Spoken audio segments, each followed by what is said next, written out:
Chapter 1734. Night fell. However, for the fantasy land, the night was the time when it was truly active.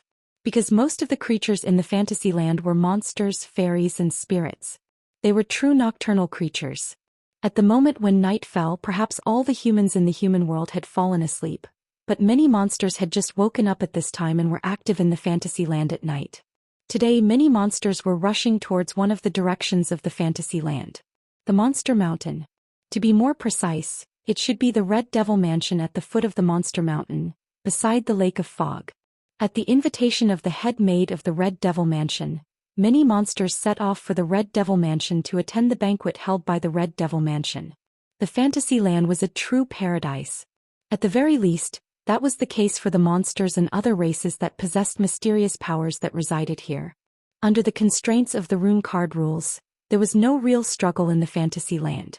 It could be said to be relatively peaceful, and the monsters did not need to worry about their livelihood like humans.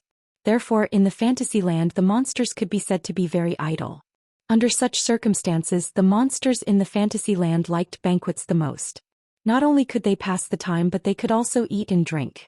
More importantly, all kinds of interesting things would happen at the banquet. For the monsters in the fantasy land, they liked to hold banquets the most, and they also liked to attend banquets. Even in the fantasy land, every time there was a mutation and the mutation was solved by the witches of the Boli Shrine, they would hold a banquet as usual. Every once in a while, the Boli Shrine would also hold a banquet. It was a kind of celebration. Of course, no. The banquet that the Boli Shrine would hold every once in a while had not been held for a long time. The reason was simple. The witches of this generation were too poor to hold a banquet. As for the Red Devil Mansion, it was a place where banquets were often held in the fantasy land. The master of the Red Devil Mansion was rich and liked to be lively. It was common to hold a banquet. So, the group of people who were invited entered the Red Devil Hall in a rather familiar manner. They were talking and laughing in the hall. It was very lively. In the hall of the Red Devil Hall, 4 long tables that were more than 10 meters long faced each other. They were placed in the 4 corners of the hall. On top of them were various kinds of steaming dishes, red wine, beer, rice wine, and other kinds of alcohol. They emitted an alluring aroma. At this moment, Wu Yan was wearing a formal attire prepared by the fairy maids of the Red Devil Mansion. He stood in a corner of the hall and looked forward, sizing up the people who had come to participate in the banquet. Wu Yan didn't know any of them. Obviously, in the original work, these people were just a bunch of side characters who didn't even have a chance to appear. This made Wu Yan, who was looking forward to seeing some familiar figures from the original work, feel a little disappointed. He withdrew his gaze and became a little dispirited. However, his interest only lasted for a short while. After an unknown amount of time, a hand slapped Wu Yan's back fiercely and a voice rang out. "So, you're here too?" After being slapped heavily, Wu Yan almost spat out a mouthful of saliva. He tried his best to maintain his image. The corner of his mouth twitched as if he didn't want to see the person who came. He muttered to himself. "Where's Fran?" After saying that, as if he was going to look for Fran, Wu Yan lifted his feet and walked forward. But after taking a few steps, a flustered and exasperated figure jumped in front of him. "Don't ignore me." The person who came was holding a broom in her hand, wearing a black and white apron with a wizard hat on her head. It was Marissa. "I say, little brother, we've met before. Although we haven't fought, can you not ignore me?" Marissa grabbed the broom in her hand and pointed at Wu Yan arrogantly. "Or is it that we'll only be familiar with each other after a fight? Then let's hurry up and do it." "Do it, my ass." Wu Yan knocked Marissa's head forcefully, so forceful that it made a bang sound. Marissa clutched her head in pain and squatted on the ground. "If you want to find someone to do it with, go find Ling Meng. Don't come looking for me. And here I thought you were a man. I didn't expect you to be a coward." Marissa clutched her head and raised her head tearfully, glaring at Wu Yan. "You actually rejected someone else's offer to do it with you. I misjudged you." Hearing this, Wu Yan clutched his head as if he had a headache. Don't think that Marissa was really asking to do it with Wu Yan. The do it that Marissa was talking about wasn't do it, but do it. Marissa's main job was a great bandit, no mistake. But her secondary job was a mage, no mistake. And Marissa's magic was mostly focused on extremely powerful cannon attacks. Thus, if Marissa really agreed to do it with me, then it wouldn't be rolling in the sheets but a real fight. Thus Wu Yan crossed his arms in front of his chest and looked down at Marissa, decisively rejecting her. I think you're too bored by yourself. That's why you're looking for someone to do it with you. Hearing this, Marissa stuck out her tongue as if she had been hit. Then she rolled her eyes and stood up, arms akimbo. Who said I came alone? I came with a friend. Saying this, Marissa turned her head and looked in another direction, attracting Wu Yan's gaze. The next moment, a figure slowly walked over and entered Wu Yan's eyes. It was an extremely beautiful girl. Her soft golden hair swayed gently, moving up and down as she walked. The young girl was wearing a blue sleeveless dress with a white coat draped over her shoulders like a shawl. She wore a red hair ring with white frilly edges, and there were red scarves tied around her waist and front. This was an extremely delicate girl at first glance. This was because the girl's skin color was very light, so light that it seemed to have lost its original color. However, it reflected circles of pearl-like light. Moreover, she had a very typical Western face, like a doll, lovable and beautiful. There was a thick book in the girl's hands. The surface of the book was tied into a bow with a red ribbon. It seemed to be locked. On each of the girl's shoulders, there was a palm-sized person sitting on each of her shoulders. Looking at the girl who looks like she belongs in a fairy tale world walking towards him step by step, even Wu Yan couldn't help but reveal an expression of amazement. The surrounding noises seemed to have died down and the girl walked up to him like the center of attention. Marissa.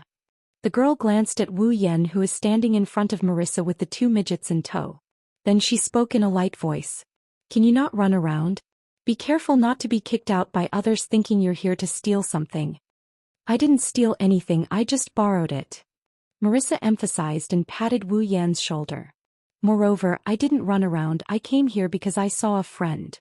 Friend? As if only now seeing Wu Yan properly, the girl cast her gaze on Wu Yan and said with some surprise. You're a man? I'm a man. Wu Yan confirmed the girl's doubt with a resolute and decisive tone. Suspecting someone's gender on our first meeting, how should I react? I didn't mean that. The girl didn't apologize and only lightly shook her head. Her every movement revealed a kind of pleasing beauty. Outside of the human realm, the chances of meeting a man is very low. Some people can't even meet one in their entire life, so I'm a bit surprised. Indeed, in Fantasy Village outside of the human realm, there are almost no men in other places. Let's not talk about other things. Even though Wu Yan has only been in Fantasy Village for 1 or 2 days, he still hasn't seen a single man. In the original work, very few men appear. It can be said that in Fantasy Village, apart from humans, men are the rarest national treasures. Well, it doesn't matter whether it's a man or a woman. Marissa continued to pat Wu Yan's shoulder and pointed at the girl. She's my friend, she's called Alice. Alice. Alice. Megatron. Alice. Margot Royd. The girl named Alice's clear voice finally raised a bit. Not Megatron. Is that so? Marissa scratched her head. Well, no matter who it is, it's Alice. Wu Yan and Alice didn't know what to say when they saw Marissa's nonchalant attitude. Chapter 1735. Ba. Bye. While Wu Yan, Marissa and Alice were talking, an angry voice rang out from the other side of the hall. Hearing this voice, Wu Yan inwardly cursed. It had only been a day or two since he arrived at Fantasy Village. Although he had met many people, none of them gave Wu Yan the chance to introduce himself. Naturally, no one knew Wu Yan's name. The only person who introduced himself to Wu Yan was someone who used the name Ba Yun Bai. There was only one person.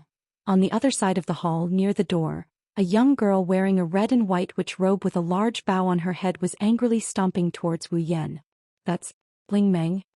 Marissa looked at Wu Yan with an uncertain expression. She looked at Wu Yan with a shocked expression. What did you do to provoke Ling Meng, who is usually uninterested in anything, to such an extent? Alice seemed to be surprised as well. Seeing Ling Meng's angry appearance, her gaze towards Wu Yan was filled with curiosity. Wu Yan is the only one who can't say anything. He covered his face and once again he couldn't say anything. Only he knew that there was only one reason for Ling Meng's anger. Ling Meng angrily arrived in front of Wu Yan and shouted at Wu Yan, "You bastard, what are you trying to do by disappearing for the whole day? Don't you know that you are a super troublesome person? Do you think you'll cause trouble wherever you go?" Sure enough, Ling Meng's anger was most likely not because she was worried about where Wu Yan went the whole day, but because she was worried about whether Wu Yan had caused any trouble. I won't refute your super troublesome statement for now. Wu Yan rubbed his forehead and waved his hand impatiently. Besides, even if I did cause trouble, I'll give you some money. You will forgive me too. What kind of person do you take me for? Ling Meng shouted angrily. Give me some money? Could a little money solve the problem? Shouldn't you at least give me more? By the side, Marissa and Alice nearly fell down. Wu Yan's face was also twitching. Looking at the indignant Ling Meng, he did not even feel like ridiculing her. Can you keep your voices down? At this moment, a voice filled with displeasure entered the ears of the group of people. Those who don't know might think that you're planning to fight. Would the banquet still be held then? Hearing this voice full of displeasure, Lin Yiqian nodded. The group of people turned their heads. In the next moment, a young girl with long straight purple hair and dressed like pajamas entered the line of sight. Impressively, it was Patrice. Looking at Patrice, who was standing there looking at them with a displeased expression, or more accurately, looking at Wu Yan with a displeased expression, Ling Meng, Marissa, Alice, and the others couldn't help but look at each other. What did you do to incur the wrath of both men and gods? The one who said that was Alice, whom he had just met. The way Alice looked at Wu Yan changed from disregard to curiosity, and now it's a weird look. It's one thing to make Ling Meng, who has never been angry before, so angry, but you actually made this family member who has no feelings for you so angry. Could it be that you really know how to stir up trouble? Angry? Marissa couldn't help but look at Patrice. Is Patrice angry? It was natural for Marissa to have such doubts. After all, from the perspective of others, Patrice, who was looking at Wu Yan with a displeased expression, didn't seem to be angry at Wu Yan. Instead, it seemed more like she hated Wu Yan. At the very least, that was what Marissa thought. However, Alice nodded with absolute certainty. This family member is indeed angry. My apologies for being a homebody. Patrice's displeased face turned towards Alice as she forced a smile that didn't reach her eyes. It's indeed incomparable to a doll. The corners of Alice's eyes twitched and a fake smile appeared on her face. It's a banquet after all. As a doll player, I might have to go on stage to perform a play. It's different from a certain family member who only knows how to read books. That's unfortunate. There's no need for a doll player to embarrass herself in today's banquet. As the host, it's better for me to properly entertain you. Isn't it shameful for a certain family member to squat? Isn't it embarrassing for you to specially entertain us? If a certain family member collapses due to exhaustion, wouldn't that be troublesome? The Scarlet Devil Mansion might be huge, but this is the only place for the banquet. There's no need for the guests to worry about their stamina. I'm more worried that due to the large number of people, a certain doll might be trampled to pieces. That would be our responsibility. That's not true. The Scarlet Devil Mansion is huge. How could anyone trample on a doll? Please don't say that. It's fine to trample on one or two, right? Otherwise it would be too disappointing, right? In an instant, Patrice and Alice's eyes seemed to release electric currents as they clashed fiercely in midair. Sparks flew in all directions as the atmosphere turned tense. Seeing Patrice and Alice in such a state, Wu Yan's soul dream and Marissa took a step back. Marissa's face was filled with fear and doubt. Patrice is no longer like Patrice. Alice is also no longer like Alice. Marissa said weakly. Patrice is very calm and Alice is very gentle. Why did they suddenly become like this? Hearing Marissa's words, Wu Yan wanted to laugh but couldn't. Why did Patrice become no longer like Patrice and Alice become no longer like Alice? It's simple. Because Patrice likes Marissa and so does Alice. They are both lesbians. They both like Marissa, who loves cannons. Naturally, they are each other's love rivals. It is this inconceivable relationship that caused Patrice and Alice to become different from themselves. I don't know. Soul Dream turned her head away and spoke lazily. I am here to participate in the banquet, not to mediate. Bring me food. I'm talking to you. Marissa patted Wu Yan's shoulder decisively. As Soul Dream's husband, shouldn't you serve Soul Dream? Soul Dream's husband. Patrice and Alice, who were on the verge of breaking out into a fight, looked at Soul Dream and cried out in surprise. Have you learned from that crow who loves to take pictures? Princess Ling Meng listlessly opened her mouth. He's not my husband. Is that so? Wu Yan blinked his eyes at Soul Dream. Even if I give you a bag of gold coins every day, you won't admit that I am your husband? A bag of gold coins every day. Soul Dream's body trembled as she regained her spirit. Take out the gold coins first. I say. Marissa looked at Soul Dream with disdain. Just a few gold coins and you're willing to sell yourself out? I have misjudged you. Is that so? Wu Yan turned his head and looked at Marissa. Then if I give you a few precious treasures every day, will you be willing to be my wife? Treasures? A certain black and white bandit's ears perked up. What treasures? Marissa. Alice raised her voice when she saw Marissa's face full of interest. You can't be intending to marry this man, right? Actually, you can come along. Wu Yan invited Alice, who he just met 5 minutes ago. If you and Marissa marry me together, we can roll in the sheets every night. Roll in the sheets? Alice's mind buzzed as her mind was in a mess. Traces of redness appeared on her face as her eyes wavered. Looking at Ling Meng, Marissa, and Alice, the 3 beauties who got knocked down by him, Wu Yan felt a bit of satisfaction in his heart. Suddenly Wu Yan felt someone tugging at the corner of his clothes. At the same time he felt a chill from his back. Actually have designs on Marissa. Patrice lowered her head and spoke in a low voice. This caused Wu Yan's heartbeat to quicken. However, when Patrice lifted her head, there was no trace of gloominess on her face. Instead, there was a trace of redness as though she was bashful. Is your wife lacking? Lacking. Wu Yan stared blankly before grabbing Patrice's hand without hesitation. Missing every day, every night, every minute and every minute. If you have any cute girls, please introduce them to me too. Chapter 1736. Clap, clap, clap, clap. On the platform of the Red Devil Mansion's main hall, a clapping sound suddenly echoed in the air above the mansion and entered the ears of everyone present. In the Red Devil Mansion's main hall, the demons that came to participate in the banquet all stopped talking. The entire hall became silent in an instant. Then they raised their heads one by one and looked at the platform above the stairs. There, Remilia, who was wearing a cherry-colored goth lowly outfit, was floating in the air. Her delicate body seemed to be floating on water. She was moving up and down with a faint frequency.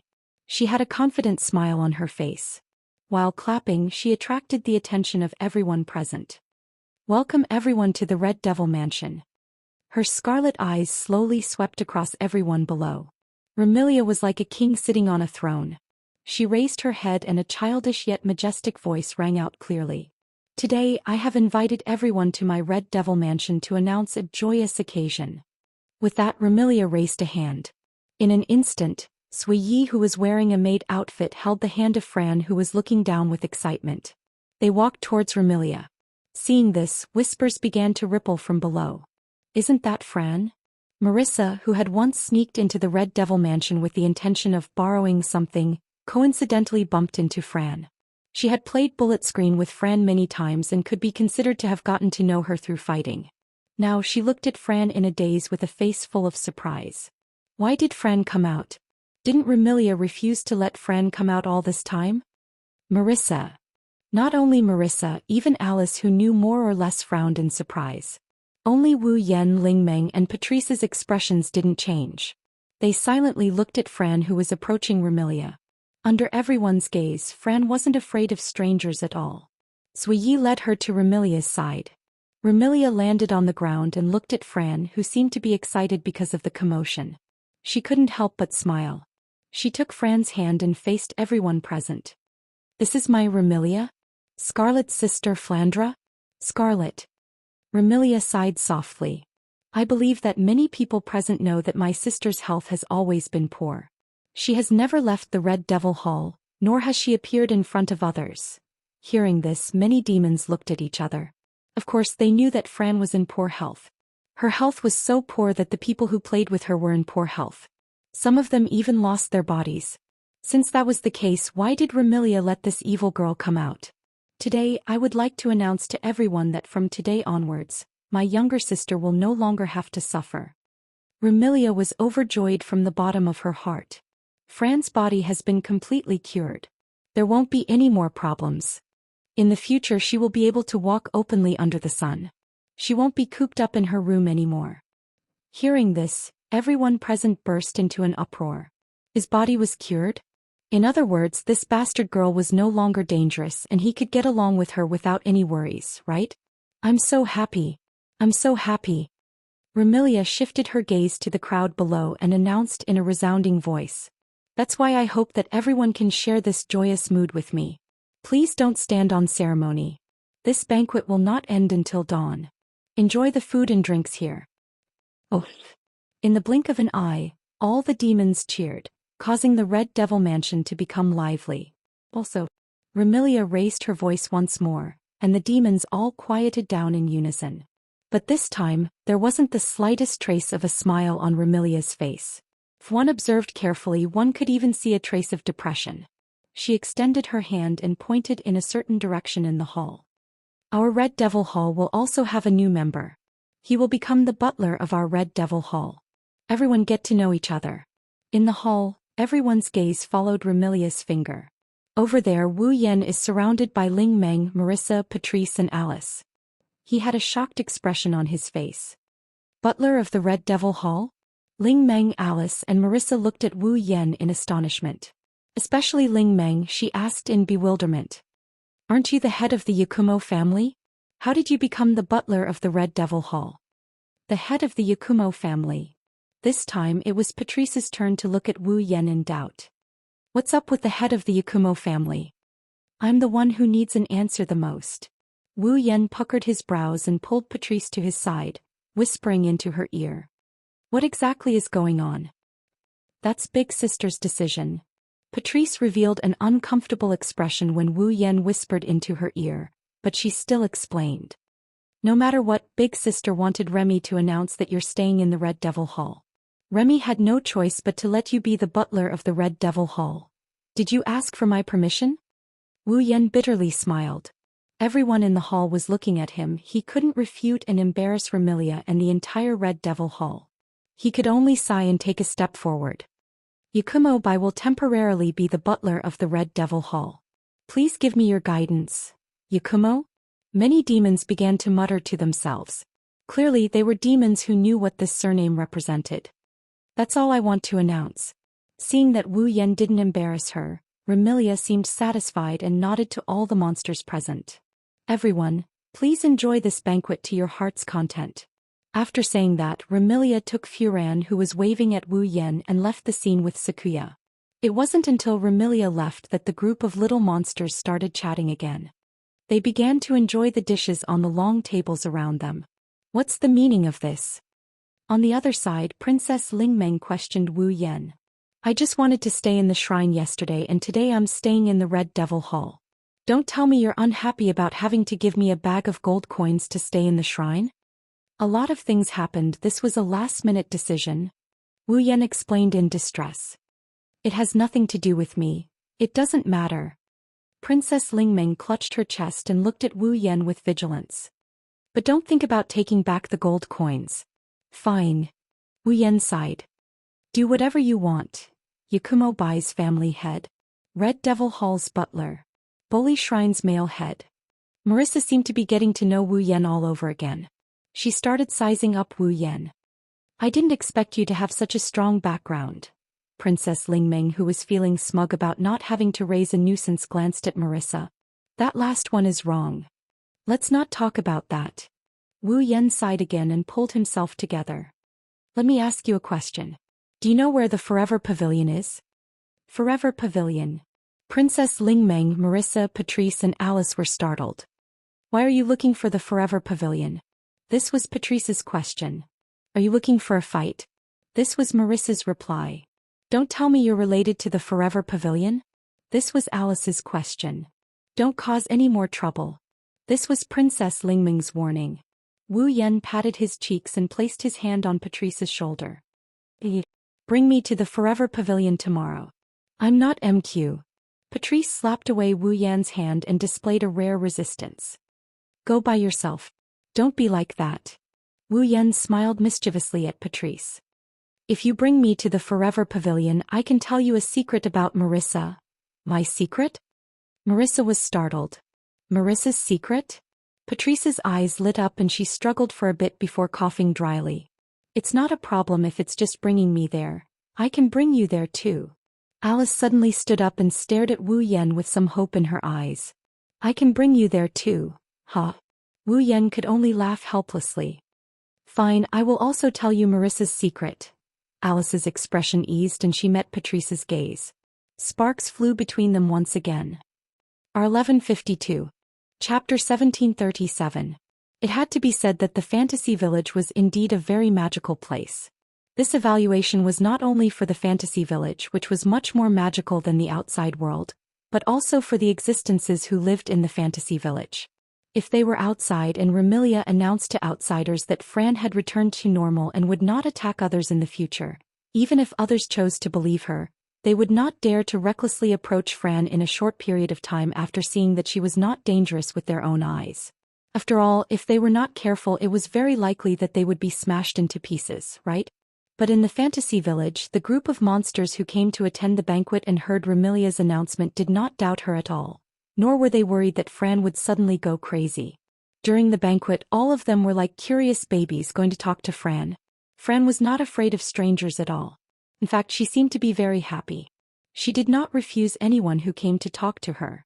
She used an innocent, romantic, and cheerful expression and voice to chat with the other monsters. Throughout the entire process, Remilia was like a stupid sister, accompanying Fran and taking care of her. Sometimes she would angrily scold the monsters who came up to touch Fran, sometimes she would stop those who were too close to Fran, sometimes she would lecture Fran, and sometimes she would look at Fran and smile foolishly. Under such circumstances during the entire banquet, the voices of Remilia and Fran, the sisters, never stopped and frequently entered the ears of every monster, making the monsters present even more excited. Just as Remilia said before the banquet began, this banquet was held until almost dawn before it was announced that it was over. Amidst the farewells of the monsters, the noise in the Red Devil Mansion's hall gradually stopped. Both Ling Meng and Marissa were ordinary humans, at least their existences were ordinary humans. Their bodies did not have any strange organs or blood, except for the powerful strength that others did not have. They were just humans, after staying up all night. The two of them were about to fall asleep before dawn, but in the end they did not hold on. Before dawn they were a little drunk and sleepy. They fell to the ground. They never got up again. Compared to Ling Meng and Marissa, Alice, on the other hand, was much better. Alice was originally a human, but later on, after a period of cultivation, he had become a mage. The magicians here didn't refer to humans like Marissa who could use magic, but rather to a race of monsters. If Marissa was a human whose job was to be a magic caster, then Alice was a monster whose race was to be a magic caster. Thus, Alice was not a human but a monster. Naturally, at night she was much more energetic than the humans Spirit Dream and Marissa. In the end, with no other choice, Ling Meng was sent back to the Boli Shrine by Wu Yan, while Marissa was sent back home by Alice. During this period of time, it was very likely that she would have to take care of Marissa. Alice indicated that she would probably have to postpone the trip to the Forever Pavilion for a day. Patrice objected to this and said that she alone was enough to lead the way. Alice could just go wherever it was cool. However, after Alice pointed at Patrice's sleepy and pale face and ridiculed her, the sleepy and exhausted Patrice agreed to postpone the trip for a day. Actually, regardless of whether it was Patrice or Alice, even if they were to lead the way out of goodwill, they wouldn't be so proactive and wouldn't lay a trap for the other party. However, due to Marissa's secret, Patrice had even forgotten that she had been taken advantage of by Wu Yan. Alice had also forgotten that she had only known Wu Yan for less than a night. The two of them displayed extraordinary enthusiasm and insisted on leading the way for Wu Yan. Wu Yan could only look at the sky and sigh. As expected of the winner of life in the fantasy village, the black and white great bandit Marissa. To be able to train these two Yuri girls, she was truly a godly person, a role model for my generation. When dawn approached and the sky turned slightly white, the main hall of the Scarlet Devil Mansion was finally empty. All the monsters had left the mansion and returned home to sleep, leaving behind an extremely miserable scene. Wu Yan's current identity to the outside world was the butler of the Scarlet Devil Mansion. Regardless of whether this identity was real or fake, the work of cleaning and cleaning was not something he could do under the methods of the many fairy maids and capable head maids in the Red Devil Mansion. Therefore, when Patrice and the imp returned to the underground library to rest, Black Knight and the other servants were cleaning up the scene. Wu Yan also intended to leave. Unfortunately, even if Wu Yan was willing to leave, Fran wouldn't allow him to. Thus, in one of the luxurious rooms of the Scarlet Devil Mansion, Remilia's room, Fran stood on the bed and shouted in front of the dazed Remilia. Fran wants to sleep with Big Brother. As soon as these words were spoken, Remilia was first stunned. Then an incomparably shocked and furious roar resounded throughout the entire Red Devil Mansion. Absolutely. Right. No. Fine. Why? Fran seemed to have expected Remilia to say this. She tilted her head and looked at the shocked and furious Remilia with an aggrieved expression. Could it be that Big Sister wants Fran to sleep in the basement? Of course not. Of course not. Remilia replied without hesitation. She also glared at Wu Yan, who is enjoying the show. Fran, you can sleep with Big Sister. Okay. Fran immediately jumped up and down on the bed excitedly. Then Big Brother, Big Sister, come quickly.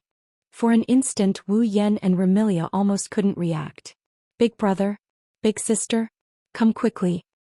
Fran.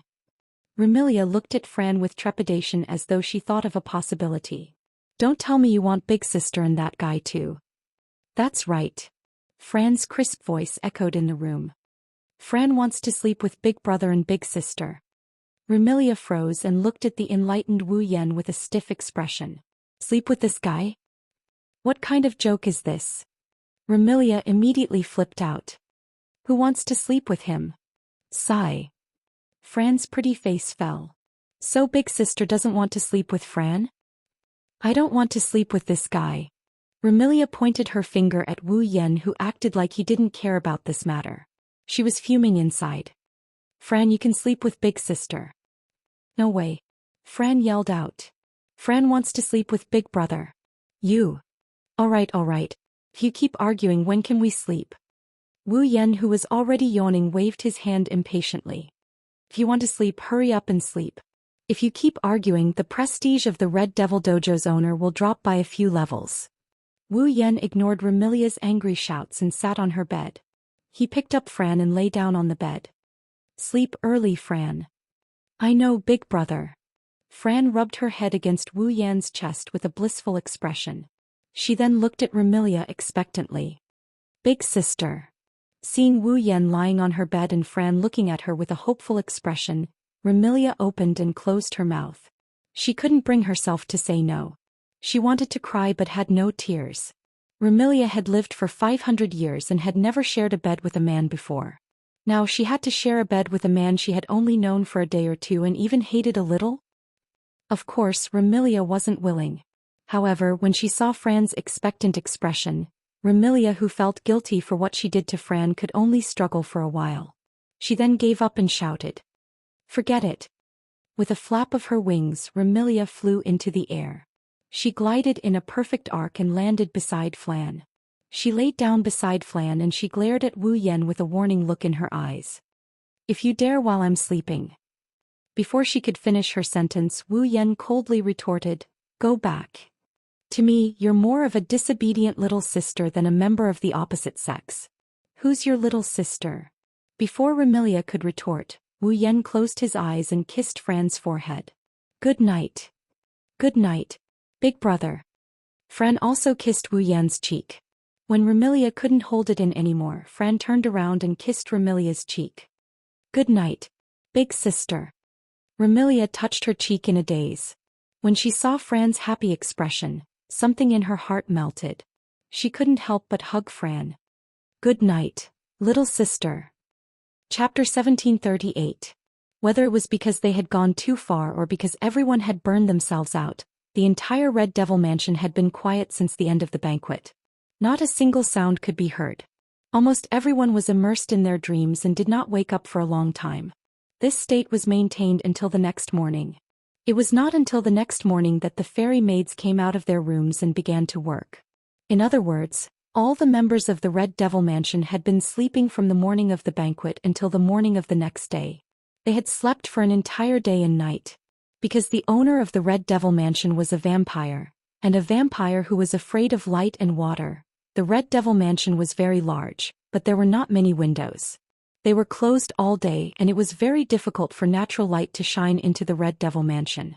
And Remilia's room did not even have a window. The entire room except for a door was filled with walls. In such a room, if the lights were turned off, it would be dark even during the day. Therefore Wu Yan, Fran and Remilia were not disturbed by other factors in their sleep. They slept comfortably for a very, very long time. However, this sleep was destined to be unable to sleep. In his sleep, Wu Yan suddenly felt a strong murderous aura rushing towards him. And it was directed at him. That undisguised murderous aura. It directly stimulated Wu Yan, who had fallen into a deep sleep, to the point that his mind was clear. His consciousness returned to his mind in an instant. His eyes opened abruptly and he turned his head to look at the source of the murderous aura. However, when the source of the murderous aura became a scene and entered Wu Yan's field of vision, Wu Yan was stunned. He saw that the source of the murderous aura, which was so strong that it seemed to have been trained in a slaughterhouse, came from a tall and slender figure. The tall and slender figure stood at the door of the room. A decent-made uniform seemed to be spread out. It was worn without a single wrinkle. A pair of blue eyes flickered like starlight in the dim room, as bright and dazzling as her silver hair. Unfortunately, at this moment, that pair of bright and dazzling blue eyes were surging with a strong murderous aura. Like arrows, they were released in the room at a strong frequency that was enough to sting one's skin. It should be said that it was released on Wu Yan's body. The person who came was 16 Knights Black Knight. Seeing that Black Knight had no intention of hiding his murderous aura and was staring straight at him, as if he could attack at any time, Wu Yan frowned. No one would be in a good mood when they were awakened by murderous aura. What's more, the one releasing murderous intent towards Wu Yan is someone who lives under the same roof as him to a certain extent, so there shouldn't be any hostile relationship between them. That was even worse. At least Wu Black Knight. Wu Yan frowned as he looked at Sakuya. Black Knight. Black Knight took a deep breath and restrained his murderous aura in the face of such an unkind remark. He returned to his calm appearance. I'm sorry, Master Eight Clouds, I just didn't expect that as a housekeeper, you would sleep in the same bed with the person you serve, so I'm a little surprised. Your surprise is really shocking. Wu Yan looked at Black Knight as if he wanted to see through his thoughts. His frown loosened and he waved his hand lazily. If it was an ordinary person, I'm afraid he would have been frightened by your surprise. Although I don't think so, allow me to ask. Black Knight ignored Wu Yan's teasing. Perhaps he knew that he couldn't win against Wu Yan with words, so he stared at Wu Yan and asked straightforwardly. Lord Ba Yunbai, could it be that you didn't get into the first Mrs. bed without her permission? When he said this, Sakuya once again released a dense killing intent. It's clear that if Wu Yan's answer isn't correct, even if he can't beat him, Sakuya will still fight him to the death. It turned out that this smart and capable head-maid thought that Wu Yan secretly slept in Remilia's bed, so she had such a big reaction.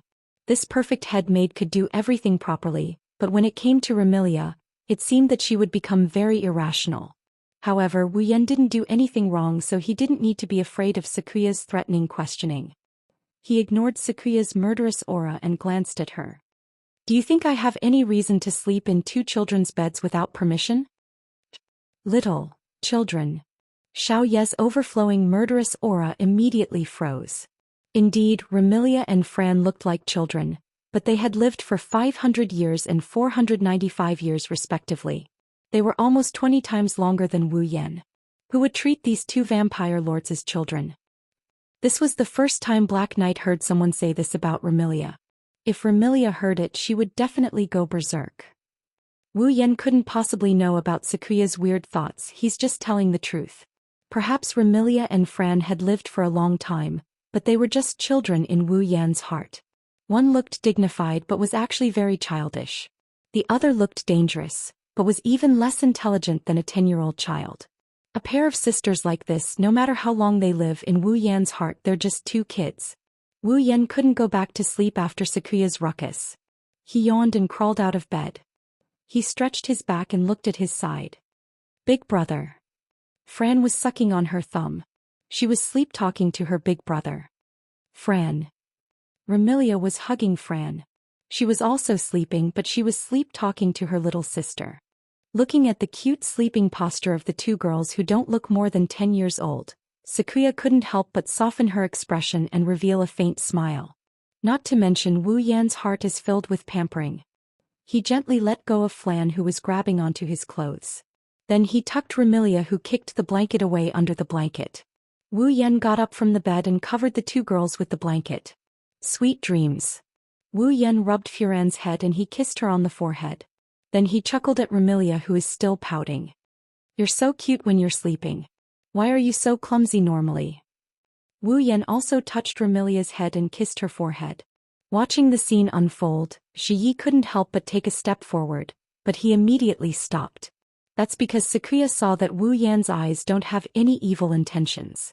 Instead, there's only the kind of doting that he would treat his own sister. This caused Zui Ye's blue eyes to gradually lose focus as she looked at Wu Yan. The man in front of him really treated Remilia as his little sister from the bottom of his heart. And he seemed to be very concerned about Remilia. What was going on? It was fine if he treated the second young lady like this, but the first young lady had only known him for less than 3 days and had many conflicts with him. Why did he still have such love in his eyes? These questions piled up in Black Knight's heart, causing his calm heart to fluctuate a little. At the same time, he wanted to know more about the man who suddenly broke into the Scarlet Devil Mansion's life. Perhaps only by understanding him could she know what he was thinking.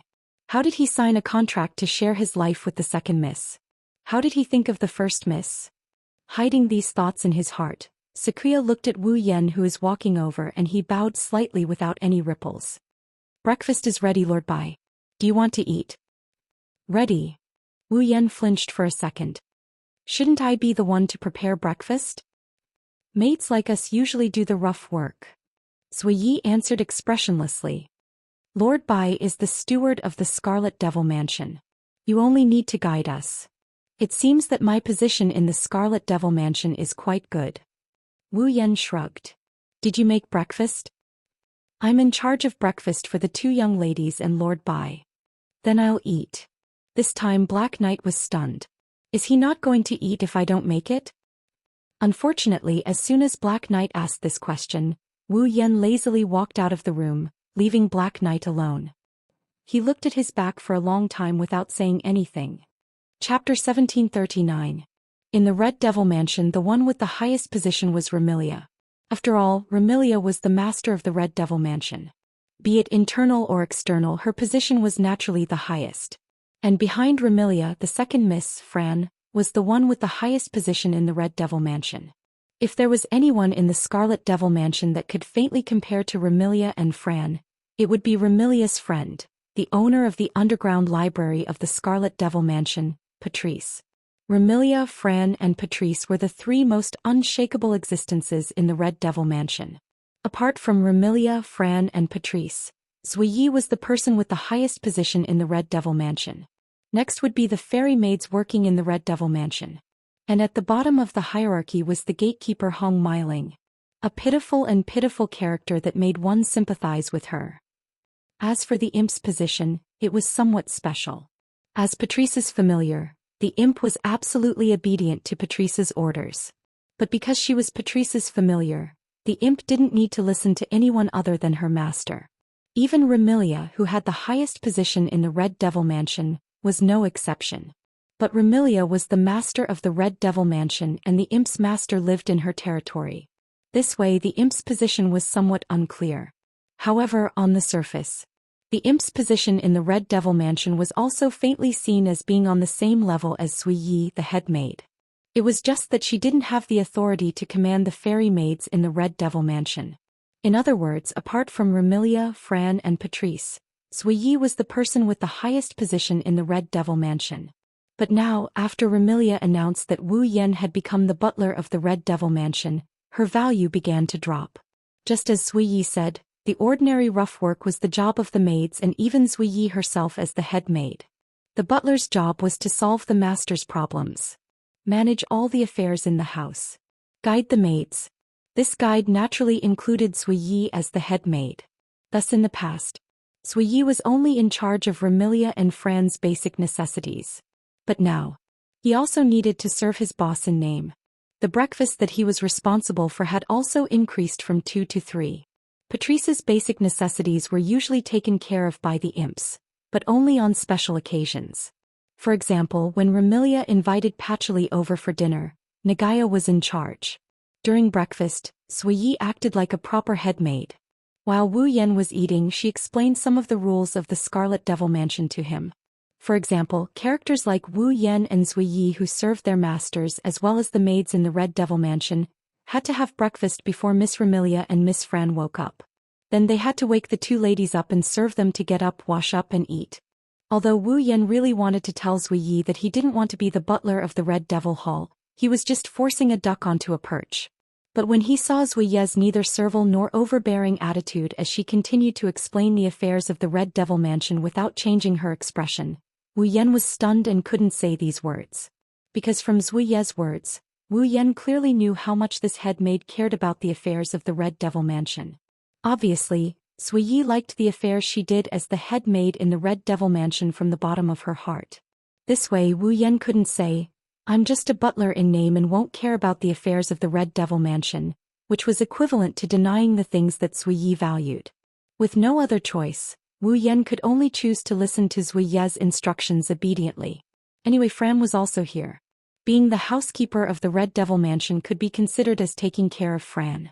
At the same time, he could also take care of that fake dignified young lady. Apart from these two, his position in the Red Devil Mansion was considered the highest. Why not? Of course, if those who knew Wu Yan's true identity knew about this matter, they would definitely laugh their heads off. As a true ancestor, the king of vampires, he was actually the butler of two little vampires who were still wet behind the ears. Wouldn't others laugh their heads off? As Zuiyi seemed to have thought of this as well, so when explaining the rules and affairs of the Red Devil Mansion, she had been paying attention to Wu Yan's performance. Only after confirming that Wu Yan didn't have any adverse reaction did she let out a sigh of relief. At the same time, her impression of Wu Yan improved a lot. This was a person who wouldn't stick to trifles, wouldn't care about the opinions of outsiders, and wouldn't be arrogant because he had a noble bloodline. In addition, this person treated two little vampires whose bloodlines were much weaker than her as younger sisters. Zuiyi truly felt that she should really get to know this person. One had to know that in the values of vampires, bloodline determined everything. Vampires with a higher bloodline should naturally have a higher status than vampires with a weaker bloodline. Just like the Dragon Clan, they regarded bloodline as a standard, and this standard was deeply ingrained and unshakable. Even if the one with a weaker bloodline was stronger than the one with a higher bloodline, it was the same. It was also because of this that Remilia had more than once been distressed by the low level of her bloodline. There was even a period of time when she tried her best to find a way to improve her bloodline, only to give up helplessly in the end. To be honest, Remilia's bloodline wasn't considered low. Otherwise, in the era when the true ancestor of vampires disappeared, Remilia wouldn't have become more and more high profile. To put it bluntly, excluding the true ancestor, even if Remilia's bloodline wasn't at the peak of the vampire's bloodline, it was still at the top. Unfortunately, compared to the true ancestor, it was still far inferior. Compared to the nobles who stood at the peak of the vampire's bloodline, it was still a bit lacking. Even someone like Remilia was distressed by her bloodline. It was clear how much importance vampires placed on their bloodline. Thus, while Zuiyi was surprised that Wu Yan didn't become arrogant because of his true ancestor bloodline, his impression of Wu Yan improved significantly. What Zuiyi didn't know was that Wu Yan didn't start off as a true ancestor. He only became a true ancestor after exchanging for a true ancestor bloodline with the system. He didn't have the deep-rooted bloodline values of vampires. If Wu Yan had started off as a true ancestor, perhaps he really would have looked down on Remilia and Fran. Time passed quietly during Zuiyi's explanation. In other words, setting aside the empty breakfast tray, Wu Yan sat down and crossed his arms in front of his chest. My job is to guide your work in the Scarlet Devil Mansion every day and receive your reports. Other than that, I'm only responsible for Remilia and Fran's affairs, right? Yes. Zuiyi didn't bother correcting Wu Yan's way of addressing the first miss and second miss of the Scarlet Devil Mansion. However, I'm in charge of the first miss and second miss daily necessities. Lord Bai, you only need to take care of the first miss and second miss while guiding us. Then I have a general idea of what I should do. Wu Yan turned around and looked at Zuiyi. Smiling, he extended his hand to Zui Yi. In addition, I'm a newcomer after all. There are many things that I can't take care of. When the time comes, you have to lend me a hand, my head maid. Sakuya froze on the spot when she heard that. She looked at Wu Yan's unguarded smile and the hand that was extended towards her. She only reacted after a while and she started panicking inside. Taking a deep breath, Zui Yi suppressed the panic in her heart. Keeping her perfect image as a head maid, she bowed slightly and extended her hand to shake Wu Yan's hand. It's my duty. Zui Yi will naturally do her best. The soft touch passed from the slender hand to Wu Yan's nerves. Feeling the white and smooth touch in his hand, Wu Yan couldn't help but exclaim in admiration for a moment. In the Scarlet Devil Mansion, Zui Yi's workload could be said to be the heaviest. However, her hand was still so smooth without any calluses. It was not surprising that people who didn't know would think that Zui Yi didn't work hard at all. In fact, almost everyone in the fantasy village knew that Zui Yi was shrewd and capable. A perfect and chic head maid. It wasn't just a saying. These thoughts only lingered in his heart for less than a second before disappearing. After holding Sakuya's hand for a bit, he let go of her hand without any reluctance and stretched his back in contentment. It's almost time. Zui Yi, go and wake the first miss and second miss up. Got it, Lord Bai. Chapter 1740. Sitting at the head of the table, Remilia opened her sleepy eyes and let out a long yawn as she grumbled. I'm a vampire. Why do I have to sleep early and wake up early? Why do I have to eat 3 meals as usual? No one answered Remilia's question. Even Zai Yi, who was loyal to Remilia, calmly placed Remilia's breakfast in front of her and ignored her complaints. Come to think of it, Remilia must have grumbled about this matter many times. Zhang Yi also knew that it was useless to explain to Remilia, so he could only force Remilia to wake up and eat on time. Just because Zai Yi was loyal to Remilia didn't mean that he would do whatever Remilia said. If it was something that didn't benefit Remilia, not only would Zai Yi refuse to do so, he would even force Remilia to do as he said. Remilia was troubled by this, but she knew that Zai Yi was doing this for her own good, so she could only do as he said. From this point of view, Remilia was indeed a good person. On the other hand, Fran kept rubbing her eyes listlessly. However, she didn't complain as much as Remilia did. She looked at the breakfast placed in front of her and turned around to look at the other side. There Wu Yan, who was dressed as a deacon, was staring at the black tea in his tray. His brows twitched from time to time as if he was surprised. Seeing this, Fran couldn't help but ask curiously, "Brother, what's wrong?" Remilia and Zai Yi also looked at Wu Yan when they heard Fran's voice. They also became curious when they saw him staring at the black tea in his tray. "Lord Bai, what's wrong?" Zai Yi asked with a troubled tone. "Is there a problem with the black tea I made?" "Impossible." Before Wu Yan could answer, Remilia warned. "Zui Yi's black tea is of the highest grade. Moreover, it's impossible for Zui Yi to make a mistake in a small job like making black tea. Although you're the butler of the Red Devil Mansion, I'm warning you, don't try to make things difficult for Zui Yi. Am I that kind of person in your mind?" Wu Yan retracted his gaze from the tea set and rolled his eyes at Remilia, not behaving like a deacon at all. "I'm just a little surprised by the composition of the black tea. Accident?" Remilia, Fran, and Zui Yi all had doubtful expressions on their faces. "If I'm not mistaken." Placing the tray in his hand on the table, Wu Yan looked at Zui Yi. "There should be blood in this black tea, right? I've neglected my duty." Upon hearing Wu Yan's words, Bu Yi bowed on the spot. "I forgot to tell Lord Bai that Miss likes to add type B blood in her black tea. It's normal for Lord Bai to feel that there's a problem.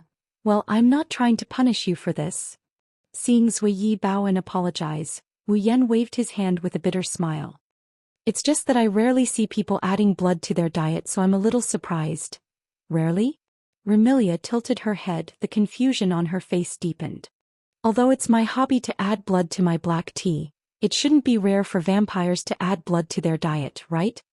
Indeed, many vampires like to add their favorite blood to their red wine.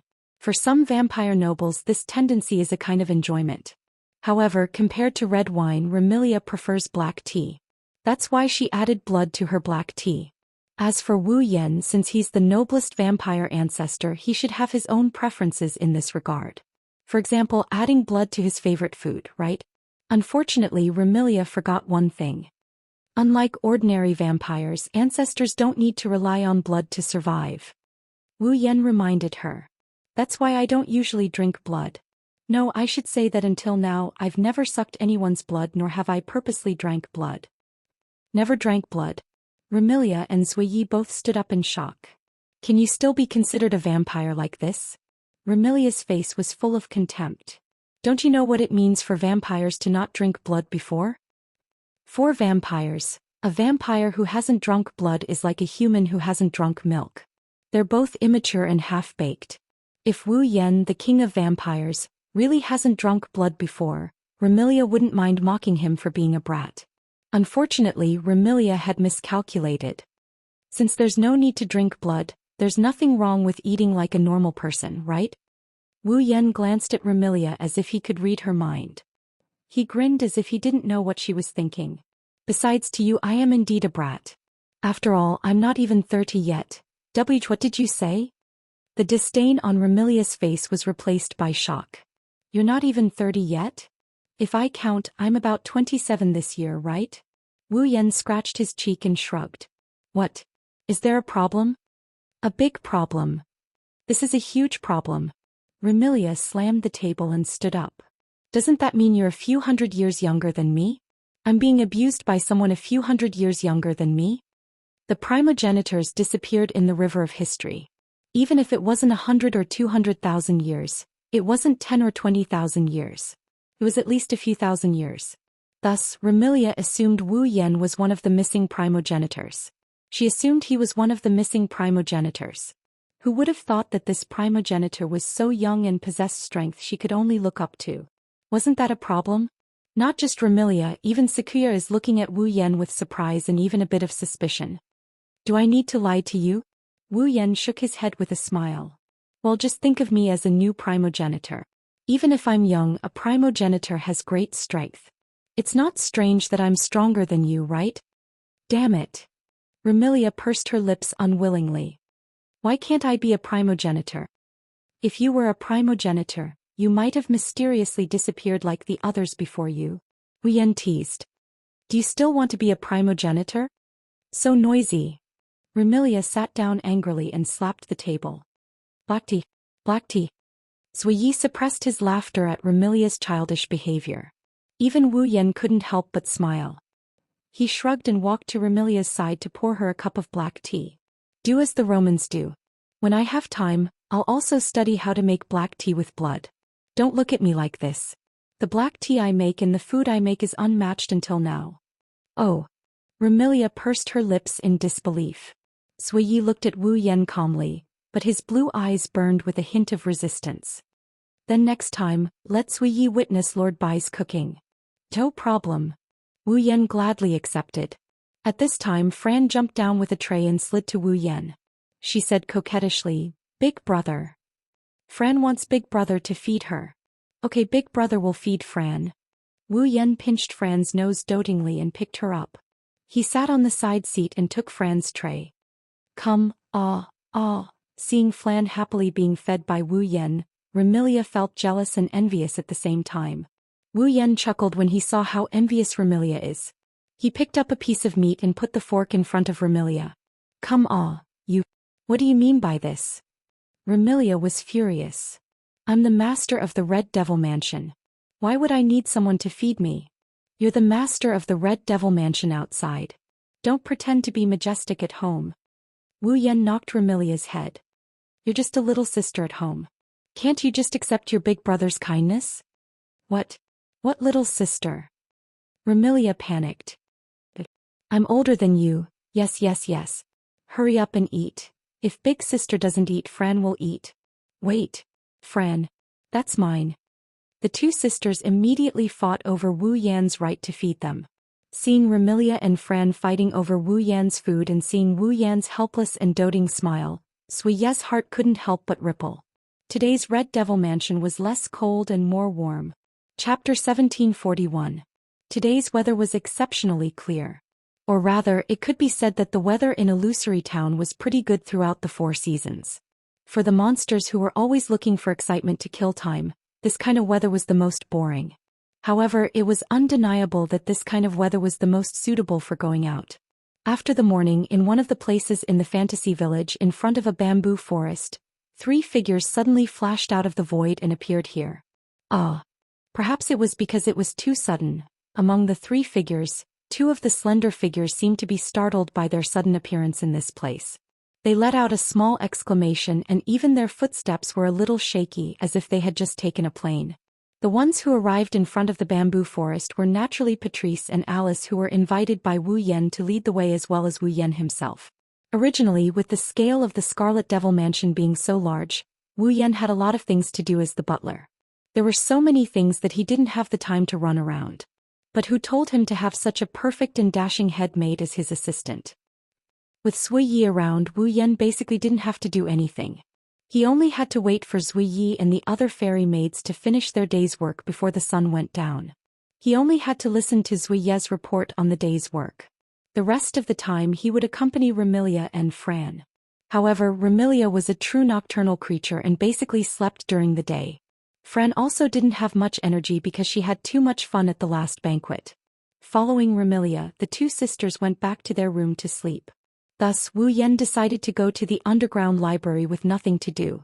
Patrice, who was a little unwilling, was dragged out.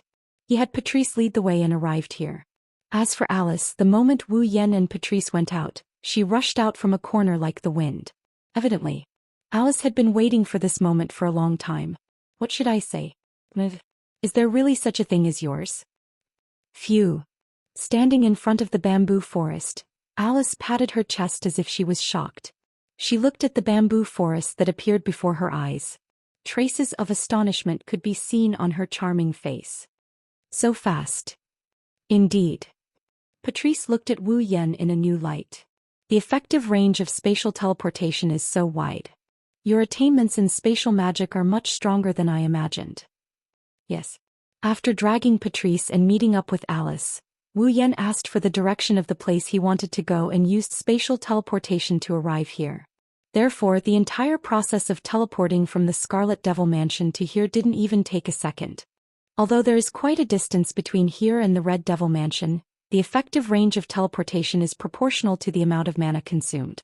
Wu Yan has so much mana that he has yet to find a worthy opponent. He can easily teleport from one end of Gensokyo to the other end of Gensokyo. Of course, the effective range of spatial teleportation was also related to the user's understanding and attainments in spatial magic.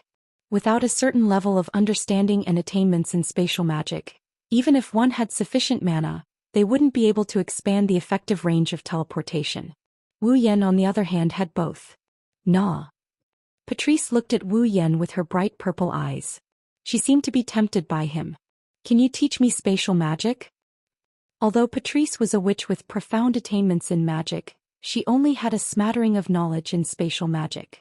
She didn't know spatial magic, at least not high-level spatial magic. For Patrice, who was physically weak, if she could learn spatial teleportation magic, it would save her a lot of trouble. Do you have any grimoires related to spatial magic in your library? Wu Yan scratched his cheek in puzzlement. Why do you need me to teach you? I do have grimoires related to spatial magic. Perhaps I can use them to cast spatial magic. But without the grimoires, I won't be able to do so. Patrice felt vexed. Perhaps I don't have much talent in spatial magic. I'm more proficient in the 7 elemental magic. Elemental magic. Elemental magic borrowed the powers of fairies and elves. It only required a small amount of mana to produce a huge effect. In this world, magicians generally believed that nature was controlled by fairies and elves. Thus, elemental magic was considered to be magic that borrowed the powers of fairies and elves. Elemental magic was divided into 7 types. The metal element represented fruits and harvest. The wood element represented life and awakening. The water element represented silence and purification. The fire element represented transformations and activity. The earth element represented foundation and immobility. The sun element represented mobility and attack. The moon element represented passivity and defense. The 7 elemental magic was collectively known as the 7 elemental magic.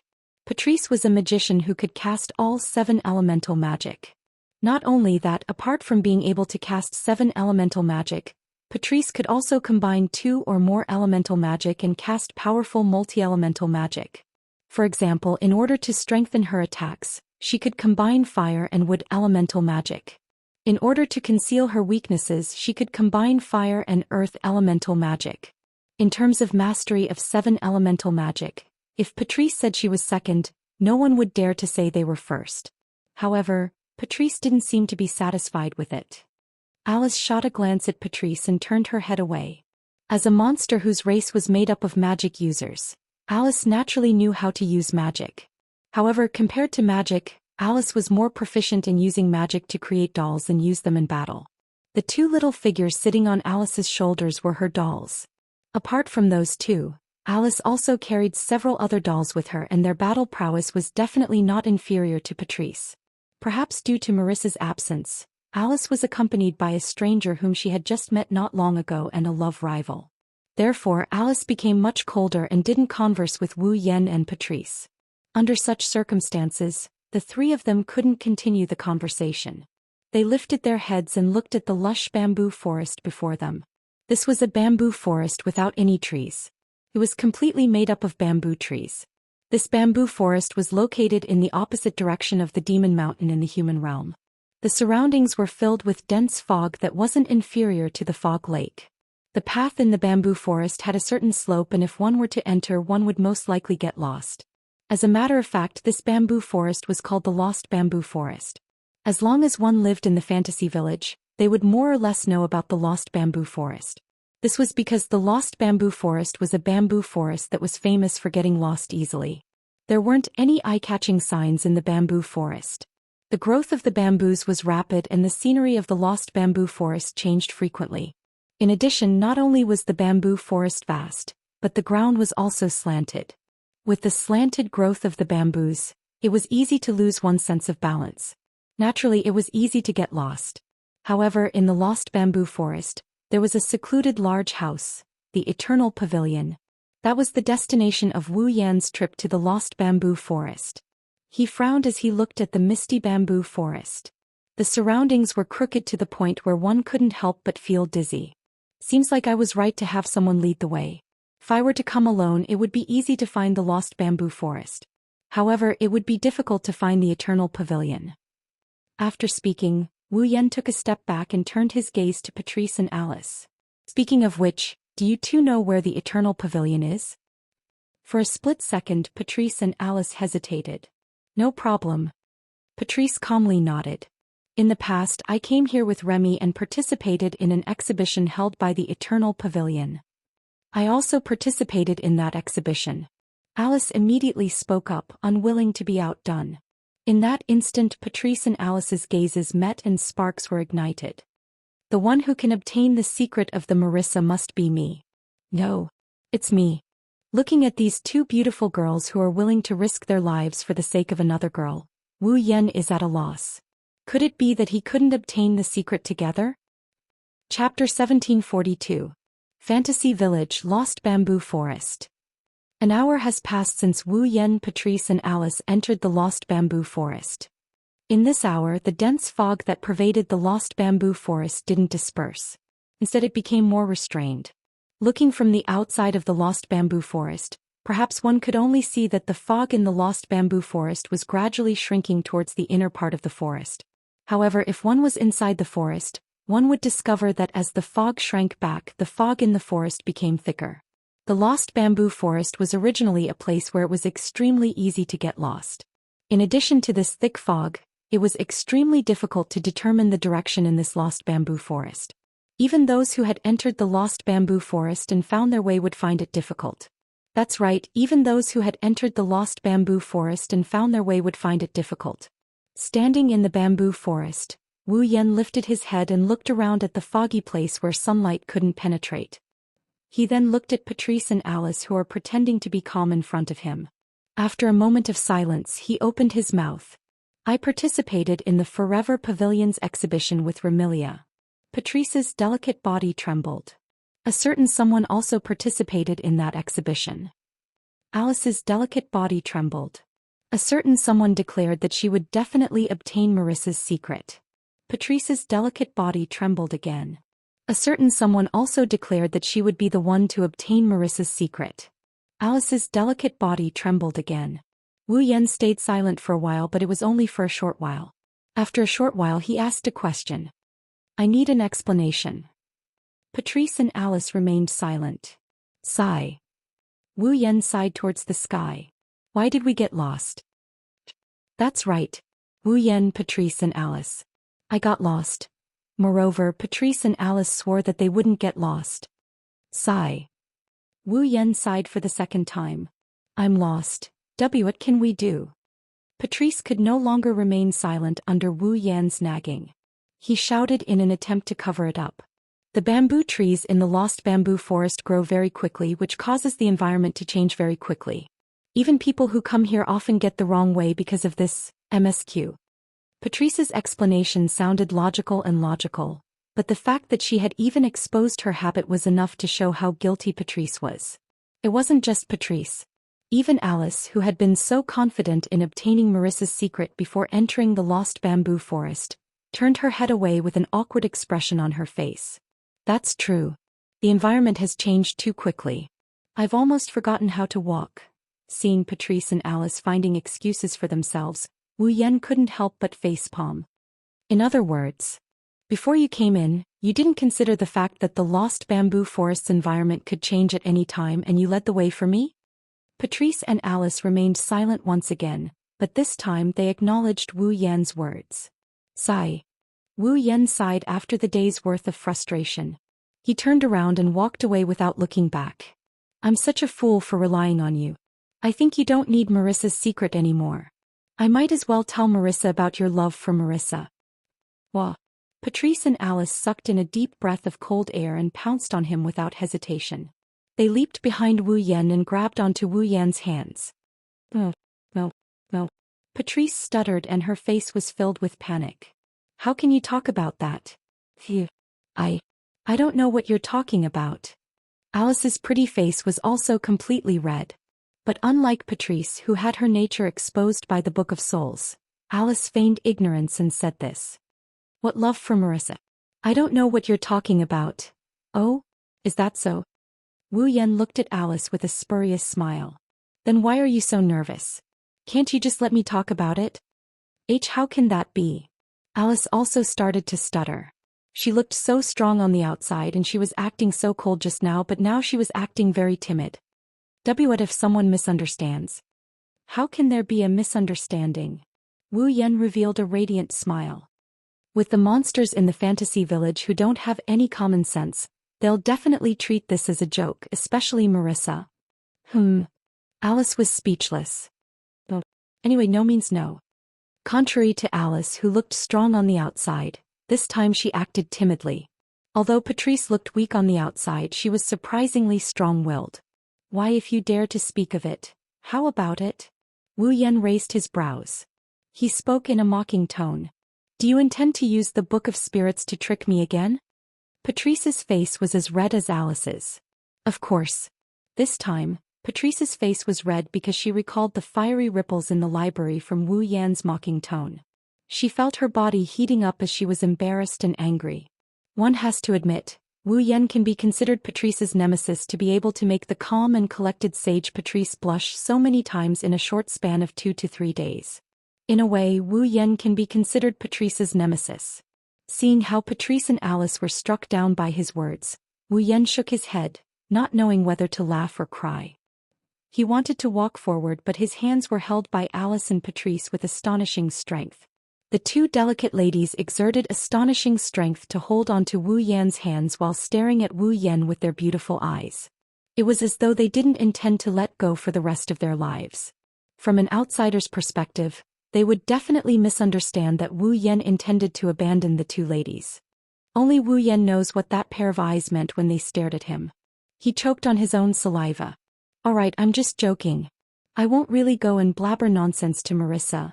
Yes, no. Patrice and Alice had a conflicted expression on their faces after being judged by others. However, they also let out a sigh of relief. Then, Wu Yan calmly reminded them.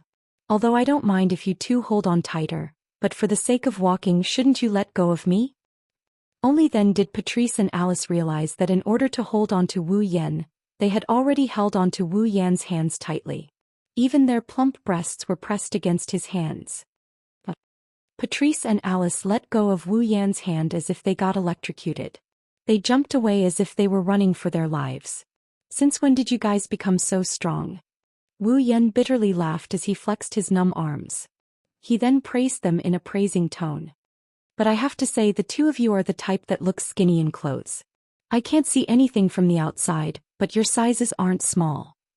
After saying that, Wu Yan lowered his eyes and swept his gaze across Patrice and Alice's chest, telling them where he was referring to. Immediately, Patrice and Alice's face flushed even redder. An indescribable trace of panic appeared in their hearts. In Fantasy Village, apart from the human realm, there were almost no men. Therefore, Patrice and Alice had never experienced such brazen gazing at their private parts, nor had they experienced the feeling of pressing their delicate bodies against a man. At this moment it was hard for them not to panic. This is especially true for Patrice. She had intimate contact with Wu Yan before, so one can imagine how flustered she is right now.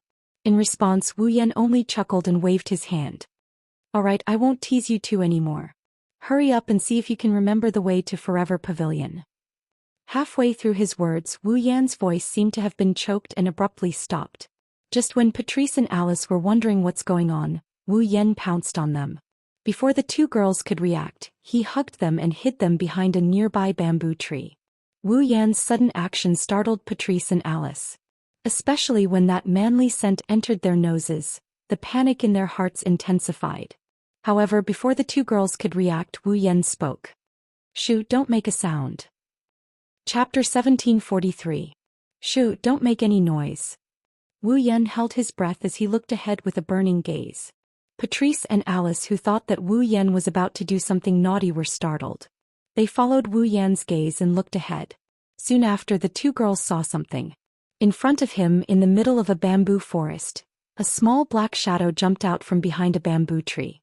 Its speed was extremely fast and it landed on the ground after a few leaps. When it straightened up, something on its head shook a few times, and its scarlet eyes looked at the surroundings. It was a black shadow that was not much different from a cat.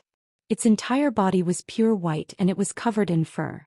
It had a pair of large and long ears that were only half the size of its body. It had a pair of sharp incisors in its mouth and its eyes were scarlet. However, there was no ferociousness in them. Instead, there was a gentle look in its eyes. It looked unexpectedly gentle. The black shadow was shockingly a rabbit. Rabbit? Patrice and Alice glanced at each other. Could that be the rabbit demon from the Eternal Pavilion? The Eternal Pavilion was a mystical location in the Lost Bamboo Forest. The reason why it was mystical was because not only did humans reside in the Eternal Pavilion, there was also a large group of rabbit demons. Among them, there were even humanoid rabbit demons. Since this rabbit had appeared in the Lost Bamboo Forest, then it must be the rabbit demon from the Eternal Pavilion. However, its cultivation wasn't strong enough to transform and it could only move like an ordinary rabbit. Of course, if one thought that this small rabbit was easy to bully, then one would be gravely mistaken. Indeed, in terms of strength, this rabbit was pitifully weak in the fantasy village. However, its intellect was much higher than an ordinary rabbit. It was also much more quick-witted. If this rabbit discovered that there was someone nearby, then it would definitely slip away without a second word.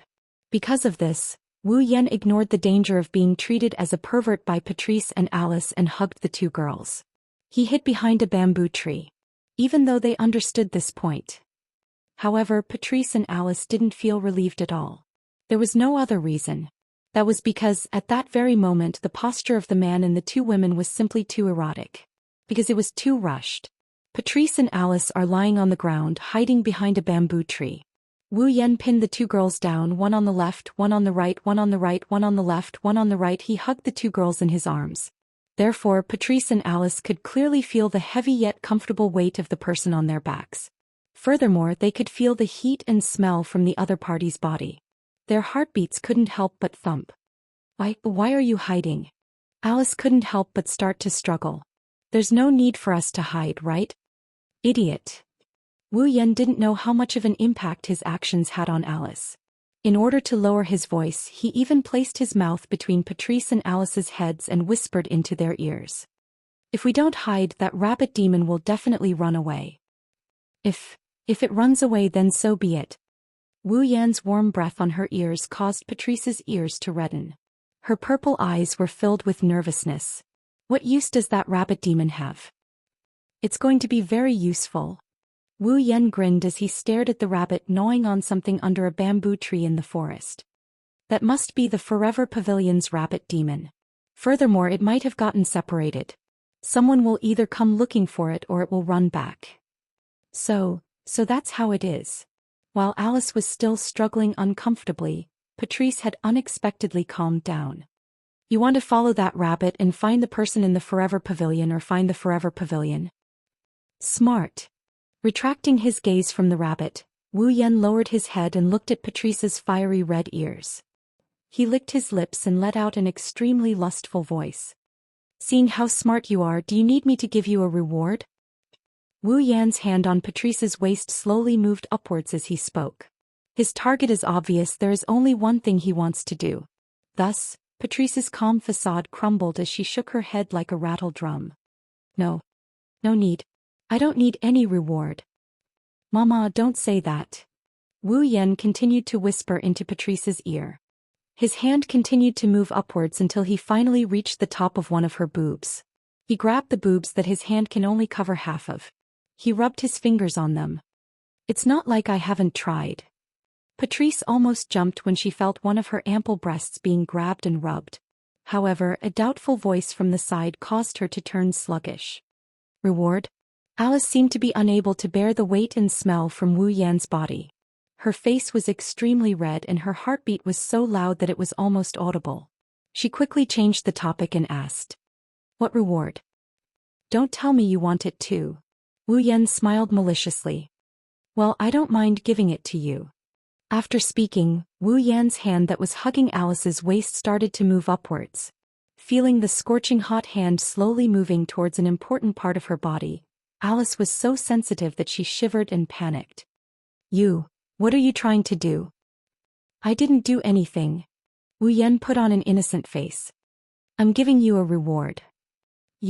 What reward are you trying to give me?" Alice was so flustered that even her voice had changed. That scorching big hand was slowly approaching that important part of Alice's body. It was climbing up, causing Alice to close her eyes and moan in a low voice.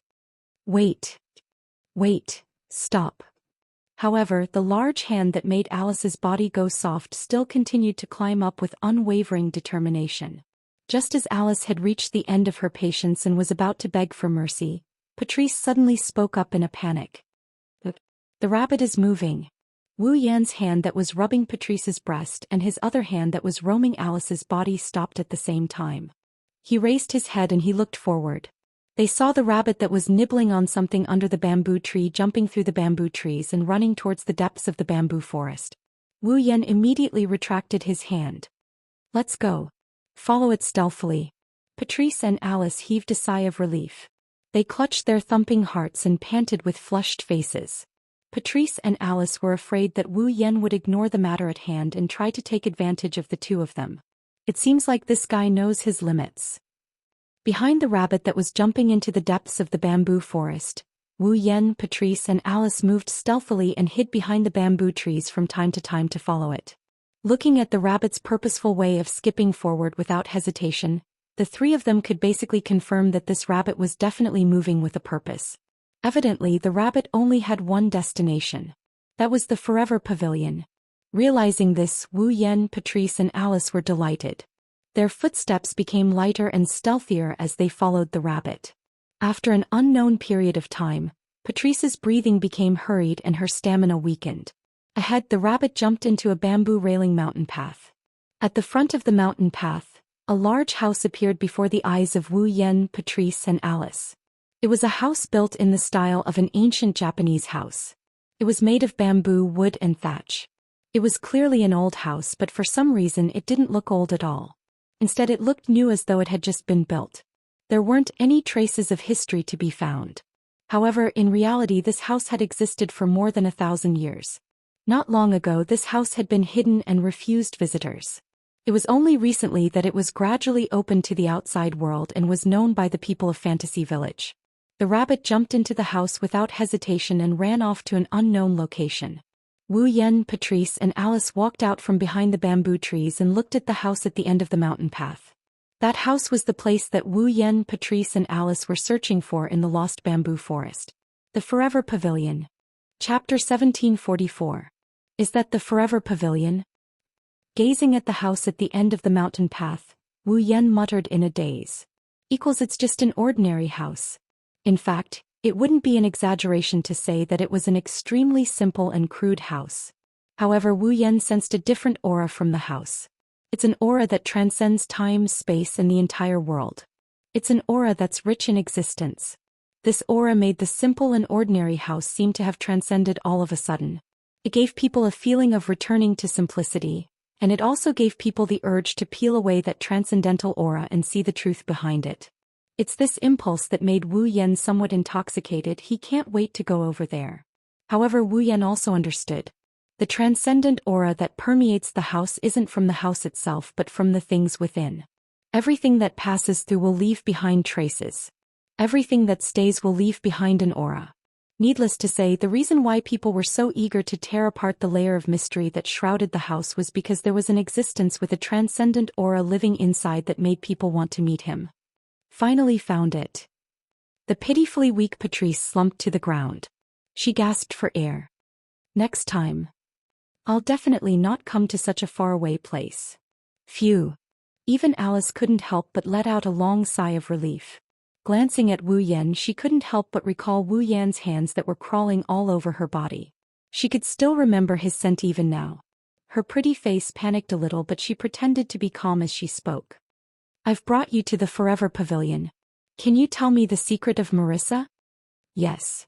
Why you still have me? Patrice raised her hand in a half-dead manner. I also want to know the secret of Marissa. Well. Wu Yan regained his senses and shrugged his shoulders. Since you're already here, why don't you follow me to meet the owner of the Forever Pavilion? Just as Wu Yan finished his sentence, someone interrupted him. A clear and aged voice rang out. It reverberated from the front of the mountain path. It's a pity that today's Forever Pavilion doesn't have any guests. Go back to where you came from. Following the voice, a gust of wind blew through the lost bamboo forest. The surrounding bamboos rustled in the wind. Leaves fluttered in the wind and covered the vision of Wu Yan, Patrice and Alice. When the wind stopped, the fluttering leaves dissipated. When Wu Yan, Patrice and Alice regained their vision, a figure that seemed to have been there since the beginning entered their vision. The owner of the figure was a young girl. At the very least, from the looks of it, she was indeed a young girl. However, this young lady's attire was rather strange. She was wearing a nurse's cap on her head and a cheongsam dress that was half purple and half red on her upper body. Her lower body was also the same color, but the colors on both sides had been switched, making her look like a cheongsam. The dress was embroidered with constellations and the cap was embroidered with the constellation Lyra. The upper right half had the constellation Cassiopeia, the upper left half had the constellation Big Dipper, the lower right half had the constellation Sagittarius, and the lower left half had the constellation Andromeda. All sorts of constellations were put together and it looked very strange. Even the dress had an 8 trigrams pattern revolving around it. However, it was precisely such a strange dress that no one could find the slightest bit of incongruity when worn by that young girl. Instead, they felt that it was how it should be and that it was extremely suitable. Her long silver hair swayed slightly in the wind that had already dissipated. One could clearly see that the long silver hair that reached her waist had been tied into a braid that hung down behind the young girl's back. The ends of the braid were casually spread out, and a hairband was tied around a little above the braid. The appearance of this young lady could only be described with one word. It was truly shocking. Even when compared to Patrice and Alice, who are beside Wu Yan, he's not inferior. Due to the vicissitudes of life he exuded, he gave off a mature vibe. Yonglin. Level 95. Level 95. Demigod. This young lady, who seemed to be in her 20s, was actually a demigod expert. Moreover, he wasn't just any ordinary demigod. He was a level 95 demigod powerhouse who had walked quite a distance in the demigod realm. However, Wu Yan wasn't surprised that this young lady named Yonglin had the strength of a demigod. Why? This was because Yonglin of 8 Wills was not as young as she looked. No one knew Yonglin's true age. However, Wu Yan was certain that Yonglin was much older than anyone that Wu Yan had ever met. It wasn't something that could be described as 1,000 years, 10,000 years, 100,000 years, 1,000,000 years, or even 10 million years. Yonglin was definitely more than 100 million years old. At this age, even if she cultivated for a day and rested for 10 days, it wasn't impossible for her to reach the demigod realm. If it was Wu Yan who had lived this long, let alone the demigod realm, he would have no problem reaching the celestial realm. Therefore, Wu Yan wasn't surprised at all. What surprised Wu Yan was what Yonglin said just now. That. Under Yonglin's calm gaze, Wu Yan felt as though his heart was weighed down. He hesitated for a moment and asked in doubt. Decline the guest? That's exactly what it means. Yonglin didn't look at Patrice and Alice. Instead, she looked at Wu Yan. Rather than saying that she wasn't looking at Patrice and Alice, it was more accurate to say that Yonglin knew who was the one that wanted to visit the Forever Pavilion. Today, the Forever Pavilion won't be receiving any guests. If you are guests, then I'm sorry, but please return. If you are patients, I can treat you here. Although I'm not very willing. By the way, Yonglin Yagi was also a doctor. She was a doctor who could cure almost any disease except for reviving the dead. Furthermore, the 8 Wills Yonglin not only treated humans but also demons. The Forever Pavilion never rejected any patients. As long as someone could find the Forever Pavilion and the 8 Wills Yonglin in the Lost Bamboo Forest, the 8 Wills Yonglin would treat them. This was probably the first time since the Forever Pavilion had been opened to the public, wasn't it? Patrice and Alice looked at each other in dismay. Wu Yan furrowed his brows before relaxing them and looking at Yonglin. We aren't here to seek treatment. We have some matters to discuss with the owner of the Forever Pavilion. Yonglin's expression didn't change. She looked at Wu Yan calmly. That was all it took for Wu Yan to feel an indescribable pressure. After a long time, Yonglin Yaoi sighed slightly. You. Don't you understand? Alice was confused by Yonglin's words. Wu Yan and Patrice muttered to themselves. One of them had a gloomy expression while the other had an astonished expression. Could it be? Seeing Wu Yan's silence, Patrice hesitated for a moment before giving her guess. The Forever Pavilion isn't declining guests. You're just not letting anyone in? Ever since the Forever Pavilion was opened to the public, not only would it welcome those who got lost in the Lost Bamboo Forest, but it would also treat patients. Every once in a while the pavilion would hold an exhibition. It had never rejected anyone from entering. Today, however, Yonglin said that she would not be receiving any guests. Furthermore, it happened to be on the same day as Wu Yan. Furthermore, Yonglin only looked at Wu Yan and didn't have any intention of chasing Patrice and Alice away. Wasn't this enough to explain something? Yonglin didn't agree or refute Patrice's question. Instead, she looked at the silent Wu Yan and shook her head with a smile. Originally, I wanted to use some tricks to make you guys get lost in the Lost Bamboo Forest. If you can't find the Forever Pavilion, you guys will obediently go back. In the end, the location of the Forever Pavilion has been exposed because of a lost rabbit. Plans really can't keep up with changes. Wu Yan, Patrice and Alice finally understood. The reason why Patrice and Alice led him to the wrong place was all because of Yonglin Yongi. Chapter 1745. Both Patrice and Alice have been to Yongyuan Pavilion before. The environment of the Lost Bamboo Forest changed at a shocking speed. It was easy to get lost. However, Patrice and Alice wouldn't lose their way the moment they entered the Lost Bamboo Forest. Previously, Patrice and Alice thought that it was because they hadn't been here for too long that they were in such a sorry state. In the end, they had to chase after a rabbit to find the Perpetual Pavilion. Only now did they know that it was Yonglin Yongi who had done something behind the scenes. You. Wu Yan looked at Yonglin in astonishment. You knew that I would come to Yongyuan Pavilion? Yonglin shook her head in response to Wu Yan's astonishment. You're thinking too much. I only sensed your arrival the moment you entered the Lost Bamboo Forest. If she knew that Wu Yan would come and didn't want to let Wu Yan find Yongyuan Pavilion, then with Yonglin's methods, Wu Yan would never find Yongyuan Pavilion. She wouldn't have deciphered Yonglin's plan just because of a rabbit. After all, Yongling's greatest strength wasn't her demigod rank strength nor her medical skills that could bring the dead back to life. Instead, it was her intellect. After living for so long, Yongling's intellect had turned into a demon. Just like Yukari, she was a true sage. In fact, in terms of intellect, Yonglin was slightly superior to Yukari. Yukari was a great demon with the title of Demon Sage. Yonglin was also a person from the moon with the title of Brain of the Moon. So you did something in the Lost Bamboo Forest at the last minute to prevent me from finding the Forever Pavilion? Wu Yan frowned deeply. Why, I don't think I have offended Yongyuan Pavilion in any way, right? You are overthinking this, the reason isn't as great as you think it is. Yonglin looked at Wu Yan with a meaningful look. She had a half-smile on her face. I didn't let you enter Yongyuan Pavilion because of the unpleasant aura on you. An unpleasant aura? Patrice and Alice looked at Wu Yan in disbelief. An unpleasant aura? Wu Yan was also at a loss. He had no idea what was going on. I can sense that guy's aura from you. Yonglin glanced at Wu Yan. Yakumo Violet. Yakumo Yukari? Patrice and Alice paused for a moment. Purple? Wu Yan paused for a moment before he recalled. Yonglin Hachiai wasn't originally a resident of Fantasy Village. Neither were they natives of Earth. It was the people of the moon who lived on the moon. In the past, there had been 2 wars on the moon.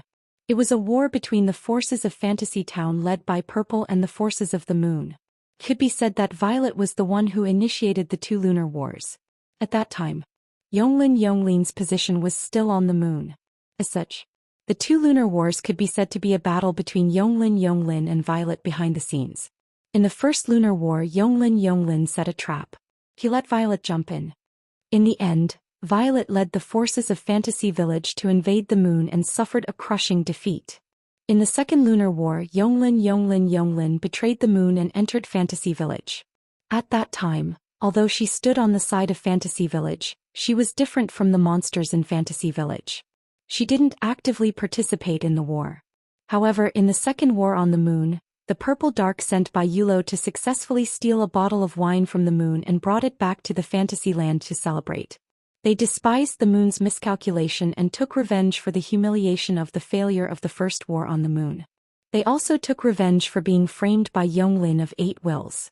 In other words, the 2 lunar wars caused the 2 monsters with monstrous intelligence to secretly form a grudge. Although the grudge between them had not reached the point where they had to fight to the death, it did not mean that Yukari did not remember it. Otherwise, she would not have plotted revenge during the second war on the moon. Judging from the current situation, Yonglin seemed to have remembered what Yukari had done. Yonglin said that the reason why she didn't want Wu Yan to enter the Forever Pavilion was nothing special. Indeed, it was not a great reason. The reason why Yonglin didn't allow Wu Yan to enter the Forever Pavilion was that she sensed Violet's aura from Wu Yan's body. She could tell that Wu Yan had a close relationship with Violet, so she didn't want him to enter the Forever Pavilion. This was the reason. Understanding this, Wu Yan didn't know whether to laugh or cry. I didn't expect that the former moon's brain would actually reject me from entering the Forever Pavilion for such a childish reason. Like you said, I'm just the former moon's brain. Yonglin smiled indifferently. Besides, I've lived for so long, it's quite interesting to let my emotions affect my decisions for once. But your impulsiveness has brought me a lot of trouble. Wu Yan sighed and looked up at Yonglin, who was blocking the path. I have something important to discuss with the owner of the Forever Pavilion. Please make an exception for me. Hachiai Yonglin didn't say anything. She narrowed her eyes and stared at Wu Yan. It's as if she's trying to figure out what he's trying to do by observing his expression and expression. Wu Yan didn't say anything either. He met Yonglin's gaze fearlessly. After all, Wu Yan didn't come here to do anything wrong. What was there to be afraid of? Perhaps Yuren saw through his intentions. Yuren looked at Wu Yan for a long time before grinning. It's not impossible to enter the Forever Pavilion. Hearing Yonglin's words, Wu Yan didn't feel happy. Since she had said so, he must satisfy one of Yonglin's conditions if he wanted to enter the Forever Pavilion. As expected, Yonglin took out a small medicine bottle and threw it to Wu Yan. Wu Yan was startled at first, then he reached out and caught the medicine bottle. It was a medicine bottle filled with some unknown liquid. This is a medicine that I've recently researched. I'm planning to let my family's servants try its effect. Yonglin said in a calm tone that could make any servant faint. Now I've changed my mind. Hearing this, Wu Yan had a bad feeling. Don't tell me. You want to enter the Forever Pavilion, right? Yonglin Yaoi smiled evilly. Then help me test the medicine.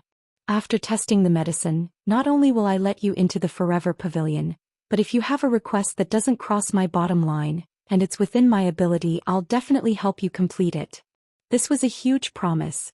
If a person in the Spalier world had a demigod like Yonglin's promise, he could do whatever he wanted in the Spalier world.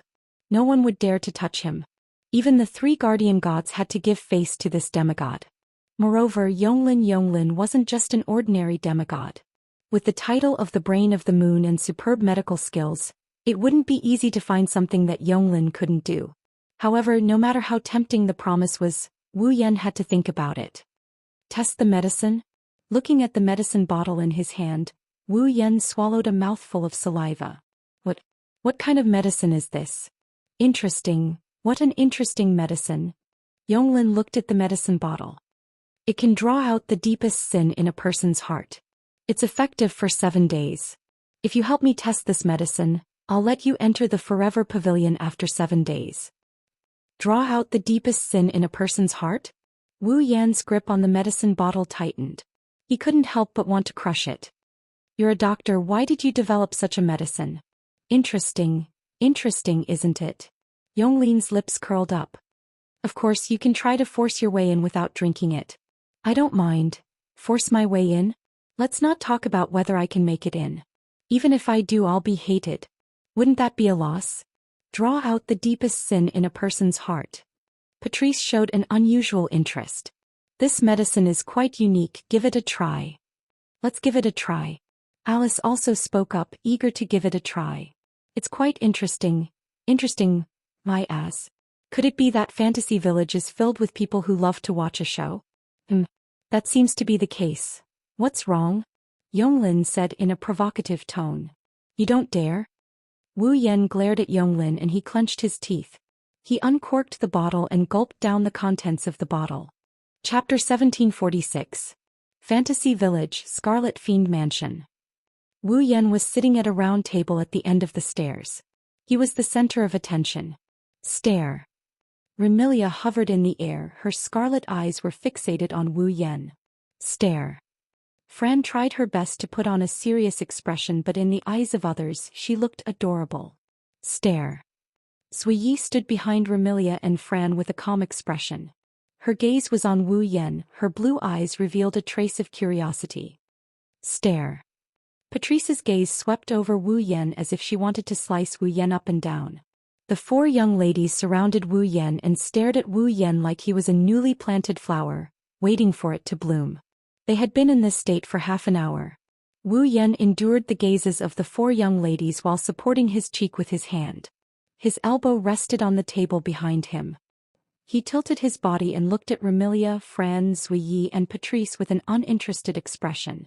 10 minutes later, Remilia lost her patience. What? Remilia pursed her lips and said disappointedly.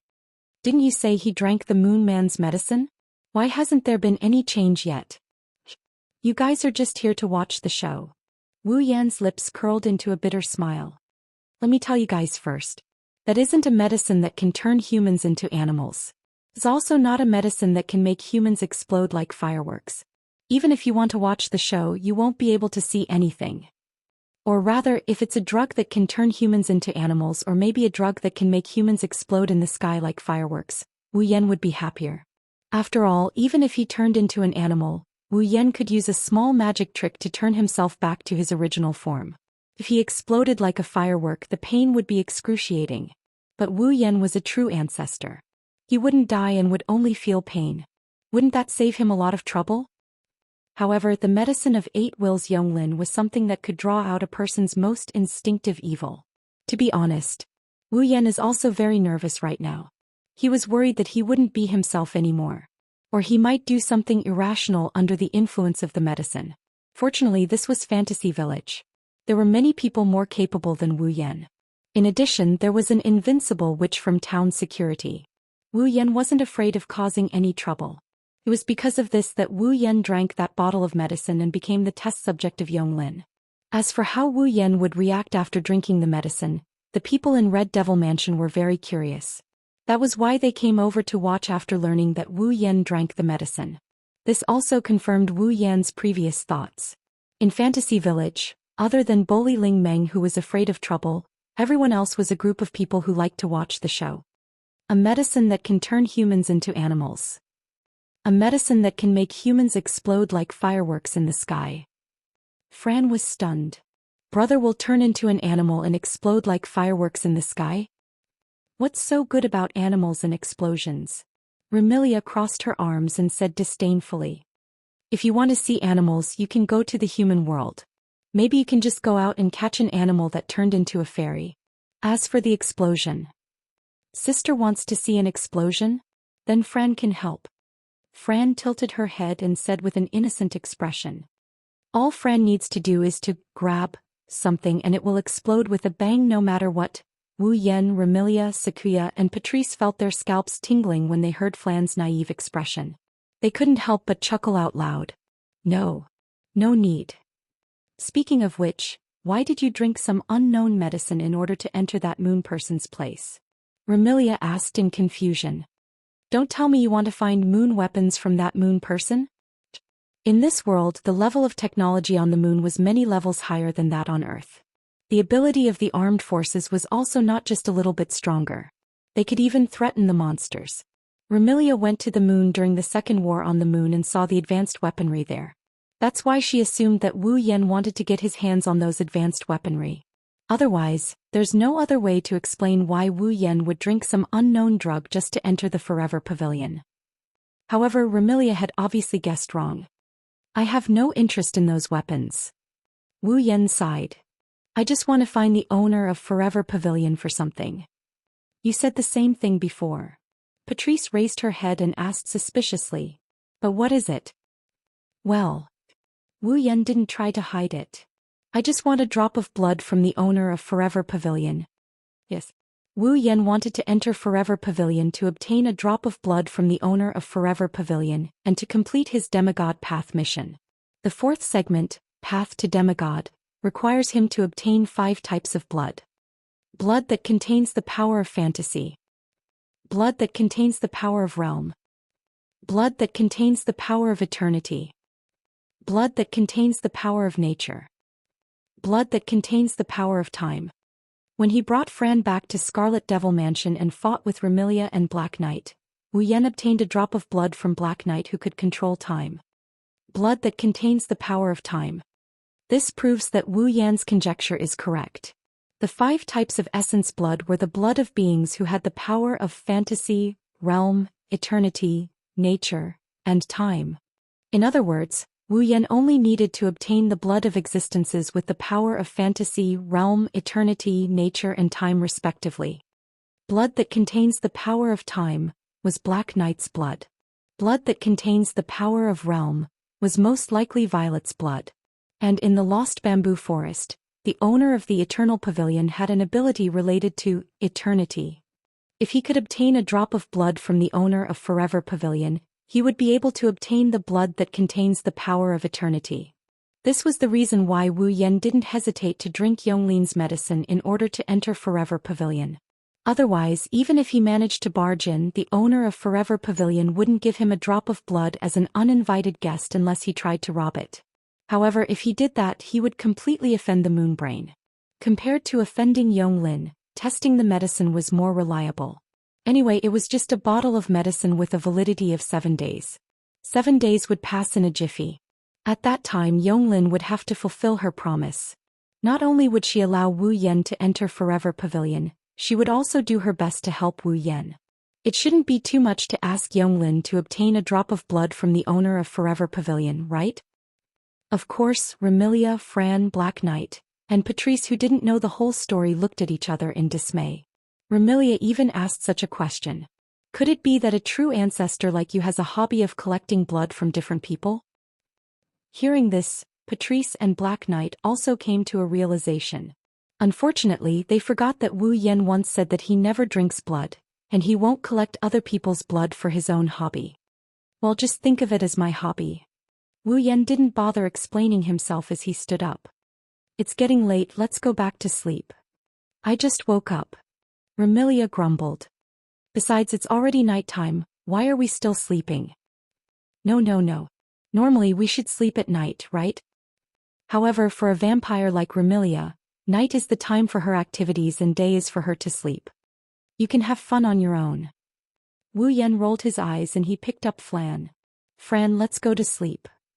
Okay, after speaking, Wu Yan carried Fran and walked towards the room. Stop right there. Remilia was stunned for a moment before shouting. Don't look for Fran when you're sleeping. Also, you're walking towards my room. Bye. Looking at Wu Yan's departing figure, Patrice uttered those words out of sheer inexplicable coincidence. If you feel anything strange about your body, remember to tell us. Got it. After leaving those lazy words, Wu Yan's figure disappeared from the hall. Chapter 1747. The next morning. Since Remilia usually moved around at night and slept in the morning, even if Remilia was unwilling, Wu Yan still slept in her room with Fran. When he woke up, Wu Yan slowly opened his eyes. He yawned and he got up from his bed. He gently removed Fran's limbs from his body and he stretched his back. Ugh. Wu Yan suddenly felt a wave of dizziness. He felt nauseous, like he was going to vomit. He clutched his head and groaned. However, the dizziness and nausea disappeared as quickly as it came. In less than 2 to 3 seconds, the nausea receded like a receding tide, disappearing without a trace. Wu Yan's consciousness finally awoke from the hazy state brought on by his sleepy state. His body quivered slightly as he jolted awake. He examined his body and moved his shoulders and limbs around. After finding nothing wrong with his body, he scratched his cheeks. Could it be that I got up too quickly so I feel dizzy? With that in mind, Wu Yan closed his eyes and sensed his body's condition. Body. Nothing out of the ordinary. Magic. Operating freely. Consciousness. Very clear. Strength. As usual. Whether it was his own body or the power he controlled. Nothing out of the ordinary made Wu Yan feel strange. However, Wu Yan didn't dare to be careless. There was no other reason other than the fact that he just drank Yonglin's experimental potion yesterday. He didn't know if it would work or not. Arousing the most fundamental evil in the human heart. After muttering, Wu Yan frowned. Originally, Wu Yan thought that his mind might be occupied by the most fundamental evil mentioned by Yonglin and do something out of his control. Perhaps his will would be hidden and replaced by another will. But what he felt at this moment.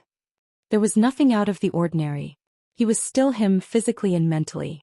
There was no change at all. There was nothing out of the ordinary with his body. His consciousness was very clear. What's going on? Did Yonglin's potion lose its effect?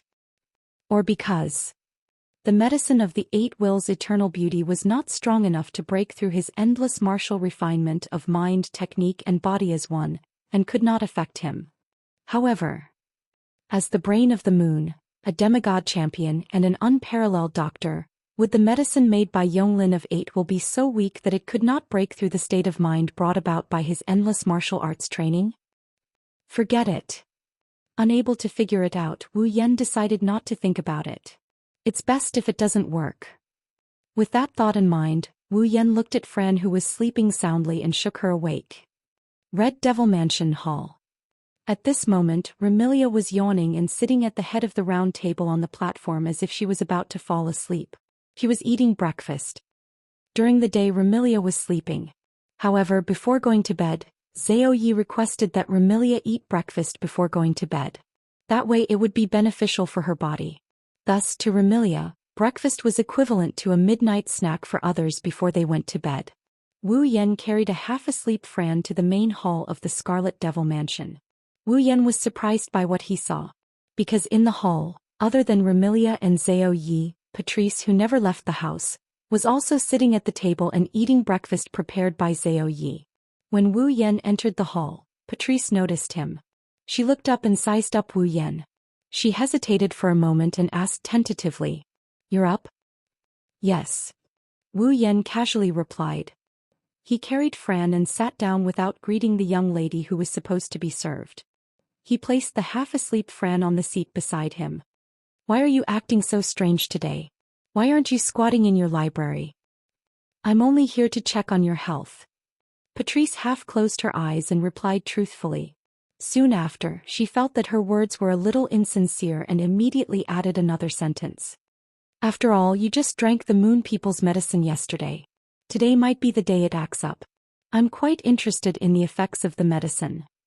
Humph. Wu Yan snorted. He lifted his head and calmly said, although I don't know how much the medicine can affect me, I'm not someone to be trifled with. If I get serious, I might as well challenge Yongyong Pavilion and fight it out with Yongyong Lin. I'm not without confidence in winning. Wu Yan has Violet's red jade mode. It might be difficult to win against Yongyong Lin while Violet's red jade mode is in effect, but it shouldn't be a problem for him to tie with Yongyong Lin. Wu Yan didn't realize that when he said those words, his eyes were filled with a sense of pride and disdain that would never appear in the past. Only Remilia, Patrice, and Zui Yi noticed something amiss and frowned. It's not that the three of them felt that Wu Yan's words were inappropriate.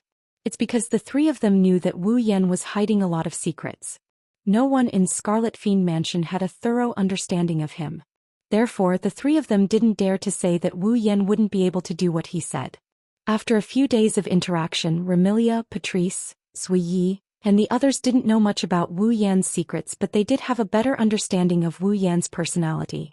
To put it simply, Wu Yan is a casual person. He won't be bound by rules and regulations. Even if his every action seems to have a purpose, he still lives a free and easy life. He won't force himself to do anything. How could such a casual person display such obvious arrogance and disdain towards others? Remilia, Patrice, and Zui Yi weren't idiots and immediately had such a thought. Wu Yan seemed to have changed. Hey. Remilia put down her utensils and frowned at Wu Yan. Don't you feel that something is wrong with you? Wrong. Wu Yan casually replied. I don't feel that anything is wrong with me. You really don't feel that you're different from usual? Patrice's purple eyes were filled with seriousness as though she wanted to see through Wu Yan. I think you should take a closer look at your body to see if there's anything wrong. I already said I'm fine. Remilia, Patrice, and Zui Yi looked at him as though he was a problematic child. Wu Yan knitted his brows and his eyes revealed obvious impatience. The so-called moon's brain is just that. It's too early for a mere bottle of medicine to cause problems for me. No. Patrice's eyes flashed with a wisp of wisdom as she spoke in a deep voice. I feel that the moon's medicine has already taken effect. Following this sentence, a heavy atmosphere suddenly surrounded everyone at the scene. Wu Yan narrowed his eyes. He glanced at Patrice and then at Remilia before laughing out loud. Who do you think I am? Useless like you guys? Patrice, Zui Yi and Fran were stunned by his arrogant words. Remilia was enraged and just as she was about to stand up, Zui Yi held her back. Perhaps he felt that there was no more common topics to talk about. He stood up and without looking at the girls, he turned around and left the scene. Zui Yi. Remilia glared at Zui Yi. Why did you stop me? Young mistress. Zui Yi bowed apologetically. I'm really sorry, but Zui Yi feels that Master Bai's condition is a little strange. If young mistress were to clash with Master Bai now, it might blow things up. So be it. Remilia's anger had yet to dissipate. Do I, Remilia, need to be insulted by others? Remy, don't be angry. I also feel that something is amiss. Patrice consoled Remilia before turning to Zui Yi. Zui Yi, pay more attention to Master Bai today and see if you can discover anything. Yes, young mistress Patrice. Fran bit on a spoon and gazed at Wu Yan who was gradually walking away. She muttered worriedly. Big brother. Chapter 1748. Wu Yan was in a bad mood, very bad mood. Wu Yan couldn't pinpoint exactly why he was upset. However, when Remilia, Patrice, Zui Yi and the others looked at him strangely, Wu Yan felt restless. That feeling was as if his pride had been hurt. It was very unpleasant. Yonglin is indeed strong, but I'm not weak either, right? Wu Yan sneered and he spat out those words in an arrogant manner. If it weren't for the demigod path quest, I would have reached the demigod level a long time ago. I might have even reached a higher level than Yonglin. I've never lost to anyone of the same level. That was the truth. Let alone being at the same level, even if his level is lower than his opponent's, as long as the difference isn't due to the difference in levels. Wu Yan is confident that he won't lose or even win. Moreover, I'm not fighting Yonglin right now. I only drank a bottle of potion. Why are they treating me like an idiot? Wu Yan curled his lips. If I knew, I would have fought Yonglin yesterday. Those who don't know might think I drank Yonglin's potion because I'm afraid of her. It was true that he didn't want to offend Yonglin, but that didn't mean that Wu Yan was afraid of her. He just didn't want their relationship to be strained. After all, Yonglin wasn't an annoying person. At most, she had a bad personality. That was why she rejected Wu Yan when she sensed Yukari's aura. Now that I think about it, instead of being looked down upon, I might as well barge in and snatch the essence blood of eternity. Wu Yan was displeased. As for straining our relationship, so be it. Thinking this way, he didn't realize that his words have gone beyond the scope of indignation. They have turned into true arrogance and rudeness. Yonglin is stronger than Wu Yan right now, but Yonglin is still stronger than Wu Yan. Even if she wasn't as strong as Wu Yan. If it was in the past, Wu Yan wouldn't look down on someone because of their strength. But now Wu Yan was using his strength to evaluate others. He even had a status. Those who were as strong as him. At least they could get along. Those who weren't as strong as him. What right did they have to talk to him? As for those who were stronger than him, that was only temporary. Once he completed the demigod path mission, who would be his opponent? Humph. Wu Yan's mood improved a lot. Suddenly, a figure appeared behind Wu Yan. There was no sign of the person's presence, not even the slightest bit of aura. Lord Bai. Who is it? Wu Yan turned around abruptly. He saw a silver-haired girl in a maid uniform with an indifferent expression on her face. Yukari? I'm sorry, Lord Bai. Yukari bowed respectfully. But if one looked closely, Yukari's expression was still calm. Yukari is used to moving like this. I'm sorry for scaring you. Time stop. Just now, Suyi must have used this ability to sneak up behind Wu Yan without leaking any of her aura. Wu Yan didn't notice her until she appeared. Scared? Do you think I would be scared? Wu Yan glanced at Yukari. But I don't like people appearing behind me silently. If there's a next time, I can't guarantee that I won't treat you as an attacker. Yukari paused for a moment and then nodded. Yukari understands. That's good. Wu Yan nodded with satisfaction. Why are you looking for me? Did Lord Bai forget? Sakuya frowned when she saw Wu Yan's nonchalant expression. He didn't seem to want to talk to her at all. She quickly recovered her composure. Yesterday you said that you wanted to personally cook a meal and let Bu Yi experience your cooking skills. Cook? Wu Yan was stunned. He seemed to have remembered this. However, Wu Yan didn't show any sign of understanding. Instead, he showed a hint of reluctance. That's what a servant should do, not what I should do. When he heard this, it was Zun Ye's turn to be stunned, and his beautiful blue eyes were filled with a strong sense of discomfort. What a servant should do. Does Lord Bai really think so? Yukari couldn't help but think back to the conversation with Wu Yan yesterday morning. I'm a newcomer. There are many things I can't take care of. With a knowing and gentle smile, Wu Yan reached out his hand to the stunned Yukari. When the time comes, you have to help me, my head maid. At that time, Wu Yan didn't reject the position of butler because of his identity as a true ancestor. Instead, he said that there were many things he couldn't take care of. He didn't think it was shameful at all. Moreover, at that time, Wu Yan didn't treat Sakuya as a servant at all. He extended his hand and shook Sakuya's hand. Frankly speaking, that was the first time Yukari shook hands with someone in her life. Therefore, Yukari didn't believe that Wu Yan was the kind of person who looked down on other people's work. Sure enough, something happened to Lord Bai that we didn't know about. Thinking this, Yukari decided to test it. But the first and second young ladies seemed to be looking forward to Lord Bai's cooking. Yukari looked straight at Wu Yan. Since Lord Bai is the butler of the Scarlet Devil Mansion, it shouldn't be a problem for him to serve the first and second young ladies, right? Butler. Wu Yan was stunned. The smile on his face widened. In the end, he couldn't help but laugh out loud. Did I hear wrong? Yukari didn't say anything. She just stared at the laughing Wu Yan with a serious expression. You don't really think I'll be the butler, do you? Wu Yan snickered and he continued with a look of disdain. I just think that Remilia announced that I'm the butler in front of so many people. It's not bad to embarrass her. Who would really be the butler? Now Yukari was finally sure. The medicine of Yonglin of 8 wills had definitely taken effect.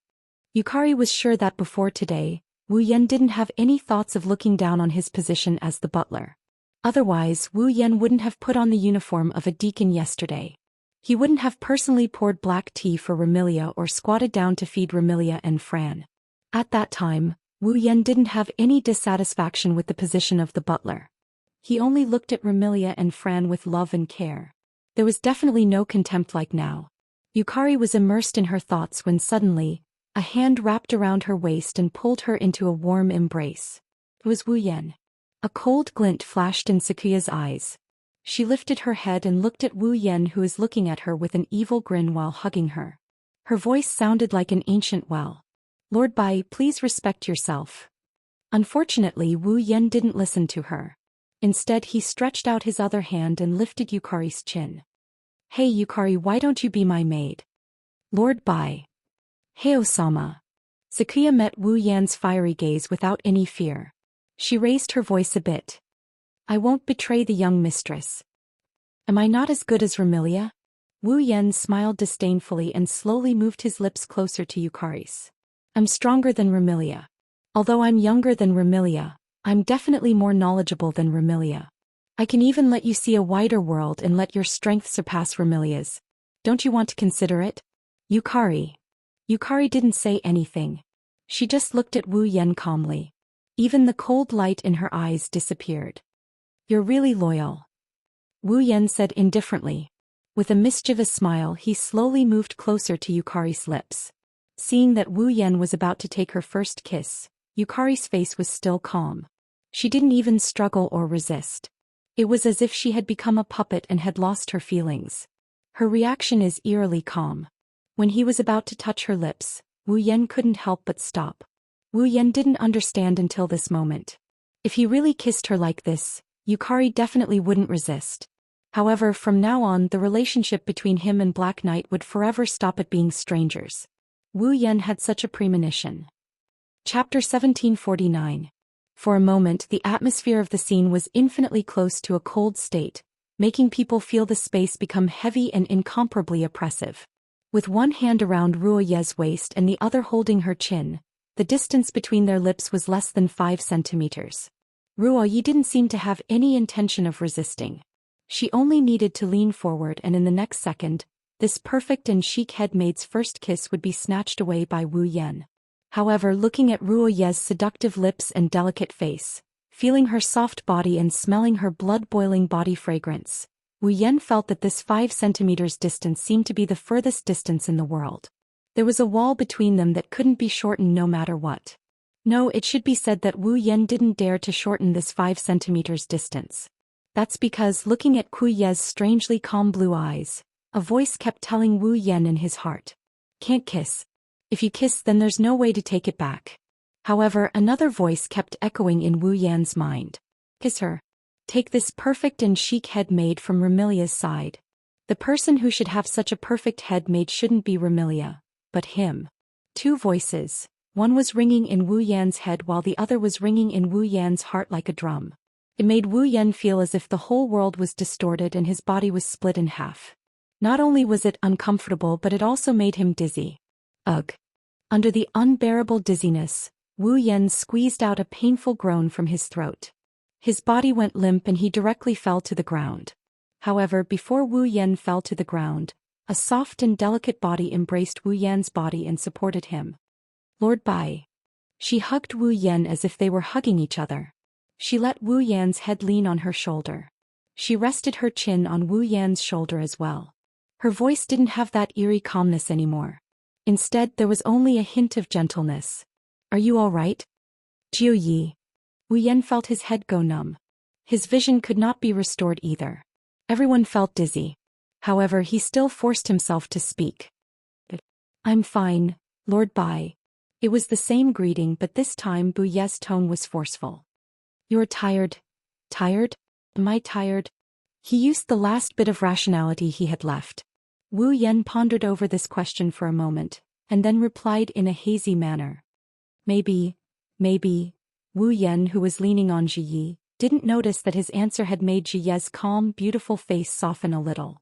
Lord Bai, I'll take you back to your room to rest. Then Zhiyi didn't ask for Wu Yan's permission. He supported Wu Yan, who had fallen on him, put one of his arms around his neck and put him on his shoulder. Then he moved step by step towards Remilia's room. Although there were plenty of rooms in the Scarlet Devil Mansion, Wu Yan had been staying in Remilia's room with Fran these days. Therefore, Zhiyi subconsciously brought Wu Yan to Remilia's room and let him lie on her bed. Looking at Wu Yan, who was lying on the bed in a daze, Zhiyi hesitated for a moment and finally said this. Lord Bai, your behavior today is really a bit strange. You're saying that again? Wu Yan reflexively wanted to express his dissatisfaction, but the dizziness in his head didn't allow him to make such a big fuss. He could only show a tired expression. Then tell me, how am I strange? I think. Zhiyi lowered his head and quietly looked at the tired Wu Yan, who was holding his head. Today's Lord Bai is completely different from the usual Lord Bai. Hearing this, Wu Yan's tired expression froze on his face. No matter what, Zhiyi is only a maid and has no right to lecture Lord Bai. However, Zhiyi has something to tell Lord Bai no matter what. Zhiyi's eyes rippled. Compared to today's Lord Bai, Zhiyi hopes to get along with the past Lord Bai more. Zhiyi bowed slightly, turned around and walked out of the room, closing the door behind her. Lying on the bed, Wu Yan couldn't help but hold his dizzy head. His wine-red eyes were filled with uncertainty. Now that he thought about it, Wu Yan felt that he was a bit strange. Disregarding everything else, when he woke up in the morning he felt dizzy for no reason, but his body was fine. When he interacted with Remilia, Patrice, Zhiyi and even Furan, he felt that they had to treat him as the main body and stand on his side. Not only that, he also subconsciously looked down on the Yonglin potion that he drank yesterday. He felt that a mere bottle of potion wouldn't be able to affect him. Wasn't this kind of thinking a bit too arrogant? What kind of person was Yonglin? She was a monster who had lived for hundreds of millions of years. Be it strength, methods, intelligence or even lifestyle, she was a monster. Even if he had a trump card, he still didn't have the confidence to win against the other party, right? Since he didn't have absolute confidence in winning, what right did he have to criticize Yonglin and look down on her medicine? Moreover, Wu Yan had been wondering why he didn't feel anything strange after drinking Yonglin's medicine. Was it really because Yonglin's medicine wasn't effective on him? With Yonglin's methods, Wu Yan didn't think that would be the case. But before this, Wu Yan took it for granted that Yonglin's medicine couldn't do anything to him and looked down on Yonglin's medicine. In fact, he even looked at Yonglin with contempt. After thinking about it, Wu Yan frowned. His head hurt even more and he couldn't help but rub his forehead. Thinking back, Wu Yan realized that his attitude today is very different from how he used to be. He was too arrogant and conceited. Moreover, his arrogant attitude, mental activity, and even his words were expressed so naturally. There was nothing wrong with it at all. Even at this moment, Wu Yan still had a certain degree of arrogance. In Wu Yan's mind, he had the ruby mode as his trump card, which allowed him to have the same level of strength and ability as Yukari for a short period of time. He also had powerful and mysterious trump cards such as familiars. He was also the king of vampires. Everything about him was far superior to others. Even in this fantasy land blessed by the gods, other than a few existences, everyone else was just a pile of trash with a combat strength of 5 compared to him. Wasn't that arrogant and conceited? What was even more terrifying was that this arrogance came directly from Wu Yan's heart. Even he didn't feel that there was anything wrong with it. Could it be that Yonglin's medicine really worked? His train of thought stopped here. In the next moment, the negative effects of dizziness assaulted him. Fatigue suddenly assaulted Wu Yan's mind, causing Wu Yan to feel drowsy and fall asleep. On the other side, Yi walked out of Remilia's room and closed the door. He then walked to the corridor. At the corner of the corridor, Patrice was standing there. How is it? Patrice glanced over when she saw Zhou Yi walking over. Is he all right? From her words, it can be seen that Patrice was present the whole time. He should be fine. Yi shook his head, but his brows were tightly knitted. However, just as Madame Patrice said, the medicine that Lord Bai drank should have taken effect. Otherwise, there wouldn't be such a huge change. Indeed, compared to 2 days ago, his behavior today was too abnormal. I almost thought that this was his true nature. Patrice said in vexation. However, if his nature is that arrogant, There's no need for him to stay in Scarlet Devil Mansion as a housekeeper, right? Madame Patrice. Zai Yi hesitated for a moment before asking. What do you think we should do? Give me some time. Patrice muttered to herself for a moment before giving an answer. I will go back and look for information to see what the most fundamental evil in his heart is. Zai Yi nodded and turned to look at Remilia's room. His eyes flickered with an indescribable light. Chapter 1750. Just like that, a whole day passed. Until the next morning, the two voices that had been lingering in Wu Yan's heart and mind, causing Wu Yan to feel dizzy and tired, slowly dissipated. Wu Yan, who was sleeping, let out a comfortable sigh and woke up from his dream. Wiping the sweat that covered his forehead, Wu Yan smiled bitterly. This is probably the first time that I feel that sleeping is not a good thing. Under the torment of dizziness and exhaustion, rather than saying that he was sleeping, it would be more accurate to say that he was in a nightmare. He felt as if something heavy is pressing down on his body, making it hard for him to breathe. He couldn't turn over, he couldn't open his eyes, he couldn't move, it's a torment. However, now that he woke up, Wu Yan felt refreshed all over. It wasn't just because he was freed from this torture, nor was it because the two voices that kept colliding in his mind and heart disappeared. It was also because he faintly felt that something was wrong yesterday. Now Wu Yan dared to say that there was definitely something wrong with him yesterday. Because at this moment, the arrogance that came from the bottom of his heart had disappeared without a trace along with the two voices. The medicine of Yonglin of 8 senses has indeed taken effect, causing a change in my state of mind. A few wisps of haze appeared in Wu Yan's eyes. Drawing out the most fundamental sin in one's heart? Could it be that the most fundamental sin in my heart was what happened yesterday? Of course, compared to this, what made Wu Yan more confused was that Yonglin of 8 senses clearly said that the medicine would last for 7 days, but now only 1 day had passed. How did he return to normal? At least now Wu Yan didn't feel that he looked down on Yonglin of 8 senses in his heart at all. He also didn't feel how strong he was in Fantasy Village at all. His mentality and thoughts had completely returned to normal. Could it be that the medicine of Yonglin of 8 senses didn't take effect? But the effect was weakened? After all, Yonglin of 8 senses said that this medicine was just an experimental product. She originally planned to use it for the servants of Yongyong Pavilion before the medicine test was completed. No one knew whether this medicine could produce the expected effect. But on second thought, Wu Yan rejected again. Yesterday I thought that Yonglin of 8 senses medicine didn't work. In the end I was tricked. This time I can't be careless. Otherwise, it's very likely that not only will I be a sinner but I will also faint again. Wu Yan finally understood the essence of the voice that collided with the voice in his head and in his heart. These two voices, one of them was his own heart, and the other was the mentality caused by Yonglin of 8 senses medicine. Yesterday, Sui Ye's calm and strange performance aroused Wu Yan's disapproval of his behavior at that time. It awakened Wu Yan's heart that was covered by arrogance and conceit.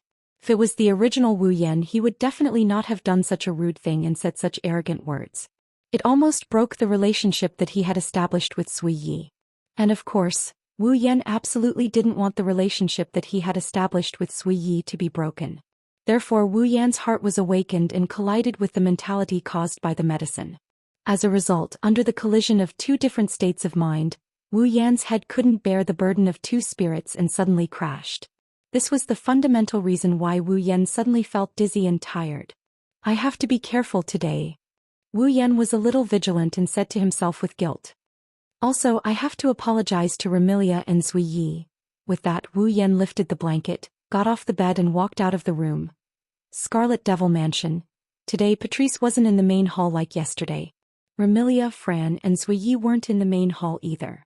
Instead they went to the balcony on the second floor of Scarlet Devil Mansion. On the balcony, there was a small round table with all kinds of tea sets on it. Remilia and Fran were sitting opposite each other. In front of them was a pure white teacup filled with scarlet liquid. Their expressions were somewhat absent-minded. Especially Fran, her wine-red eyes were filled with apprehension and uneasiness. Sometimes there was even a trace of anxiety. Remilia, who saw this, felt vexed and angry.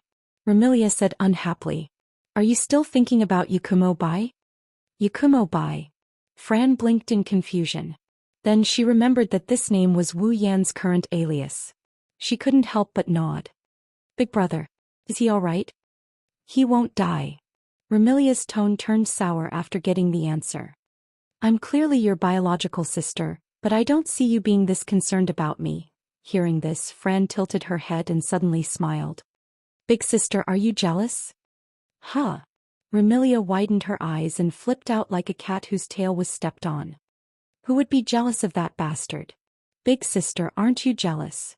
Furan's face was filled with confusion. She continued to speak until she was shocked to death.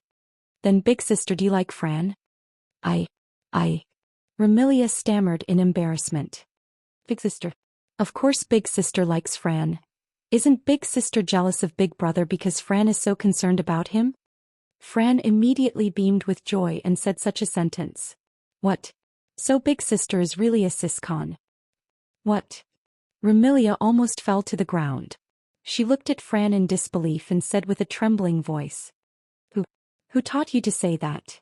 Big brother. Fran answered honestly. It's big brother.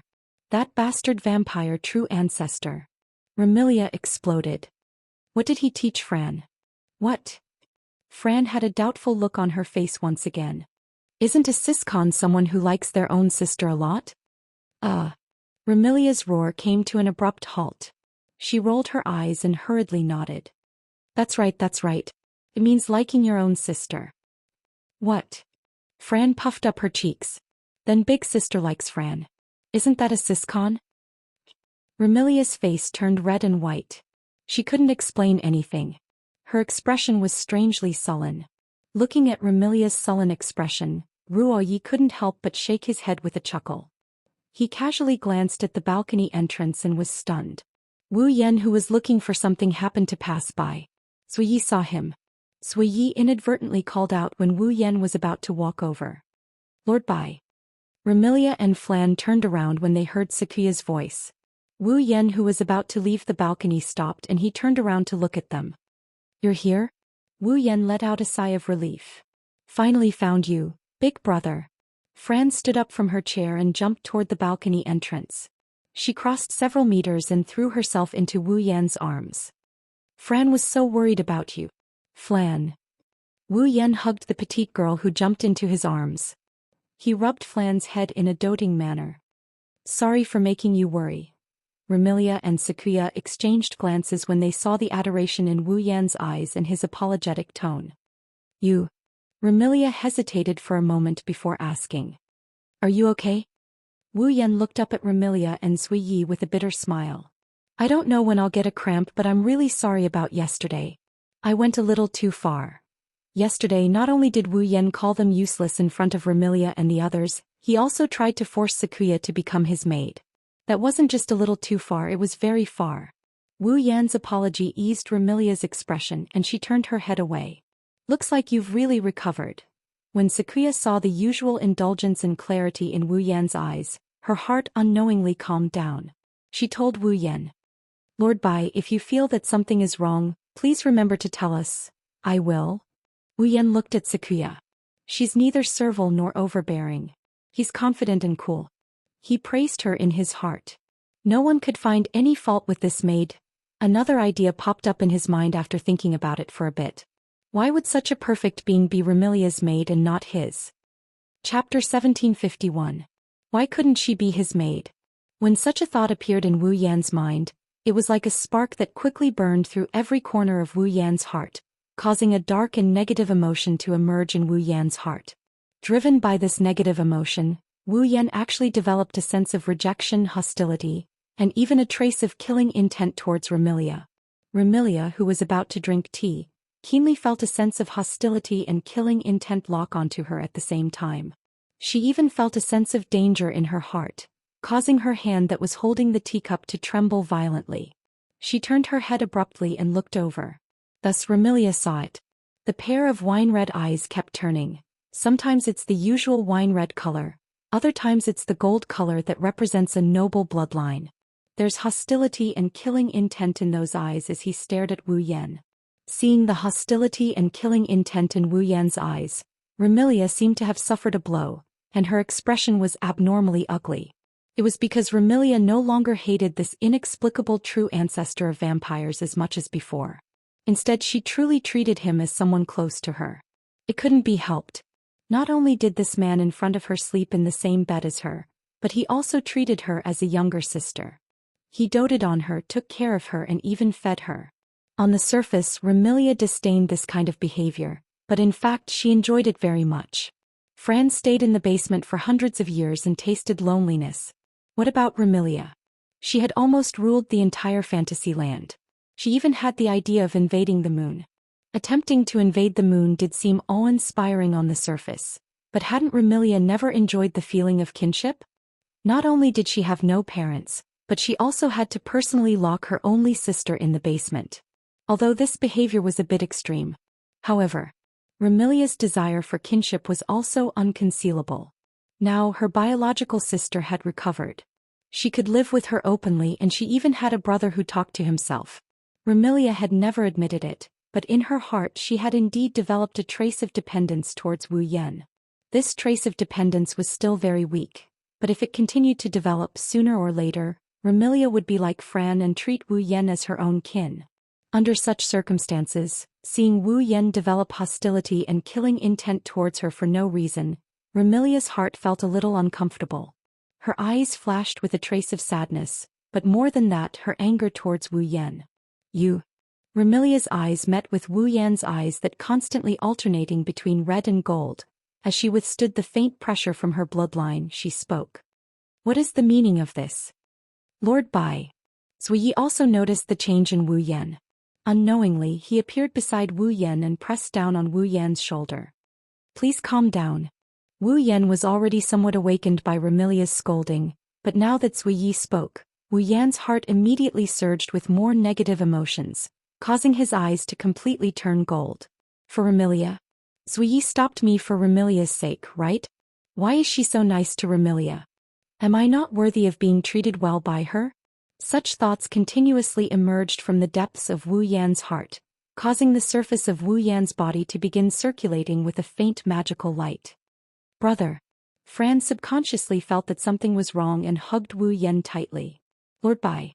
Zhou Yi couldn't help but raise his voice. Don't forget, you've always treated Miss as your younger sister. This sentence was like a basin of cold water splashing into Wu Yan's heart, causing Wu Yan's heart to turn cold and his expression to clear up. He finally understood what he had just done. At the same time, just like yesterday, two completely different voices in his mind and heart collided once again, allowing Wu Yan to instantly understand. The medicine of 8 wills, eternal beauty, was still in effect. His heart was confronting the mentality triggered by the medicine's effect. The moment he understood, Wu Yan's head exploded and buzzed. Ah! Screaming in pain, Wu Yan covered his head and squatted down. His eyes and face were filled with pain. Big brother! Fran yelled. Lord Bai. Zhou Yi also exclaimed. Remilia would have lived for 500 years in vain if she still didn't realize that something was wrong. Looking at Wu Yan squatting down and covering his head with a painful expression, she couldn't help but stand up. However, Wu Yan couldn't hear the voices around him clearly. He struggled to lift his eyes and swept a glance at Remilia, Zhou Yi and Fran. Enduring the dizziness and pain, he flashed and used space teleportation, disappearing from the scene. Brother, Lord Bai. Fran and Zhou Yi knew that something was wrong when they saw the magical waves emanating from Wu Yan's body. They pounced on him, but in the end they missed. Remilia stared at the place where Wu Yan disappeared. She took a deep breath and calmly gave an order. Send everyone in the Red Devil Mansion to search for him. Also go to the library and call Puki out. Yes, miss. Zhou Yi didn't delay any longer. He directly used his ability and disappeared on the spot. Sister. Fran threw herself into Remilia's arms, tears welling up in her eyes. Brother, are you all right? It's fine. It'll be fine. Remilia comforted Fran while looking at the sky outside and gritting her teeth. Despicable people from the moon, feeding people unnecessary things. Don't let me catch you, otherwise I'll definitely destroy your bamboo forest. In the fantasy village there was an extremely large forest. It was the most humid forest in the fantasy village. Very few people set foot in it, and it had many ancient trees. The inside of the forest was dense and dark. There was very little light in it. Therefore, other than trees, it was very difficult for other plants to grow in the forest. However, for some reason it could produce mushrooms. Most of the mushrooms that grew in this forest were inedible. Only a small portion of them could be eaten. However, no one would come here to pick mushrooms, because the environment was very bad. There were a large number of mushroom monsters living in the forest. Their spores would dance in the air of the forest. If ordinary people breathed them in, they would fall sick. For ordinary monsters, this was not a comfortable place, and even more so for humans. Not to mention there was also miasma, or rather, dense demonic aura, released by the monsters in this forest that humans could not tolerate. The mushroom monsters could even cast a series of illusion spells and magic, causing people who entered to be lost in this place. It was possible that they would fall into an eternal slumber.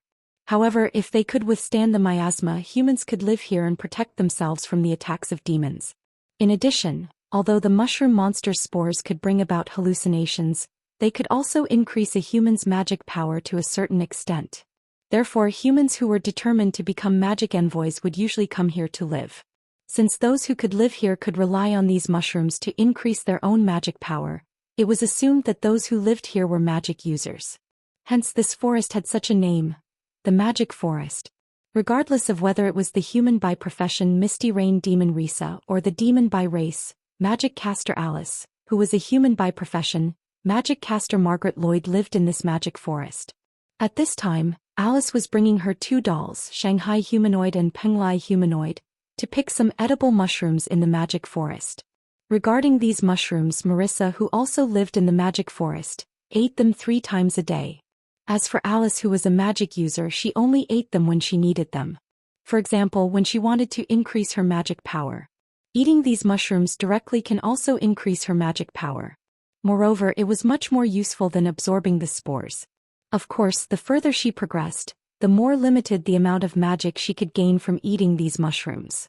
For Alice, the amount of magic she could gain from eating these mushrooms was less than the amount of water dripping out of a faucet, but it was better than nothing. While Alice was picking the mushrooms, suddenly, not far away, a magic fluctuation was transmitted over. Alice looked towards the source of the magic fluctuation. In the next moment she was stunned. Not far away there was a person lying on the ground. Chapter 1752. Heavy. Incomparably heavy. The heaviness that assaulted him made it hard for him to breathe in his sleep. He groaned in pain. His consciousness is like a small boat, tossing and turning under the battering of the storm. It's like he's in the middle of a tidal wave. He can't control his body and he's in great pain. Of course, it was very simple to be immune to this pain. As long as Wu Yan allowed his heart to follow the negative mentality caused by Yonglin's medicine and vent it wantonly, there would be no pain. However, rather than being a completely different person, Wu Yan would rather continue to suffer. Maybe even Yongren didn't expect Wu Yan's willpower to be strengthened by the influence of the important people around him. That's how he resisted the evil that came from the depths of his heart. That's how things turned out this way. He didn't know how much time had passed and he didn't know who won in the end. At a certain moment, the heavy feeling that attacked him all the time began to recede, and the dizziness and pain also disappeared like a receding tide. Wu Yan slowly opened his eyes. When he opened his eyes, the first thing he saw was an unfamiliar ceiling. After struggling in the heavy feeling for such a long time, Wu Yan's consciousness was slightly chaotic. He looked at the unfamiliar ceiling in front of him. For a moment he was at a loss. Where am I? Red Devil Mansion? However, the walls of the Red Devil Mansion were red, but the ceiling in front of him was white. Boli Shrine? However, the ceiling of the Boli Shrine was made of wood. Not to mention the ceiling, even the floor was made of wood. The ceiling in front of him was obviously made of stone bricks. Since it was not the Red Devil Mansion or the Boli Shrine, there was no other place for him to stay in the fantasy village, right? As he thought about it, Wu Yan finally remembered. He had escaped from the Red Devil Mansion. He had escaped. His eyes instantly widened to the limit. Wu Yan suddenly sat up from the bed. Almost at the same time, a voice suddenly sounded from the side. Are you awake? Hearing this voice, Wu Yan reflexively turned his head. He looked to the side. Not far from Wu Yan. It was only 2 or 3 meters away. A young girl was sitting on a chair, holding a thick book with a red ribbon tied with a bow. 2 little people were floating beside her. Seeing this young girl, Wu Yan was startled and murmured, Alice. Alice nodded her head lightly. Her expression was neither cold nor warm, as if she was entertaining a strange guest. Do you feel uncomfortable anywhere? Where do you feel uncomfortable? Wu Yan smiled bitterly. I feel uncomfortable all over. After saying that, Wu Yan looked around and saw where he was. This was a Western-style room. The room wasn't very big, much smaller than Remilia's room. However, it was slightly bigger than an ordinary room. There were pink curtains on the window and some furniture such as a desk and counter had dolls placed on it. It was filled with the youthful aura of a young girl. However, if one looked closely, they would discover that the dolls placed on the furniture were more like human dolls than dolls. That was because one could clearly see some gears on their limbs, and there were obvious signs of broken joints on their joints. As for Wu Yan, he's lying on top of a pink bed with a canopy. He could smell the sweet scent of the bed wafting into his nose. This fragrance wasn't something Wu Yan hadn't smelled before.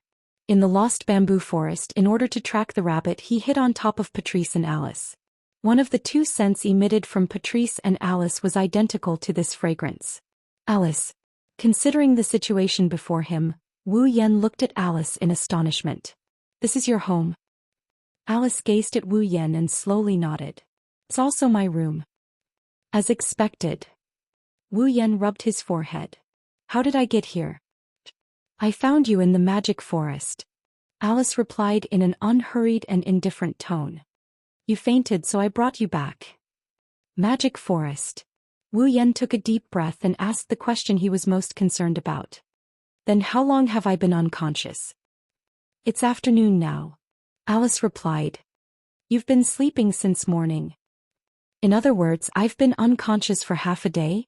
Wu Yan scratched his head in annoyance. Remilia, Fran, and Jaya should be worried, right? More than worried. Right now, the entire Scarlet Devil Mansion is looking for Wu Yan everywhere. But at that time there was no way around it. If Wu Yan didn't run away, he couldn't guarantee that he wouldn't attack Remilia. Yonglin. Wu Yan sighed. I didn't expect her medicine to be so overbearing. I'm afraid that people with weak willpower might really fall into the negative emotions and even change their temperament, right? It wasn't impossible for this to happen. After all, it's a sin that comes from the depths of a person's heart. Is it because of the medicine that you drank that time? Alice furrowed her brows. Could it be that the medicine can affect the body in addition to the mind? That's not true. I fainted because my heart was fighting against the sin that was triggered. The mental burden is a bit heavy, but there won't be any problems with the body. Wu Yan said as he got off the bed and put on the shoes that Alice helped him take off. No matter what, thank you for bringing me here, but I have to return to the Scarlet Devil Mansion. Hearing this, Alice didn't stop him. She looked at Wu Yan quietly for a while before suddenly speaking. Ling Meng said that you only came to the fantasy village in the past 2 to 3 days. Wu Yan, who was putting on his shoes, paused and he raised his head to look at Alice with a puzzled expression. What? Is there a problem? I don't know much about the Scarlet Devil Mansion, but the people in the fantasy village basically don't go there except when Remilia holds a banquet. The Scarlet Devil Mansion is also famous for being resistant to outsiders. Alice muttered for a while and met Wu Yan's eyes. You seem to be getting along well with the people from the Scarlet Devil Mansion. Hearing Alice's words, Wu Yan fell silent. Indeed, to be precise, Wu Yan and the people from the Scarlet Devil Mansion had only been together for 2 to 3 days. However, in these short 2 to 3 days, the relationship between Wu Yan and Remilia seemed to be incompatible on the surface. Instead of saying that they were enemies, it was more like a daily quarrel. As for Sakuya, although he didn't have many chances to be alone with her and they didn't interact much with each other, the two of them seemed to have developed a tacit understanding in these short 2 to 3 days. They are like bosom buddies. As for Patrice, due to the incident in the library, their relationship was awkward. However, yesterday, Patrice came out of the library to observe whether Wu Yan was affected by Yonglin's medicine. Patrice was also very concerned about Wu Yan. It had only been 2 to 3 days and his relationship with the people from the Scarlet Devil Mansion had improved so much. Now that he thought about it, Wu Yan felt that it was inconceivable. It was because she had noticed this that Alice had purposely asked about it, wasn't it? After a moment of silence, Wu Yan revealed a helpless smile and gave such an answer. Perhaps my relationship with the Scarlet Devil Mansion is better. Relationship. Alice mumbled to herself for a moment before nodding in agreement. That's true. Other than this, I can't think of any other reason to explain why that homie who has a lukewarm relationship with everyone else other than her own family and Marissa would approve of you in such a short period of time and interact with you. Scarlet Devil Mansion. Wu Yan was speechless. Alice didn't care about how his relationship with the people from the Scarlet Devil Mansion progressed so quickly. Instead, she cared about how his relationship with Mulan progressed so quickly. That was to be expected. No matter what, the two of them were love rivals in name. Regardless of whether it was Alice or Marissa, both of them more or less had lesbian tendencies and held lustful thoughts towards the unfortunate Black Devil Mansion. Gazing at the beautiful young lady before him, Patrice's delicate yet delicate face surfaced in his mind. Wu Yan's heart suddenly became restless. Why didn't these two beautiful young ladies like him? Chapter 1753. Regardless of Alice or Patrice, no one would be able to find fault with their looks. Let's not talk about Patrice. Let's talk about Alice, this typical Western beauty. In the mouths of some people, she was even given the title of the #1 Western beauty in Fantasy Village. In other words, among all the girls in the Fantasy Village series, most people believed that Alice was the prettiest in terms of appearance. For such a young lady, as long as one was a man, he would more or less have some unconventional thoughts. As for Patrice, due to her frequent hiding in the Scarlet Fiend Mansion's underground library, not many people in Fantasy Village knew of her. Those who had met her were even fewer. Sometimes, Patrice's figure might not even be seen in large-scale banquets. Therefore, most of the people in Fantasy Village only knew of Patrice as a member of the Scarlet Fiend Mansion. Some had only heard of her name, and there were even some who had never heard of her name before. However, who could say that Patrice's looks weren't good? Although not many people knew or had seen Patrice in terms of looks, Patrice wasn't inferior to Alice. Facing these two absolute beauties, Wu Yan couldn't help but ponder. Why didn't they belong to him? Such a thought, without any warning or reason, it suddenly burst forth from the depths of Wu Yan's heart. A trace of haze flashed across Wu Yan's eyes as resentment towards Marissa rose in his heart. This situation was exactly the same as when he faced Remilia in the Scarlet Fiend Mansion. If there was anything different, it would be that this time, Wu Yan had finally discovered the uncontrollable resentment towards Marissa that burst forth from the depths of his heart. Immediately, Wu Yan understood. The sin induced by Yongling's medicine. It still persisted. Damn it! Clutching his aching head, Wu Yan's eyes were filled with haze of resentment towards Marissa. He was vexed at his inability to control this negative emotion. Ahead, he clearly saw this scene. Alice, who had clearly seen the haze and vexation in Wu Yan's eyes just now, was stunned for a moment before she hurriedly asked, "Are you all right?" "Ah." Wu Yan could only give an ugly smile, but he did not dare to assert that he was fine. With one hand on his forehead and the other on his chest, he carefully felt the restless negative emotions in the depths of his heart before he spoke softly. "Looks like I'm jealous of Marissa." "Jealous Marissa?" Alice froze on the spot when she heard these sudden words. He was not surprised at all. "I can't help it." Perhaps he did not have the strength to explain or conceal it, or perhaps he did not have the intention to explain or conceal it at all. Wu Yan could not help but laugh. Alice and Patrice are so beautiful, yet they treat that black and white bandit so well. So I must be jealous. Beautiful. Beautiful. This was definitely not the first time she heard this evaluation from others.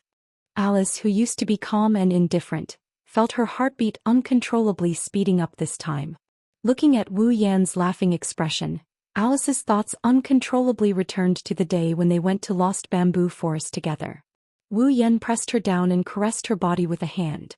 Alice's heart beat faster and her eyes were more or less filled with a little panic.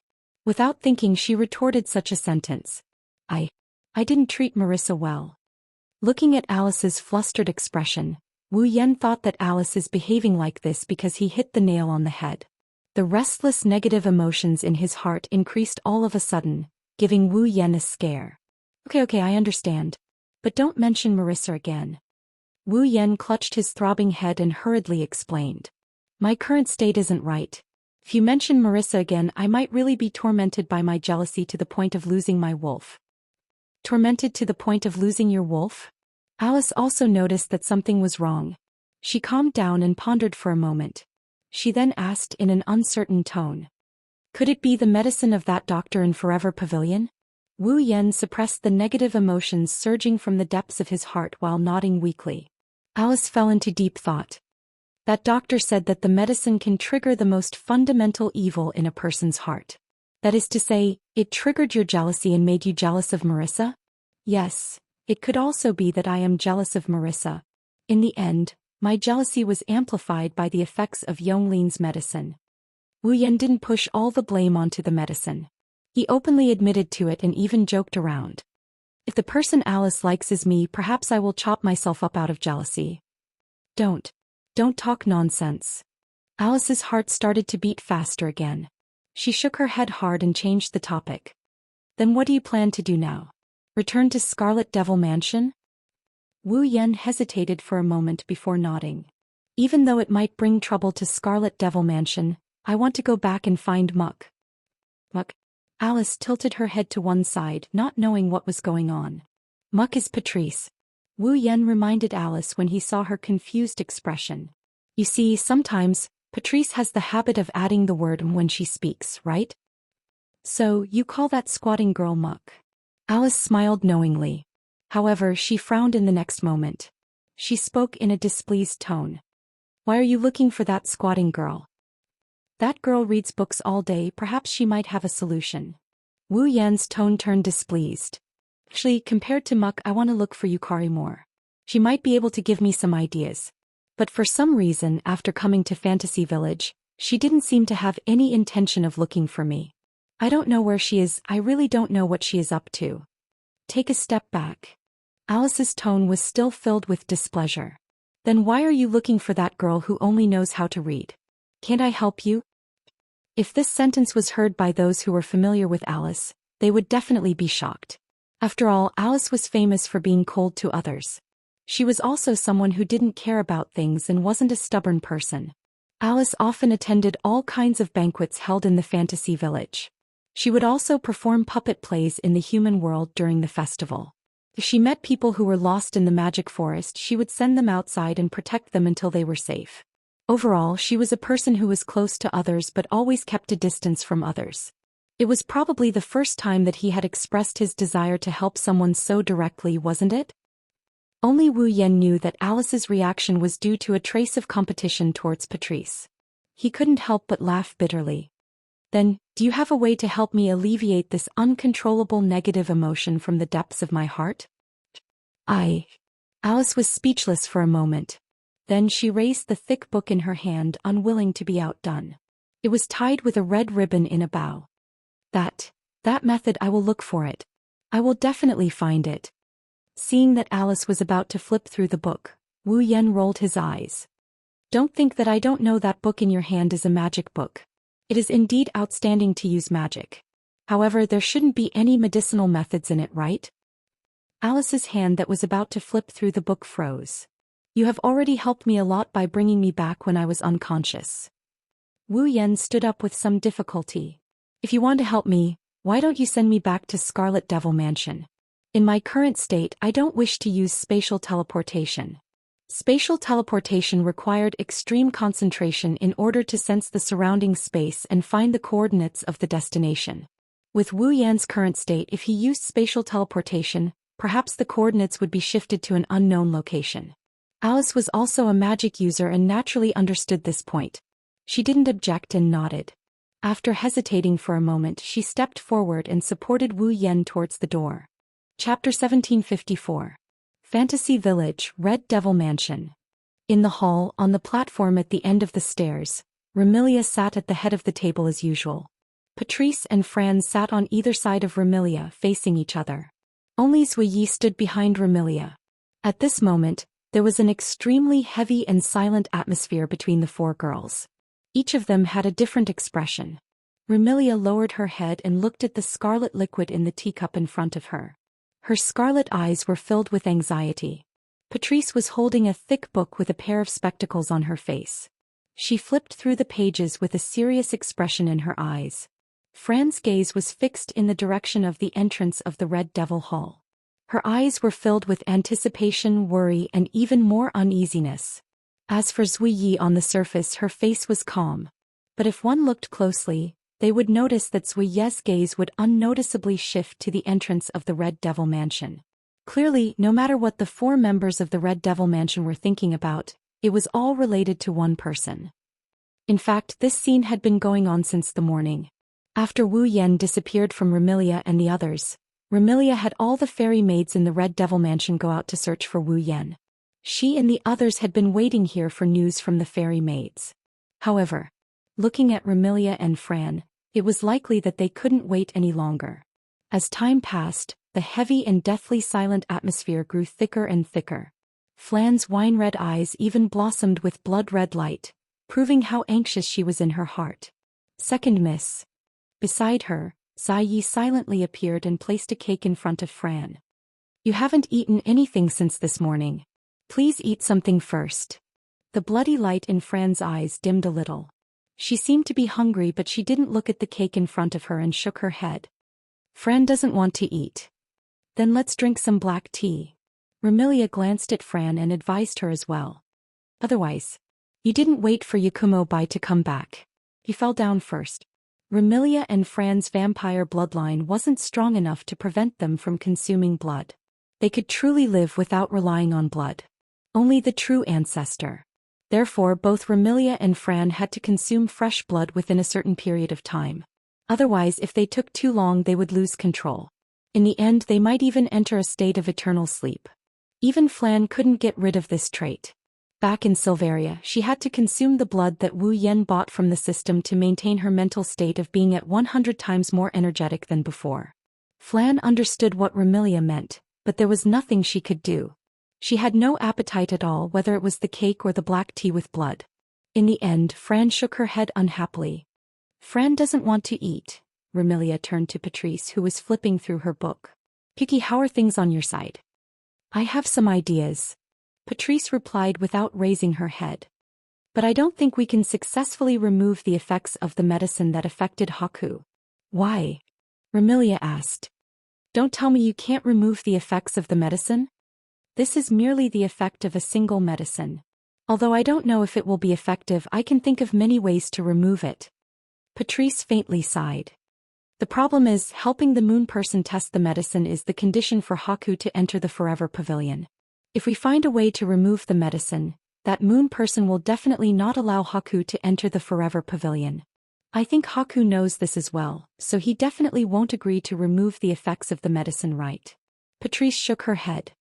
Since that's the case, we can't use any methods that can affect the medicine. Not remove the effects. Remilia frowned. Doesn't that mean there's no solution? No matter what, according to the moon person, the medicine will only last for 7 days. Patrice said concisely. That's why we don't have to find a way to remove the effects. Can't we just endure the 7 days? 7 days. Remilia felt a headache coming on. It hasn't even been 2 days and Scarlet Fiend Mansion has to send everyone out. How are we going to survive the next 5 days? Upon hearing Remilia's words, Patrice lifted her head from the book in her hand and gazed at Remilia with a deep gaze. Remilia, you've changed. Changed? Remilia looked at Patrice doubtfully. What changed? 2 or 3 days ago, didn't you hate Haku? Patrice looked at Remilia as though trying to decipher something from Remilia's expression. Besides, other than Scarlet Fiend Mansion's members, you used to be indifferent to everyone. This time, you've sent everyone out for a person you've only known for 2 or 3 days. Isn't that enough to prove that you've changed? How is this considered a change? Remilia's expression was unnatural. You said it yourself. I'm only indifferent to Scarlet Fiend Mansion's members.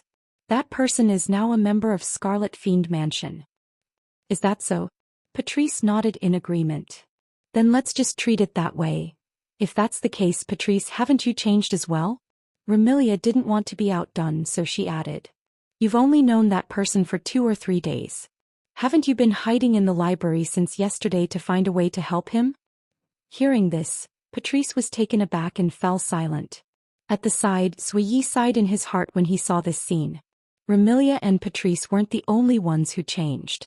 Didn't Zhui Yi change as well? Although she didn't say it out loud, Zhui Yi couldn't help but admit it. Right now, she's worried about the person she's only known for 2 or 3 days. At this moment, a flustered figure ran in from outside. Young miss. Young miss. Panicked shouts resounded throughout the hall, startling everyone who had fallen into silence. A cold light flashed in Zhou Ye's blue eyes. Without hesitation he pulled out a throwing knife and threw it out with all his might. The flying dagger flashed through the air, drawing a long arc of light. With a soft sound of breaking through the air, it cut through the atmosphere and fiercely stabbed into the head of the figure who ran in a panic. Puchi, ah! Along with a tearing sound, a blood-curdling scream was heard. The figure who ran in a panic fell to the ground. Blood spurted out from his head. With a trace of blood he fell to the ground. China, I didn't expect you to not guard the door properly and leave your post without permission. You even dared to scare the young lady. Zhou Yi grabbed the second flying knife with a calm face. I'll deduct your salary for the next year. My name is Hong Miling, not China. The corpse on the ground jumped up and covered her bleeding forehead as she cried out pitifully.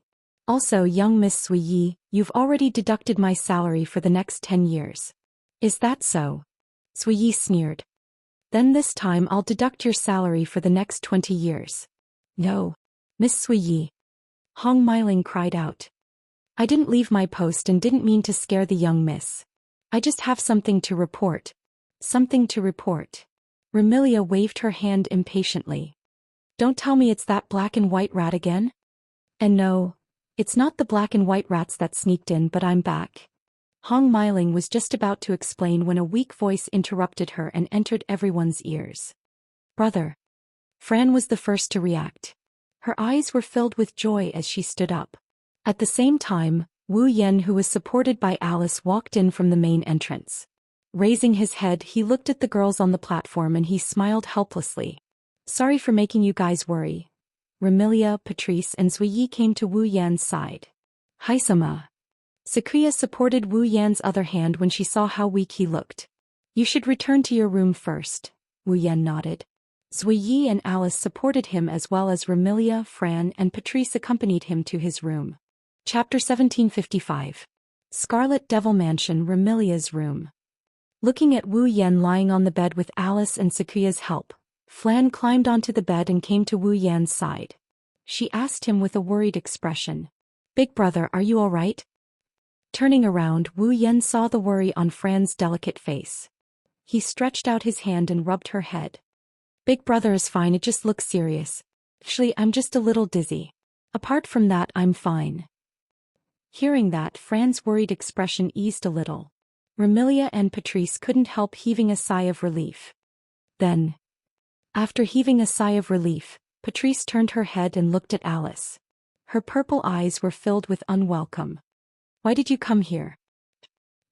He fainted in the magic forest and I found him. I'm just sending him back. Alice didn't even look at Patrice. She patted her wrinkled clothes from supporting Wu Yan and straightened her body. Moreover, I'm not squatting at home. Is it strange for me to come here? Of course it's strange. Patrice calmly replied. I thought you only know how to play with dolls. So you know how to send people home? Not only do I know how to send people home, I also know how to play in other people's homes. Alice looked at Patrice with a mischievous smile. I have an appointment with Marissa. We'll have a meal together. Patrice's brows twitched slightly. Seems like you're quite free. I am. After all, I don't have to stay at home to read, right? Is that so? Don't you need to take some time out to fix those moldy dolls that you left there because you were too free? That's true. Otherwise, I'll get Marissa to help me repair my puppet. That way I'll have more time to play with Marissa, right? Hee hee. A thick ancient book suddenly appeared in Patrice's hand. Boundless magic power surged from it. Recently I've just developed a new spell. Since you're so free, why don't you give it to me? Why don't you test the power of this spell with me? What a coincidence. I have also recently practiced a new formation with Shanghai and Penglai. Alice crossed her arms in front of her chest and spread her fingers. Traces of magic power also appeared on her slender palms, condensing into the shape of a thread. And connected out. The next moment, each of them was only the size of a palm. Young girls with spears in their hands floated up from all directions. They formed a formation around Alice and pointed their spears at Patrice. I need someone to practice with me. Immediately. Among the two beautiful girls, one held a thick ancient tome, one magic array fluctuating around her. The other had threads extending from her fingers and connecting them to tiny girls. Tiny figures hovered around her, similarly radiating a large amount of mana. Seeing that a fight was about to break out between Patrice and Alice, Night Eye spoke up. Lady Patrice, Lady Alice, Lady White still needs to rest. Do you intend to fight here? Remilia spoke up with an unfriendly expression. This is my room. You are not allowed to fight when Big Brother is resting. Fran stood up and shouted angrily. Otherwise Fran will kick all of you out first. The magic surging from Patrice and Alice's bodies paused for a moment. They looked at each other and snorted at the same time before withdrawing their magic. However, none of the girls noticed that Wu Yan was staring at Patrice and Alice with a gloomy expression. Are you guys fighting over Marissa again? When everyone quieted down, Wu Yan's gloomy voice echoed. I really don't know what's so special about that black and white mouse that the two of you who are as calm as water would make such a fuss every time you meet. Hearing Wu Yan's gloomy voice, everyone was stunned. When they turned to look at Wu Yan, they were shocked. Wu Yan, who was lying on the bed, sat up. He tilted his head as he looked at Patrice and Alice. His wine-red eyes were filled with a dense haze that ruined his deep and beautiful eyes. Remilia shuddered and her voice became nervous. Don't tell me he's acting up again? Big Brother. Lord White. Both Fran and Zaiwei extended their hands, but before they could touch Wu Yan, they were stopped by Wu Yan. The two of you aren't the type who would easily quarrel with others. Neither are you the type who would mindlessly attack others. Why would you quarrel and even fight when you meet? Wu Yan looked at Patrice and Alice and sneered. Isn't it because of Marissa? This. Seeing Wu Yan's gloomy expression, Patrice felt uncomfortable. At the same time she was puzzled. Even though Yonglin's medicine seemed to have taken effect since yesterday, compared to the arrogant Wu Yan from yesterday, Wu Yan didn't seem as arrogant as before. Instead it made her shudder. If the arrogant Wu Yan from yesterday was disgusting, then the gloomy expression of Wu Yan today was frightening. It seemed that even Alice felt a little uncomfortable. He took a small step back. Then, as if she had thought of something, her expression changed. Don't tell me you're jealous of Marissa again? Jealous of Marissa? Remilia, Patrice, Zaiwei and Fran were stunned. As for Wu Yan, it was as though his thoughts were pierced. The gloominess in his eyes intensified and his voice was filled with resentment. What? Am I not allowed to be jealous of Marissa? Do you want to fight me because of Marissa?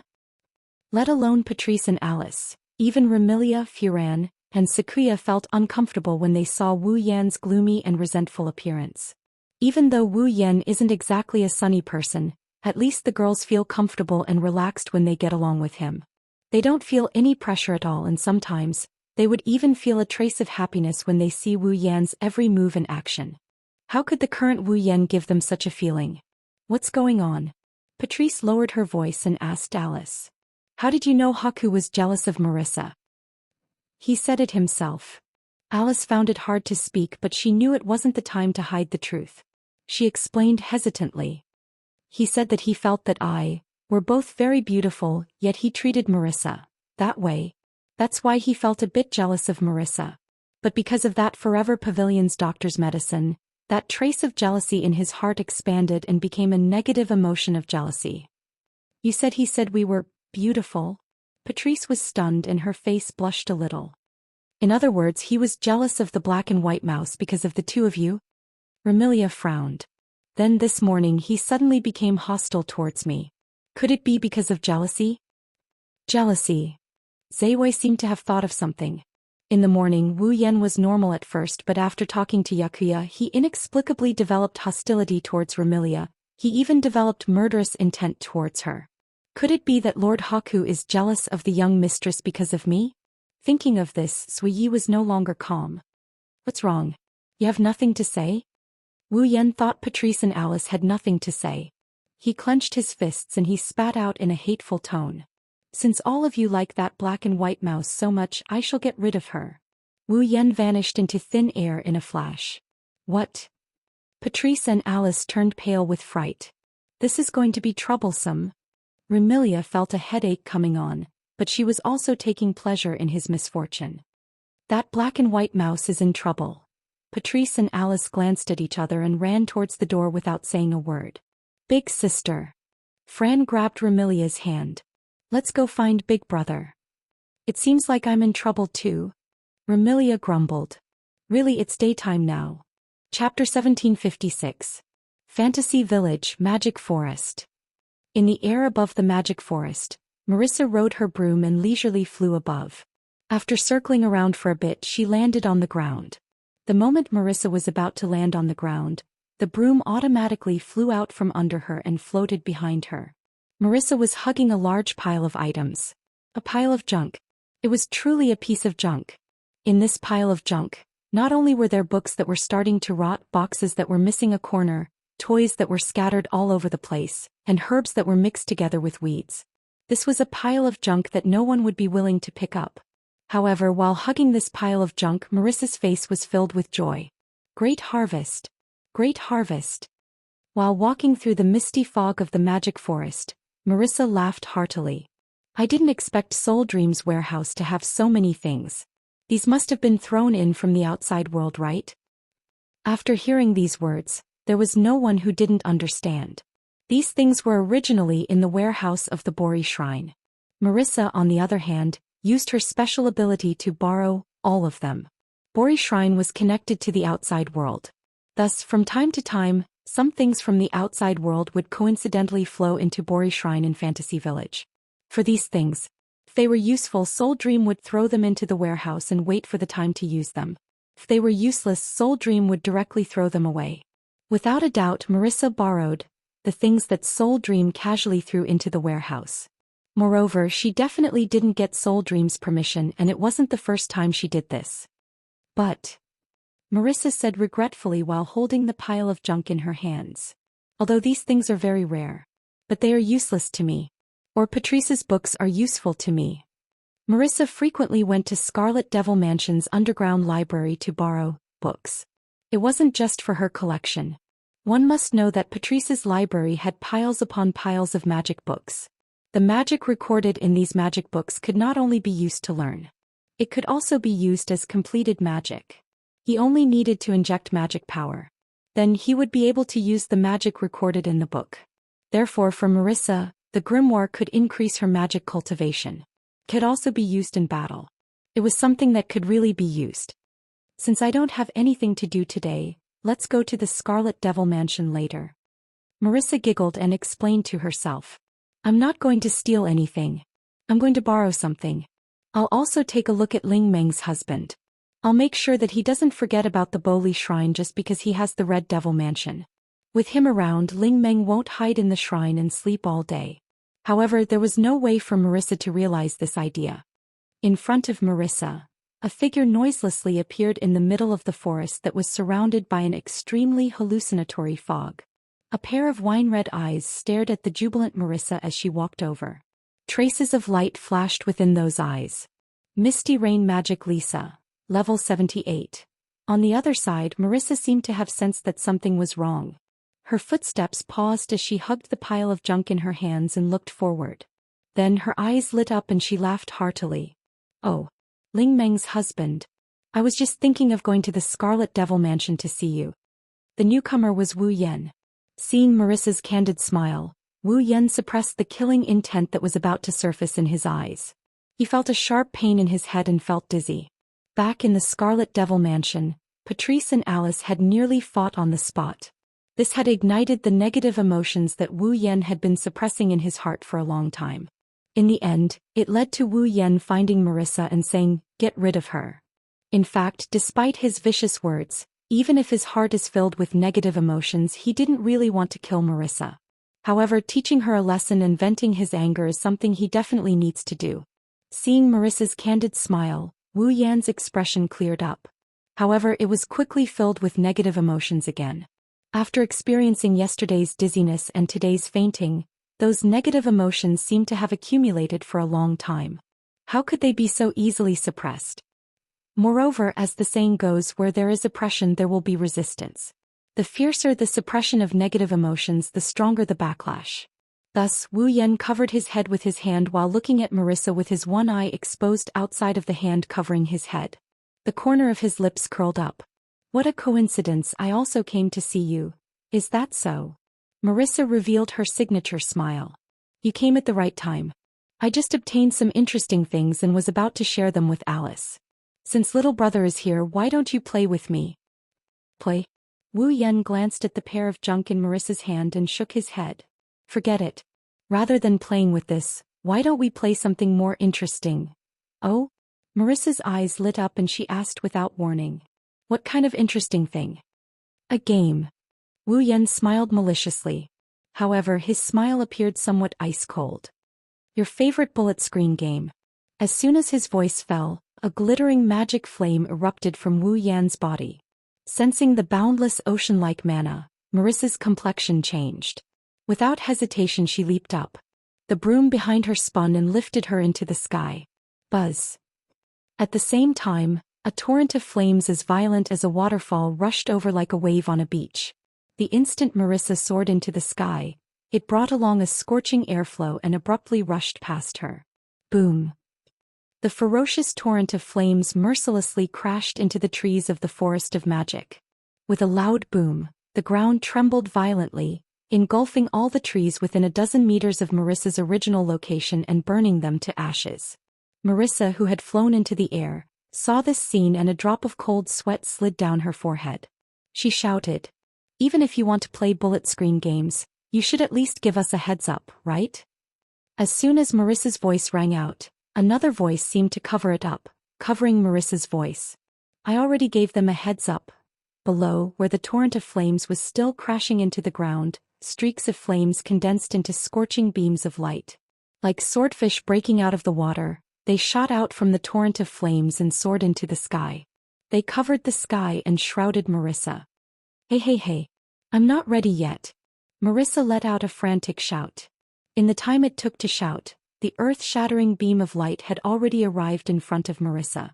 Feeling the terrifying heat from the beams of fire, Marissa's eyes bulged slightly. If there was only one beam of this level of attack, Marissa wouldn't take it seriously at all. But if there were so many that covered the sky and filled her field of vision, that was no laughing matter. If they all hit, even Marissa wouldn't be able to fight anymore.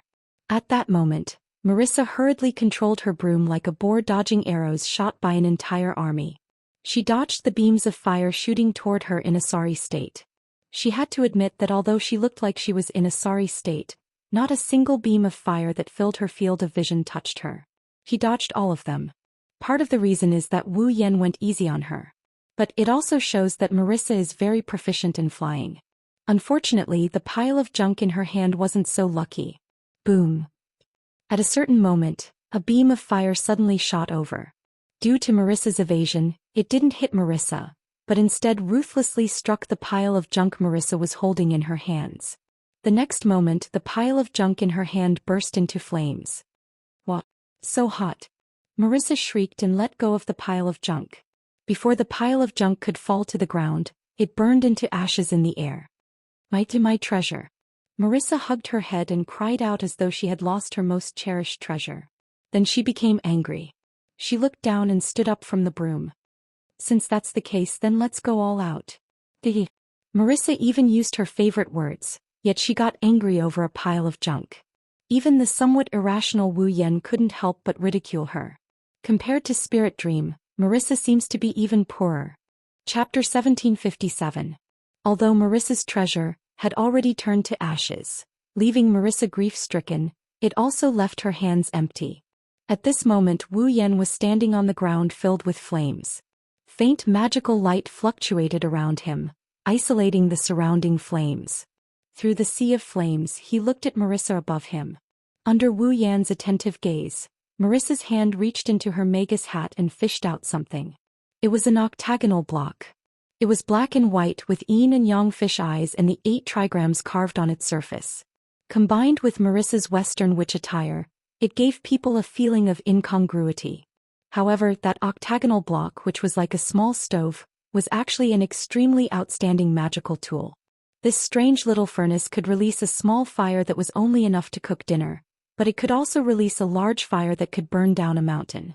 Moreover, it was completely fueled by mana, and other than that, it did not require any other conditions to be activated. Due to this 8 trigrams furnace's characteristic of using magical power as fuel, Marissa used it as her main means of attack. She had set up a magical array inside the 8 trigrams furnace, converting magical power into pure offensive power to release a powerful cannon attack. In terms of power, Marissa's magic cannon was at the forefront of the fantasy village. It was also because of this that Marissa had relied on the might of her magic cannon to challenge opponents of a higher rank in rank. With a bit of luck, Marissa had succeeded in her challenges. If one were to say that Soul Dream was a simple bug character, often using cheats, then Marissa was truly shrouded in the aura of a main character, often defeating the strong as the weak. And Marissa's method of defeating the strong as the weak was to surpass her own rank. A super powerful magical cannon attack that could threaten people of a higher rank. Clearly aware of this, even if his heart was filled with negative emotions similar to jealousy, Wu Yan didn't dare to be careless and raised his guard. In that instant, a stream of magical power surged out from Marissa's body, pouring into the 8 trigrams furnace in her hand. Wearing her trademark grin, she aimed the 8 trigrams furnace at the flames below. Magic cannon, final spark. It was as if he was venting. Marissa shouted, and all the mana on the surface of her body instantly poured into the 8 trigrams furnace in her hand, causing it to emit intense mana fluctuations. Bam! With a gunshot that sounded like a sniper pulling the trigger and firing a bullet, the 8 trigrams furnace in Marissa's hand trembled and a fierce beam of mana shot out from it.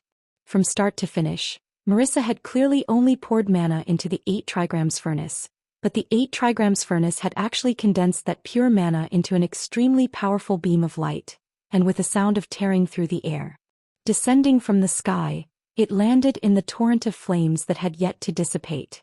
Then it ruthlessly scattered the torrent of flames. It landed mercilessly in the direction of Wu Yan. Looking at the power of that attack, even Wu Yan would end up with burns all over his body if he was caught off guard. Impressively, Marissa's bombardment was already capable of threatening rank 9 powerhouses. In the next second, Wu Yan's figure was completely submerged in that multicolored beam of light.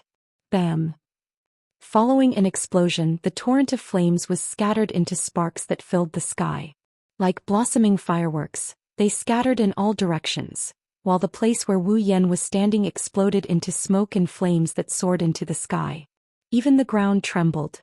I used too much force. It's been a long time since I used final spark in a fight. Lingming's husband should be fine, right? Marissa grabbed her hat. Although she said this, her face was full of joy. Although I haven't been able to defeat Lingming, I can defeat her husband. In the future I can be arrogant in front of her, hee.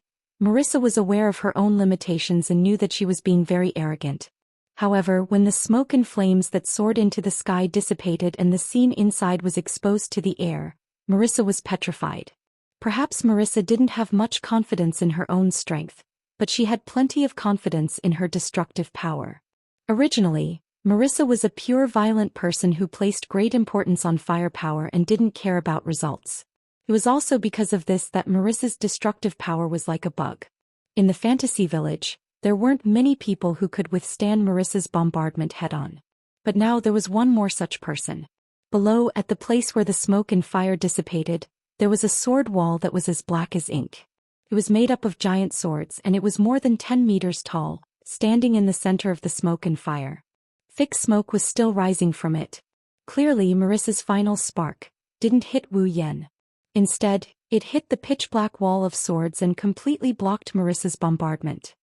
I can't be. Seeing the pitch-black wall of swords that was emitting thick smoke and completely unscathed, Marissa's eyes once again bulged out.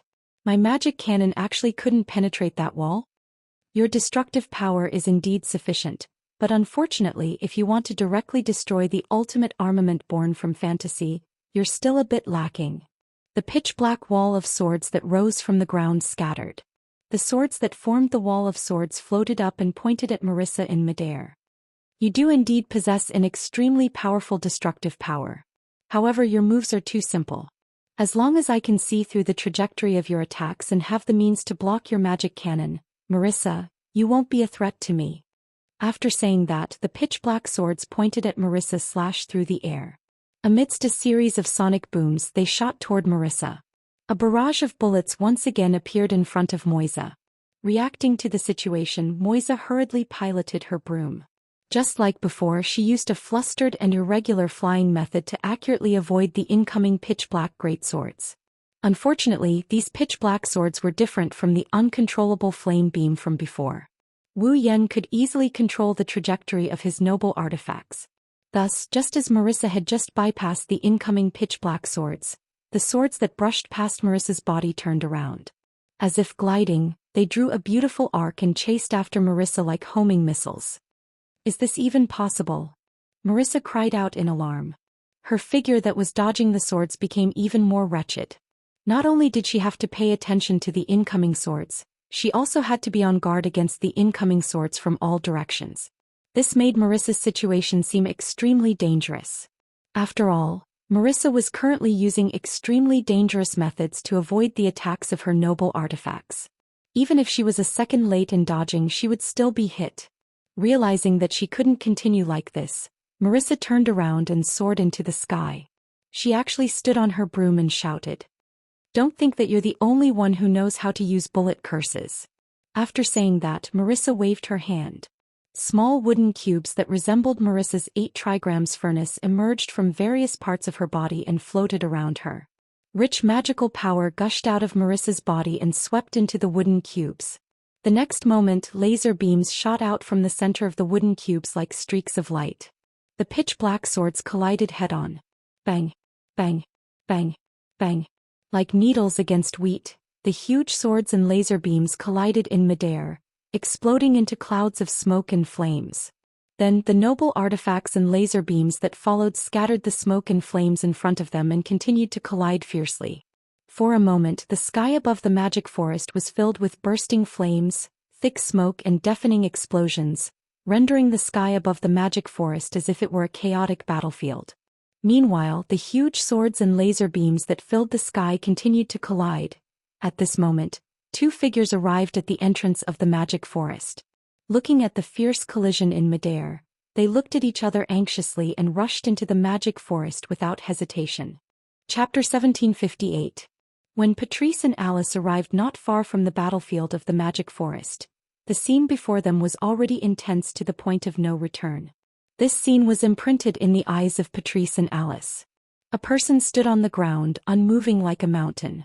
Behind him there was a crimson spatial ripple. Numerous pitch-black sabers, swords, spears and other pitch-black weapons shot out from the ripple and soared into the sky. In the sky, another person was standing on a broom, facing round after round of shooting, displaying unparalleled flying skills. Not only was he in a sorry state, but he was also nimbly shuttling back and forth among the shooting weapons. There were also small wooden cubes floating around him, occasionally shooting out lasers and landing on the ground. The pitch-black weapons and the dazzling laser beams collided intensely in the void between the 2 figures, one still and one moving, one above and one below. Waves of smoke and dust were stirred up, and strong gales were produced, attacking in all directions. From the looks of it, the 2 seemed to be exchanging blows, neither giving way to the other. However, Patrice and Alice were clear. Marissa's situation was extremely bad. This was to be expected. Even if Marissa's magic cannon was powerful enough to threaten opponents of a higher realm, it was impossible to win against Wu Yan just by relying on powerful moves. After all, although it was said to be able to threaten opponents of a higher realm, it was still just a threat and not dangerous. If it did not hit the opponent, it would be useless no matter how powerful it was. Furthermore, this kind of threat would have to depend on what kind of opponent it was. Against an initial Type 9 opponent relying on the magic cannon, if Marissa found an opportunity to play some tricks, if it hit the opponent, it was not impossible to win. However, it was a pity that Wu Yan was not an initial Type 9 opponent, but a true peak Type 9 opponent. If they fought seriously, it would only take an instant for Marissa to be defeated. As for the battle that seemed to be a draw, it was actually extremely disadvantageous to Marissa. The reason was simple. Even the full-powered magic cannons couldn't damage Wu Yan's noble phantasm, let alone the weakened lasers. As a result, this intense showdown on the bullet screen was, at most, just on the surface. The truth was that Marissa's laser could only deflect the noble phantasm's trajectory. Otherwise, Marissa wouldn't need to continue dodging the noble phantasm's attacks. However, Wu Yan's relic looked like a dazzling array of flowers, but it was just a relic that had turned into iron sand. By using electromagnetic force to control them, he could easily control the direction of the noble phantoms, allowing the noble phantoms that were deflected or evaded by the Marissa to continue pursuing the Marissa. It was an easy task. In other words, Marissa's attack had no effect on Wu Yan, while Wu Yan's attack was a real threat to Marissa. Wu Yan didn't move an inch from the start. Instead, Marissa flew all over the sky in a rather pitiful manner. You can see this from the fact that Wu Yan is still standing on the ground. Oh no! Alice cried out in surprise. If this continues, Marissa will definitely be defeated. Wait! Patrice shouted as she endured her heavy breathing due to rushing over. Stop it! As if that wasn't enough, Patrice and Alice also rushed over. They intended to stop Wu Yan. Wu Yan snorted when he noticed Patrice and Alice's arrival. He finally made a move after remaining motionless for so long. He raised a hand and a circle of light formed by mana fluctuated above it. The ripples spread out in the air. Buzz. A magical ritual containing intricate geometric patterns rose from the ground and expanded to a radius of more than 20 meters. With the periphery of the magical ritual as the source, a cylindrical light curtain rose and surrounded the battlefield where Wu Yan and Marissa were. Patrice and Alice almost crashed into the light curtain. Their hands were pressed against the light curtain, but it was as though they were pressing against glass. They couldn't pass through the light curtain. The barrier? Alice stood up in astonishment. In just an instant he didn't even chant an incantation and created such a large-scale barrier? No. It's not just the scale of the barrier. Patrice frantically touched the glass-like barrier. With her attainments in magic, she instantly discerned the truth of this barrier. Its defense is rather high. Even Marissa's magic cannon won't be able to penetrate it without at least 10 shots. Marissa's magic cannon? 10 shots? Alice jumped up in fright. In just an instant, not even a second. She didn't even chant an incantation. Is this barrier that advanced? I'm afraid it's more than that. Patrice smiled bitterly. It seems that Haku's attainments in magic are higher than I imagined. Don't you have a huge collection of books in your library? Alice hastily asked when she saw Marissa dodging in such a sorry state, as if she could be hit at any moment. Don't you have any other ideas? It's not difficult to break this barrier, but it will take time. Patrice was vexed. But during this period of time, Marissa might be injured at any moment. While Patrice and Alice were having an anxious conversation, Wu Yan seized the opportunity when Marissa's magic power was fading to launch a large number of noble artifacts. Sensing the rapid, fast and frequent pitch-black weapons piercing through the air, Marissa had no choice but to pick up her 8 trigrams furnace and endlessly pour her magic power into it. Once again, a dazzling light beam shot out. The magical light beam struck away all the noble artifacts in its path and tore through space. In an earth-shattering explosion, it arrived before Wu Yan like a meteorite. But before that, a wave of iron sand swept out from the crimson space behind Wu Yan and wrapped the incoming magic cannon like dumplings. Boom! The powerful magic cannon was like a dud. It was wrapped up and formed into a ball of iron sand and exploded.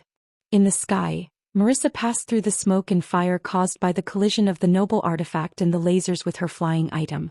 She held the 8 trigrams furnace in her hand and with a confident smile on her face, she rushed in front of Wu Yan. Next, Marissa waved her hand and blocked the cannon-like 8 trigrams furnace in front of Wu Yan. Love charm, or spark. After the tender voice sounded, a burst of dazzling light burst out from inside the barrier. Boom! Like a wild clap of thunder, an astonishing roar resounded, carrying with it a violent gust of wind and soaring flames, filling every corner of the barrier. Boom! However, almost at the same time that the strong wind and the flames soared, a gust of mana vibrated violently and dispersed all the flames in the surroundings. At this moment, Patrice and Alice finally saw it. Marissa rushed toward Wu Yan and aimed her 8 trigrams furnace at Wu Yan. A charred hand emitting light smoke was holding it. That was Wu Yan's hand.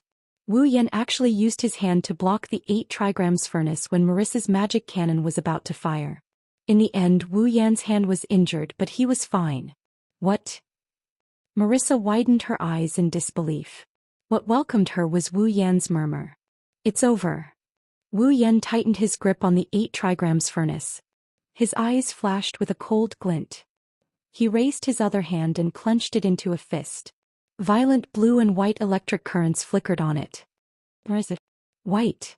Outside the barrier, Patrice and Alice screamed at the same time. Wu Yan's hand that's covered in blue and white lightning went straight for Marissa's head. She couldn't react in time and he didn't hold back.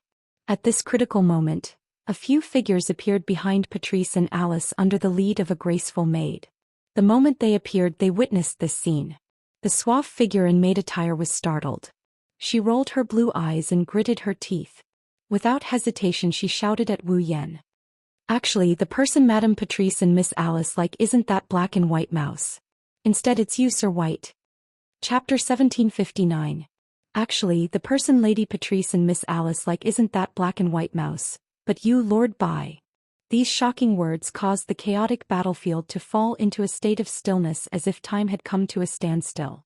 The fist flickering with blue-white electric arcs abruptly stopped before it struck Marissa's face. The fist wind didn't lose its momentum as it blew against Marissa's face, causing her resplendent golden hair to flutter in the wind.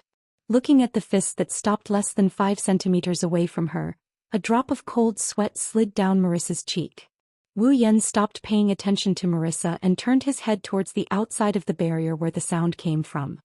His originally gloomy and unsightly face that was tainted by negative emotions is now filled with astonishment.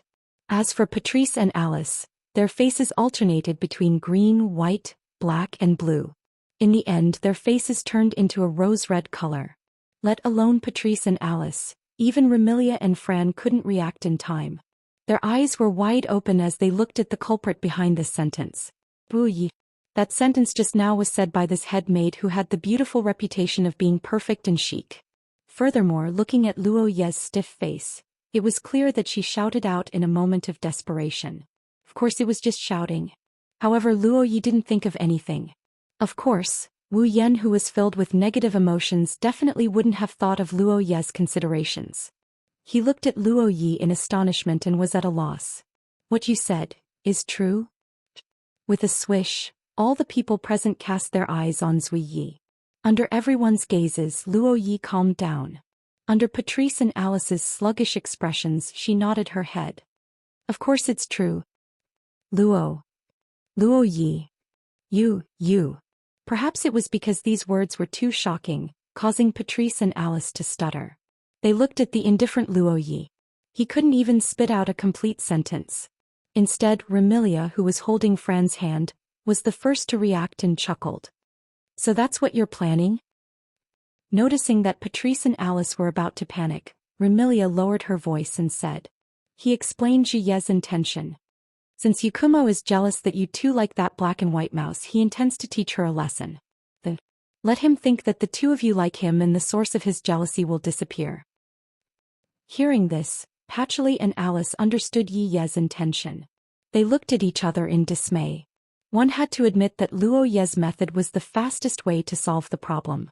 Since Wu Yan is jealous of Patrice and Alice for liking Marissa, why don't we just make him think that Patrice and Alice like him instead of Marissa?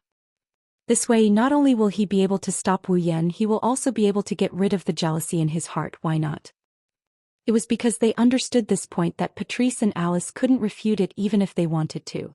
However, admitting it was even harder than refuting it. How could these two young girls with extremely tender skin do it?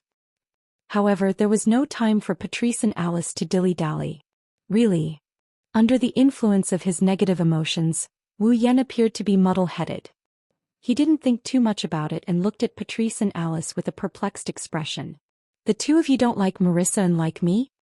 Patrice and Alice's hearts skipped a beat. Just as they were about to retort, Raven Knight whispered from the side. Lady Patrice, Lady Alice, admit it for the time being.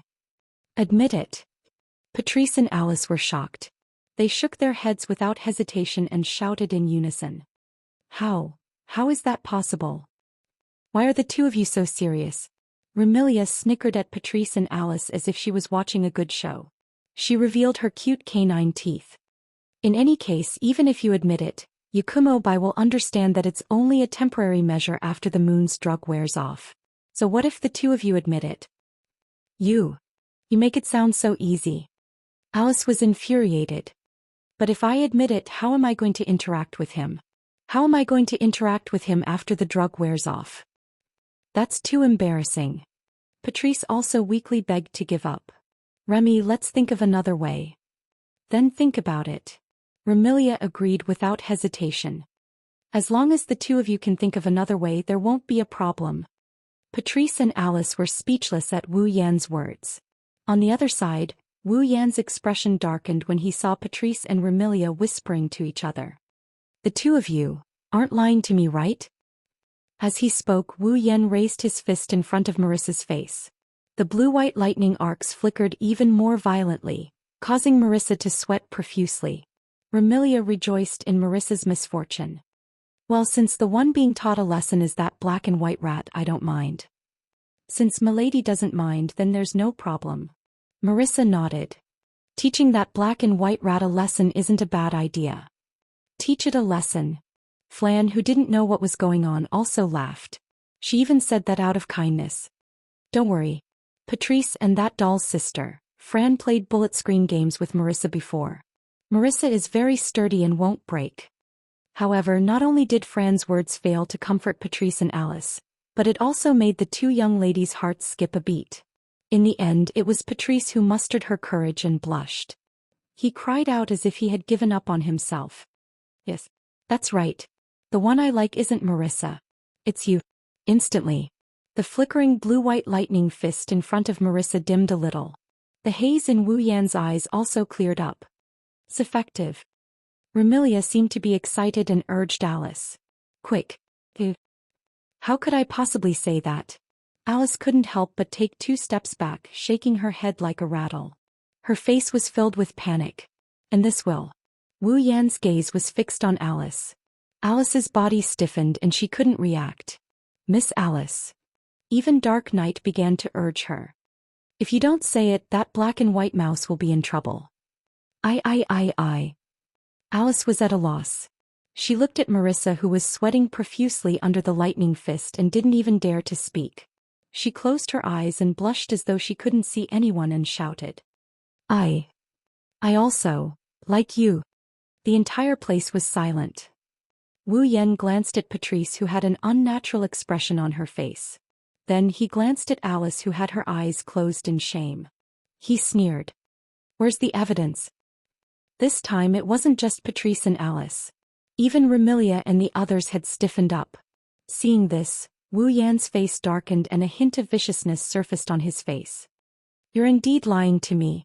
After speaking, he wanted to strike Marissa with his hand covered in blue-white lightning. Wait. Patrice called out. I'll give you the evidence. Everyone's gazes converged on Patrice. Patrice looked like she wanted to cry, but no tears came out. She gritted her teeth and clenched her hand that had been on the barrier all this time. She had been trying to undo the barrier all this time, but she managed to undo the barrier.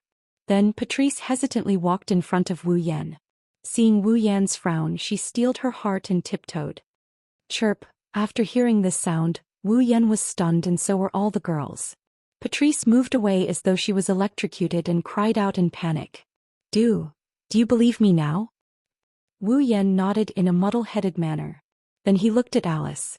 Alice's whole body stiffened. Don't tell me I want it too? How could I do that? Just as this thought surfaced in Alice's mind, Remilia's words filled with admiration entered Alice's ears. Patrice is truly noble. For that black and white mouse, she was even willing to give her first kiss. However, Remilia didn't know that Patrice had already given her first kiss to Wu Yan. That's why Patrice is willing to give him a kiss to cover up her lie.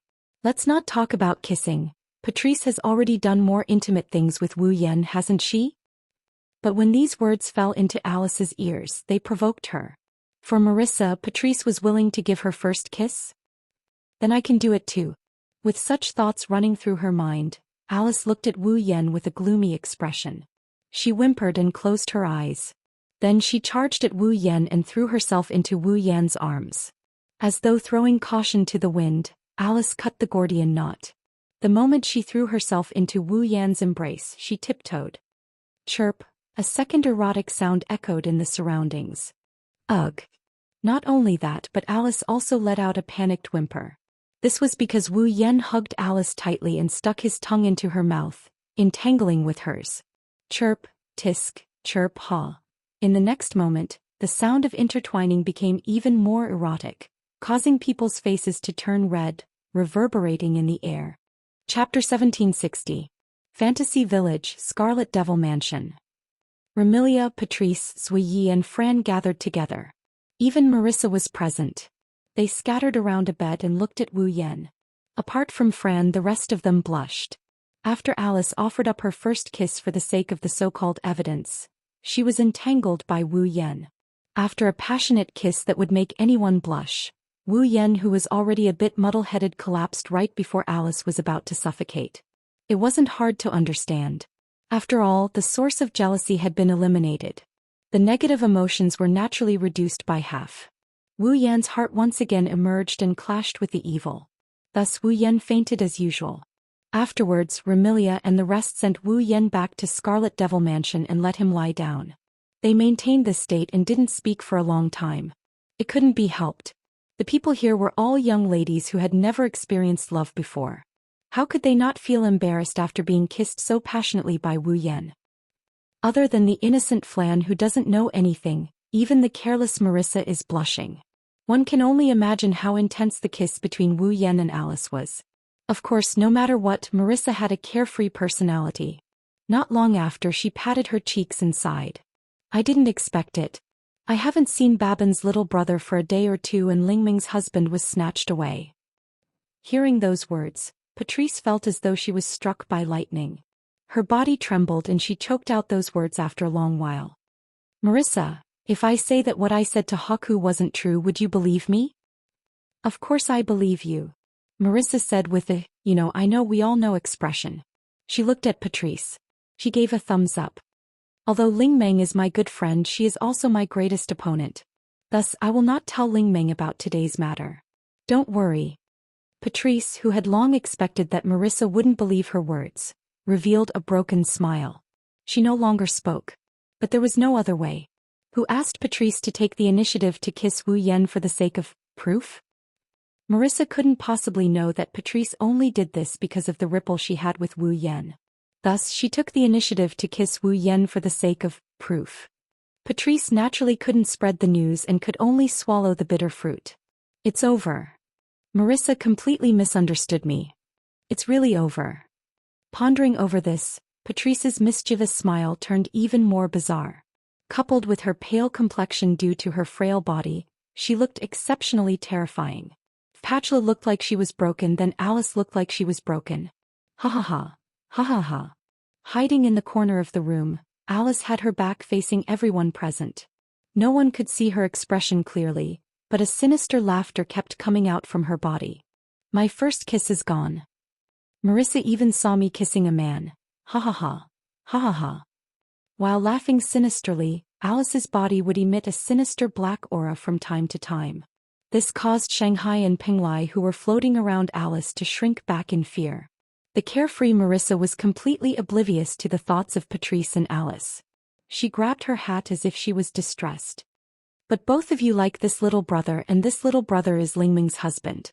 What should we do? This sentence caused Patrice and Alice to tremble. Patrice's smile became even more sinister while the others' laughter became even more sinister. Remilia felt uncomfortable as she waved her hand. All right, if you want to make fun of Patrice and Alice, wait for Mayunbai to wake up. After all, their first kiss was snatched away and Patrice and Alice can't get married. Can't get married. Patrice and Alice seemed to have suffered a blow as their bodies trembled violently. Who says we can't get married? Seemingly feeling pity for Patrice and Alice, Marissa jumped out as though she wanted to stand up for Patrice and Alice. Patrice's eyes lit up and Alice also turned her head over. However, Marissa's next sentence caused the two to fall from a state of shock to a state of hell. Mayunbai's little brother has a lot of money. If he can raise Lingming, adding Patrice and Alice wouldn't be a problem. Marissa. Alice almost flipped out. Her words filled with resentment caused Marissa to shrink back and not dare to speak anymore. Sigh. Remilia shook her head as if she had a headache. She looked towards Patrice, who was muttering, "Can't get married," and asked, "Patrice, can't you think of a way to deal with this fellow? I won't be able to take it if this fellow continues to cause trouble for a few more days. But we can't directly affect the effects of the medicine given by that moon person. What can we do?" Patrice stopped muttering when it came to serious matters. Instead, she revealed a pained expression like Remilia. This is all because Patrice volunteered to test the medicine in order to enter the Forever Pavilion. In order to enter the Forever Pavilion, he wouldn't want to neutralize the effects of the medicine. The only thing we can do is to keep an eye on him during the few days when the medicine takes effect and prevent him from causing trouble. In other words, we have to deal with the trouble this fellow will cause in the next few days when he loses control, Remilia said in a displeased tone. This fellow has only been in the Scarlet Fiend mansion for a few days and he has already brought us so much trouble. If I had known earlier, I wouldn't have let him enter the Scarlet Fiend mansion. Sister. Hearing Remilia's words, Fran, who was lying beside Wu Yan and taking care of Wu Yan, turned around angrily and glared at Remilia. Sister, you promised Fran to live with brother. Are you going back on your words? Sister. Sister, Remy can't go back on her words. Patrice didn't wait for Remilia to speak and said to Fran in a vengeful manner. But now Remy also likes him. Patrice. Remilia jumped up and glared at Patrice warningly. I don't. What? Patrice looked at Remilia with an unperturbed expression and asked. What? I don't like that guy. Remilia repeated as if she wanted to increase her persuasiveness. Never. However, let alone Patrice, even Marissa, Alice, Xiaoyi and Fran were looking at Remilia with distrust. Especially Marissa, who directly exposed Remilia's worries. If you don't like that Yakumo bro, why would you come to my place for him? Moreover, you did it under the sun which you hate the most. I said I don't like him. Remilia choked and glared at Marissa with glowing eyes. Do you believe I won't suck your blood dry if you keep talking? I don't believe you. Although she said that, Marissa covered her neck and looked at Remilia vigilantly. Don't think I don't know your appetite isn't that big. You didn't just drink one person's blood and you only drink type B blood. I'm not type B. You. Remilia was furious. How did you know? Humph. Marissa proudly puffed up her chest and said in high spirits. In Fantasyland there's nothing I, Marissa, don't know. Unfortunately, Moye's cold voice exposed her. You only heard about it when you were stealing from Scarlet Devil Mansion, right? Marissa's expression turned sluggish and looked at Sui Yi with dissatisfaction. I only borrowed it, not stole it. I don't care if you borrowed or stole, you sneaked in, you black and white rat. Remilia snorted and she glared at Wu Yan, who is lying on the bed. She started complaining. Looks like my bed is going to be occupied by this guy. How about we lock him up? Marissa said with some excitement. This way we won't let him go out and cause trouble? Even a black and white rat like you knows how to break the wall and escape when you're caught stealing. Do you think Lord Bai is an idiot? Sui Yi stood up and came to Remilia's side. Miss, how about letting me take care of Lord Bai? Hearing this, Remilia, Patrice, Alice, Marissa, and the others looked at Jean Yi with strange expressions, making Jean Ye's expression turn unnatural. Remilia sighed. What a sinful man. Chapter 1761. Thinking about it, ever since he drank Yongling's medicine for the past 2 days, if he wasn't feeling dizzy or tired from the clash of the two natures, he would have fainted and spent most of his time lying in bed. Yongling's medicine was supposed to only affect a person's heart and mind, but in the end, it created such a burden. It was indeed unexpected. However, this also proves that Wu Yan's heart has been trying to resist the evils brought about by Yongling's medicine. He hasn't stopped at all. However, no matter how much he resisted, there would always be an opportunity. There would be times when he would be taken advantage of. There would also be times when the negative emotions would erupt due to excessive suppression and become difficult to suppress. The bullet screen game with Marissa proved this point. Now that things had developed to this extent, neither Remilia nor Patrice dared to treat this as a good show. After all, strictly speaking, even if the bullet screen game between Wu Yan and Marissa was considered to have followed the rules of the rune card, Who knew when the negative emotions would cause Wu Yen to break the rules and directly attack others? If that's the case, Boli Miko-sama might even make a move and clash with Wu Yen, who's under the influence of negative emotions. And clashing with Barry would be equivalent to clashing with the entire Fantasyland. At that time it would truly be troublesome. Regarding this, Remilia's face had a grumbling expression. Patrice also had a headache, but she still seriously instructed Zuiyi to watch over Wu Yen. Zuiyi seemed to have the same intention and nodded without hesitation. Then Fran, who wanted to stay behind to take care of Wu Yen, was pulled away by Remilia. Marissa also trembled in fear as she brought Alice, who was still emitting black smoke, and left. Zuiyi was the only one left in the room. He stood by the side and looked after Wu Yen. It was rare for him to not be by Remilia's side. He looked after Wu Yen for an entire night. Until the next morning. Ugh. Wu Yen, who had been sleeping on the bed, suddenly let out a soft groan. The groan was extremely soft. However, his voice reverberated clearly in this incomparably silent room. Along with the sound, Wu Yen, who was lying on the bed, slowly opened his eyes. Ugh. As soon as he opened his eyes, Wu Yen felt a stabbing pain in his head.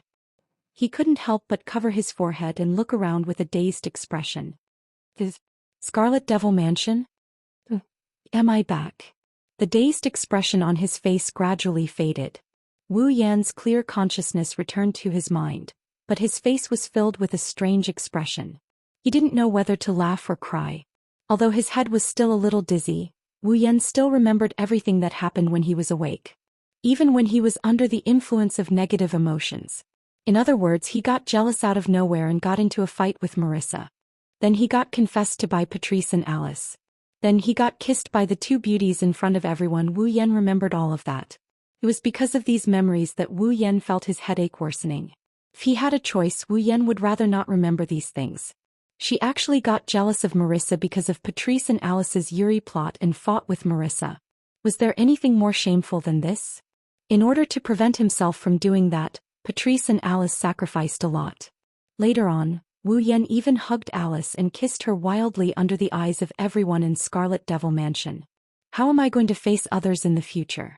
Hachi Yonglin. Wu Yan could only treat this as humiliation and blame it on Hachi Yonglin.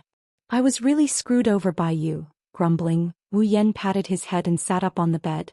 But when he sat up, Wu Yan discovered that there was another person beside him. Dazzling silver hair drooped down due to gravity. Some laid on the edge of the bed and some scattered on the owner's cheeks. Along with the owner's long breath, the hair moved up and down along with the owner's cheeks. Her beautiful and long eyelashes seemed to be stained with a little bit of water vapor, reflecting a beautiful luster. The young girl sat on a chair beside the bed, lying on the edge of the bed. Her eyes were closed and she breathed out sweet breaths with a serene face. Without a doubt, the young lady was in a deep sleep. Moreover, after taking care of Wu Yan for an entire night, she finally fell asleep due to exhaustion. Needless to say, the young lady sleeping on the edge of the bed is Xiao Yi. Xiao Yi.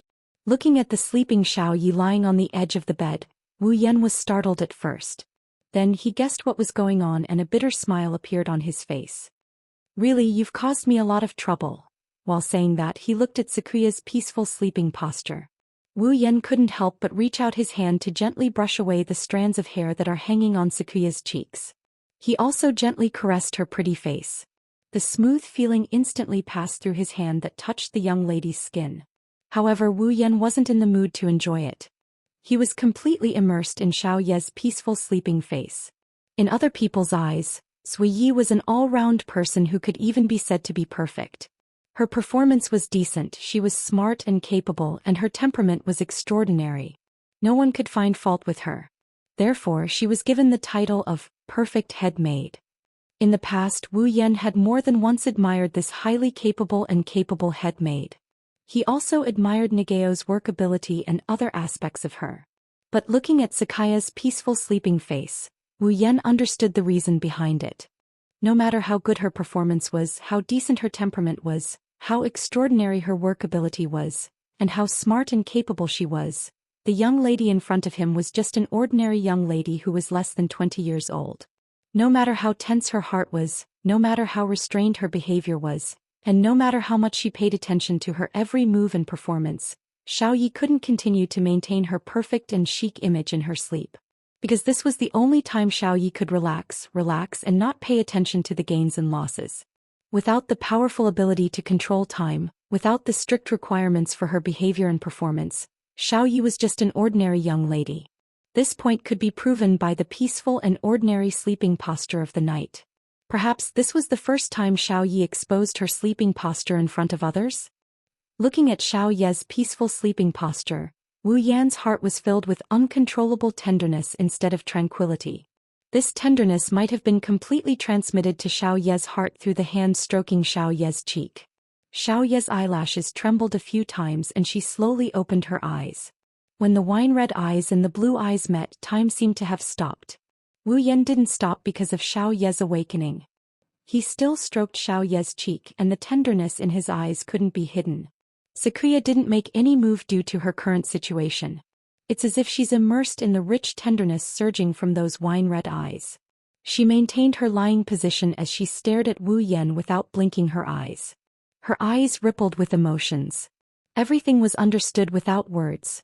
Not knowing when Wu Yan moved closer to Xiao Yi looked at the face that gradually enlarged in her eyes. Xiao Yi didn't want to avoid it. Except for the ripples in her eyes, she didn't make any other move. Under such circumstances, the distance between the two was constantly shortened, and their lips were getting closer and closer. At a certain moment, Xiao Yi gently closed her eyes. Ugh. The instant their lips touched, Ruo Yi let out a nasal sound. Her delicate body also trembled slightly as she instinctively opened her mouth. Taking advantage of the opportunity, Wu Yan stuck out his tongue, caught the soft lilac tongue and entangled it. This time Xiao Ye's eyelashes trembled slightly, but she didn't refuse the overbearing invasion of the tongue. She used a jerky and passive movement to slowly intertwine with it. In this perfect atmosphere, it was obvious that Xiao Yi was moved. She gave her first kiss, which she had never thought of giving to anyone before. To be honest, Wu Yan himself didn't expect Xiao Yi to accept his kiss. No matter what, the two had only known each other for a few days. The relationship between them was not so much love, but more like mutual appreciation. It was far from being so intimate. However, it was also true that Xiao Yi didn't resist. Therefore, under the influence of the atmosphere, Wu Yan reached out and carried Xiao Yi to the bed.